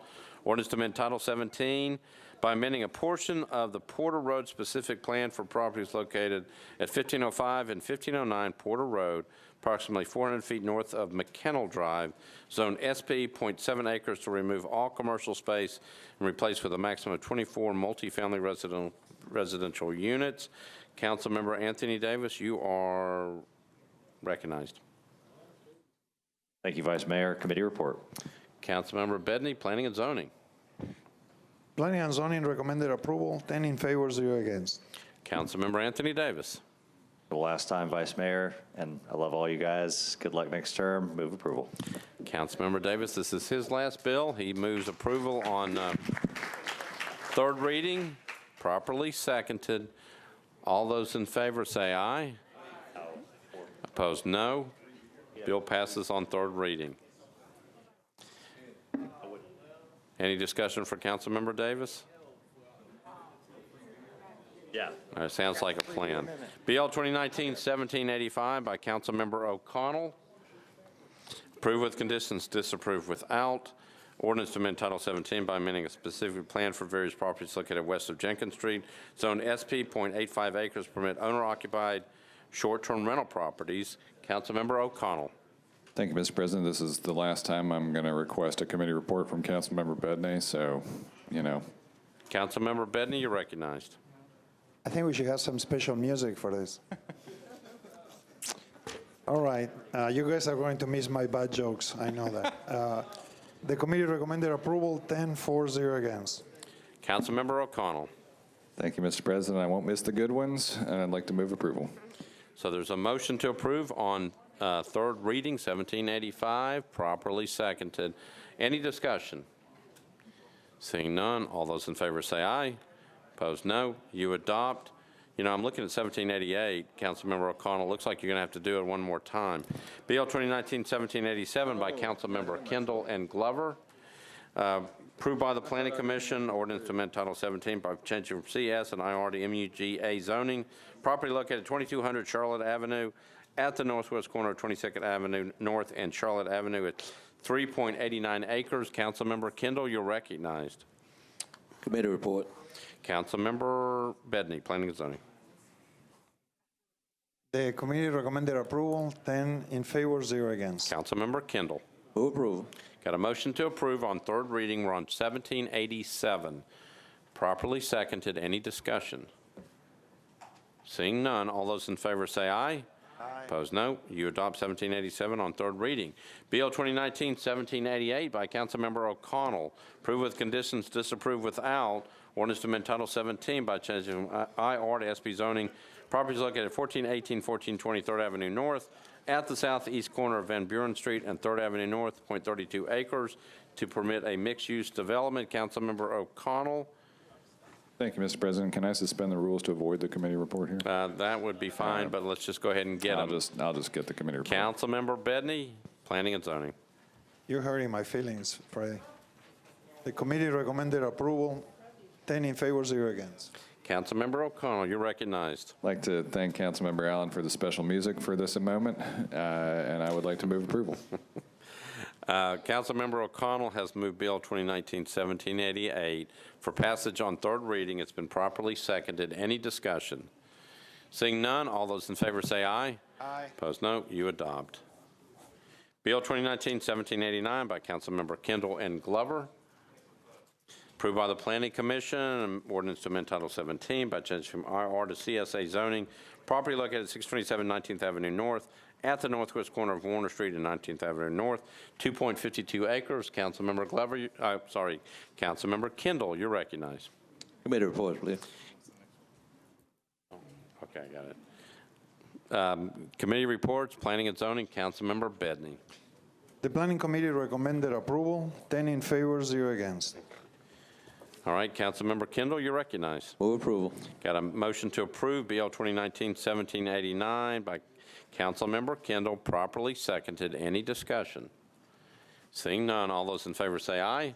Opposed, no. You adopt. BL 2019-1790 by Councilmember Glover and Kendall, approved by the Planning Commission 7-0, an ordinance to amend Title 17 by changing from RS5 to R6A zoning for property located at 525 31st Avenue North, approximately 280 feet northwest of Delaware Avenue. It's 0.20 acres. Councilmember Glover, you're recognized. Committee reports, please. Councilmember Bedney, Planning and Zoning. This is my last report as the chair of planning, so you guys won't be getting any more jokes from me. It's been an honor. It's been a real honor. Sorry, I'm choked up a little bit. You guys are great. We did many good things, and I appreciate that you guys elected me for 2 years to be your chair. And as to the report, the committee recommended approval, 10 in favor, 0 against. Thank you, Councilmember Bedney, for all your work. Councilmember Glover, you're recognized. So just very quickly, Mr. Kendall and I have been together for a long, long time. We served on the school board together, and we've served for the last 4 years here on the council together. And therefore, this is the last one, or the last zoning I'm doing as a district council member too. And it's it's appropriate that Mr. Kendall and I are doing this together because, as I said, he and I have been together for many, many years on school board and now here. So with that, I renew my motion to approve, please. Thank you, Councilmember Glover. Properly seconded, Councilmember Kendall. Yes, I'm tempted to vote against this. Steve and I never voted together on the school board, but we're very good friends. Thank you. No, just teasing. I'm voting for it. Do we need a group hug at this point? Let's do it. Let's just do it right All right. Not on TV. Yeah. I'm not seeing the value. All right. So I have got a motion by Councilmember Glover to approve 2019-1790 on third reading. It has been properly seconded by Councilmember Kendall. Any discussion on the bill? Seeing none, all those in favor say aye. Aye. Opposed, no. You adopt. Bill 2019-1791 by Pulley, Bedney, and O'Connell. Ordinance authorizing the Metropolitan Government of Nashville and Davidson County to abandon existing public sanitary sewer main, manholes, fire hydrant assemblies, easements, and to accept new public sanitary sewer main, sanitary sewer manholes, fire hydrant assemblies, and easements for 4 properties located at Belmont Park Terrace, Harding Place, and Granny White Pike. Councilmember Pulley, you are recognized. All committee reports being in, I move approval. Got a motion to approve, properly seconded. Any discussion? Seeing none. All those in favor say aye. Opposed, no. You adopt BL 2019-1792 by Sledge, Bedney, and O'Connell. All committee reports are in. Ordinance authorizing the metropolitan government to abandon existing public sanitary sewer main and a sanitary sewer manhole, to accept new water main, fire hydrant assembly, and a sanitary sewer manhole. Property located 2223 8th Avenue South. Councilmember Sledge, you're recognized. Thank you, Vice Mayor. Move approval. Got a motion to approve, properly seconded. Any discussion? Seeing none, all those in favor say aye. Opposed, no. You adopt BL 2019-1793 by Swope, Bedney, and O'Connell. All the committee reports are in. Ordinance authorizing the metropolitan government to abandon existing sanitary sewer easements and to accept a new water main, fire hydrant assembly, sanitary sewer mains, sanitary sewer manholes, and easements for property located at 6021 Mount Pisgah Road and Mount Pisgah Road unnumbered. Councilmember Swope, you are recognized. Thank you, Your Honor, for the final time this term. And might I say that I'm going to sincerely miss Jeremy Elrod's public safety dissertations in basically giving an entire committee report in less than a half a second, if you all remember those. And I'm sincerely going to miss Councilman Bedney. Bobby, I love it when you give your committee reports. I can't do it as good as you, but I will miss this. God bless you. Move approval. Got a motion to approve, properly seconded. Councilmember Blaylock? I just wanted to say I'm going to miss everybody. So I'm going to miss you too, but I'm just really glad for your last bill you're getting some new sewers. Amen, sister. Takes all of it. All right, we're on BL 2019-1793. Councilmember Swope has moved passage. I give credit to Councilmember Blaylock for the second. The motion is to approve. Any other discussion? Seeing none, all those in favor say aye. Opposed, no. You adopt. BL 2019-1794 by Councilmember Weiner, Bedney, and O'Connell. All the committee reports are in. Ordinance authorizing the metropolitan government of Nashville and Davidson County to negotiate and accept permanent and temporary easements for the Harness Drive Stormwater Improvement Project for 8 properties located on Harness Drive, Carriage Drive, and Sawyer Brown Road. Councilmember Bedney, I'm going to go to you for a motion on the bill. Which one is this one? This is 1794. Councilmember Weiner is the lead. You're second. Oh, well, I guess I move to approve. Got a motion to approve, properly seconded. Any discussion? Seeing none, all those in favor say aye. Opposed, no. You adopt BL 2019-1795. Henderson, Bedney, and O'Connell, all reports are in. Ordinance authorizing the metropolitan government to abandon an existing water pumping station, brick building, and associated easement, and to retain the remaining 10-foot public utility easement located at 1505 Dresden Circle. Councilmember Henderson, you're recognized. Thank you, Vice Mayor. With all committee reports in, I would move approval, please. So there's a motion to approve, properly seconded. Any discussion? Seeing none, all those in favor say aye. Those opposed, no. The bill is adopted on third reading. Bill 2019-1796, Sledge, Bedney, and O'Connell. All the committee reports are in. Ordinance to amend the Geographic Information System Street and Alley Centerline layer for the Metropolitan Government of Nashville and Davidson County by abandoning alley number 2086 and an unnumbered alley right-of-way. Councilmember Sledge, you are recognized. Thank you, Vice Mayor. Move approval. Got a motion to approve, properly seconded. Any discussion? Seeing none, all those in favor say aye. Opposed, no. You adopt. We're on BL 2019-1797 by Councilmember O'Connell and Bedney. All reports are in. Ordinance to amend the Geographic Information System Street and Alley Centerline layer for the Metropolitan Government of Nashville and Davidson County by abandoning alley number 384 and alley number 386 right-of-way. Councilmember O'Connell, you're recognized. Thank you, Mr. President. I already miss him so much, and I'm wondering if Councilmember Bedney could give a committee report for me just for old time's sake. Councilmember Bedney, you're recognized. There are no committee reports. Councilmember O'Connell. Thank you, Mr. President. I'd like to move approval. Councilmember O'Connell moves approval, 1797 on third reading, properly seconded. Any discussion? Seeing none, all those in favor say aye. Opposed, no. You adopt. BL 2019-1798, Councilmember Scott Davis, Bedney, and O'Connell. All committee reports are in. Ordinance authorizing the Metropolitan Government of Nashville and Davidson County to acquire through negotiations, condemnation, or fee simple purchase a parcel of real property known as 1012 Apex Street for the Apex Storm Screening Facility Improvements Project. Councilmember Scott Davis, you are recognized.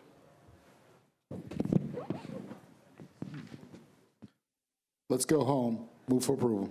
Councilmember Davis moves for approval, properly seconded. Any discussion? Seeing none, all those in favor say aye. Opposed, no. You adopt. BL 2019-1799, last bill. Councilmember Allen, Hall, and others. Ordinance of providing the honorary street designation of Perry Wallace Way for a portion of 25th Avenue Street. 25th Avenue South. Councilmember Alley, Thank you, Mr. Vice Mayor. I'd like to move approval with a brief comment. I am proud to offer that our final bill is a name designation for the section of 25th Avenue in front of Vanderbilt's Memorial Gym after Perry Wallace in honor of his pioneering, being the first African-American athlete at that institution and in the SEC in general. I think it's a fitting way to end our term, and I would ask for your approval. Councilmember Allen moves for approval. I'm going to go to Councilmember Pridemore for the second. Any discussion from you, Councilmember Pridemore? I should call a question, but I'm not. I have one comment. All right. So second, I'm going to I second that and move for approval. All right. So Councilmember Pridemore moves for approval. We're on Councilmember Allen's bill, BL 2019-1799. Properly moved, properly seconded. Any other discussion? Seeing none, all those in favor say aye. Opposed, no. BL 2019-1799 is passed on third reading. I'm going to go to Councilmember Lee for a motion. Yes, sir. Thank you. Mr. Vice Mayor, I move that all previously deferred resolutions and ordinances still pending at this time be withdrawn and that the council adjourn sine die. So I got a motion to adjourn sine die, properly seconded. Councilmember Gilmore.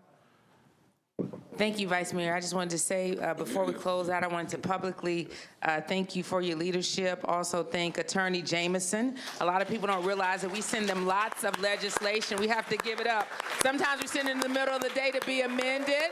He, Hannah, Rosie, all of them, we need to publicly thank them. I think the public doesn't know how many pieces of legislation we send to them to amend over and over. So we appreciate your leadership, Vice Mayor. Appreciate you, Attorney Jameson, Hannah, Rosie, and all of you, and it's been a pleasure working with each of you. Best wishes to all of you. Thank you, Vice Mayor. Thank you. Thank you, Councilmember Gilmore. We are on the motion to adjourn sine die. It's been properly seconded. All in favor say aye. Opposed, no. We are adjourned sine die. Thank you, sir. Thank you. Nice job. What do you need? Here. Okay. Yeah. Yeah.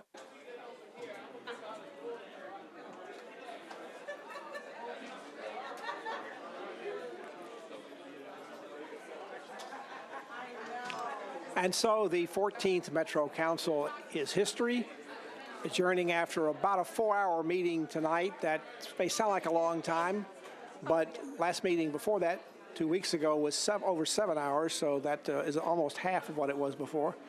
Among the highlights in this evening was one disapproved zoning bill that was withdrawn earlier in the evening. It would have made a change to allow the construction of a hotel in the area on what's called Nashville's Rock Block in the area around Elliston Place and Louise Avenue. It was withdrawn by a councilman, the sponsor, in that area, feeling that there had been some misinformation about it. He is up for re-election in a runoff election, leaving this now, if there's going to be any changes on that, to be considered in the next term of council when they start their meetings in October.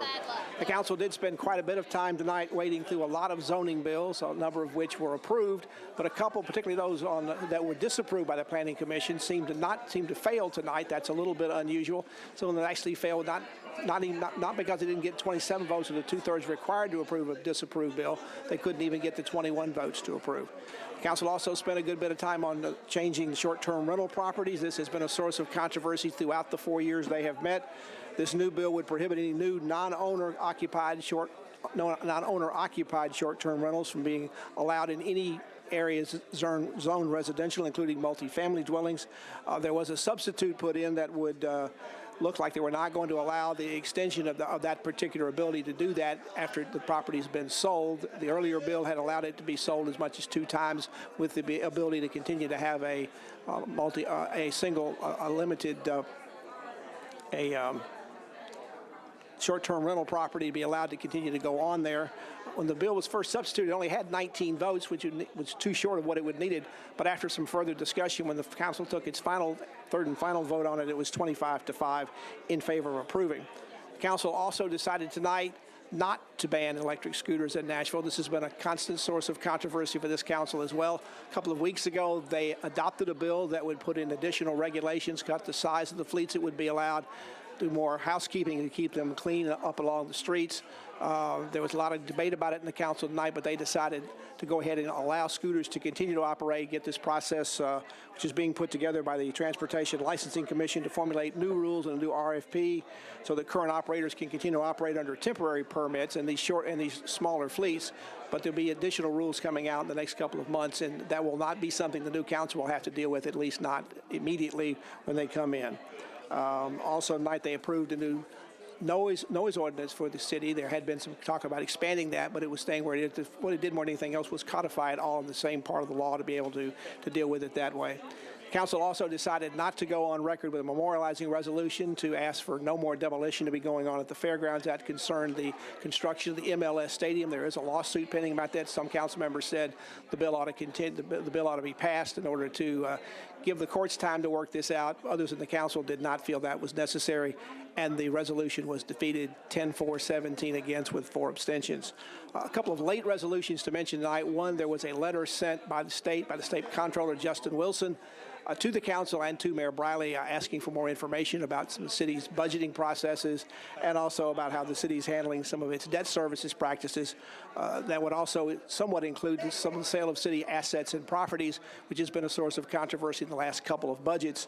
The resolution that the council passed as a late resolution tonight basically asks that the Vice Mayor and the Department of Finance and the Mayor's office keep them informed during this period of time what's going on as the new council comes in. There are some reporting periods back to the state during the month of September when this council does not actually meet, and some council members wanted to make sure they stay up to date with what is being responded back to the state in some of the questions that they ask. One final late resolution the council did not consider tonight was to settle a lawsuit involving the 911 response to the Waffle House shooting that occurred in town. Normally, lawsuit settlements do come to this council, but they come after the legal department has reviewed them and determined what they think it ought to be settled for, and then the council determines whether to go with that or not. That had not happened in this case. Some council members felt uncomfortable about moving forward to offer a settlement in this when it had not been approved by the legal department and other officials within the government. So that resolution was not considered by the council tonight. That concludes this council's business for the last 4 years. This is the 14th Metro Council. It will now be history. Will not be meeting during the rest of this month or the month of September. The first business meeting of the new council will be on October 1st, 2019. The rest of the council will still be selected in the upcoming runoff on September 12th, but until then, they'll be conducting no business. There'll probably be some kind of swearing-in ceremony for the entire council sometime during the month of September, but that will be ceremonial only. They'll be doing no business that night. Until then, the council stands in permanent recess. They have adjourned sine die. We'll be back here on October 1st to provide these live coverage again of the council meetings when the new session of council begins, and we'll be back here at that time to provide it. Until then, I'm Pat Nolan. Good night from the council chambers.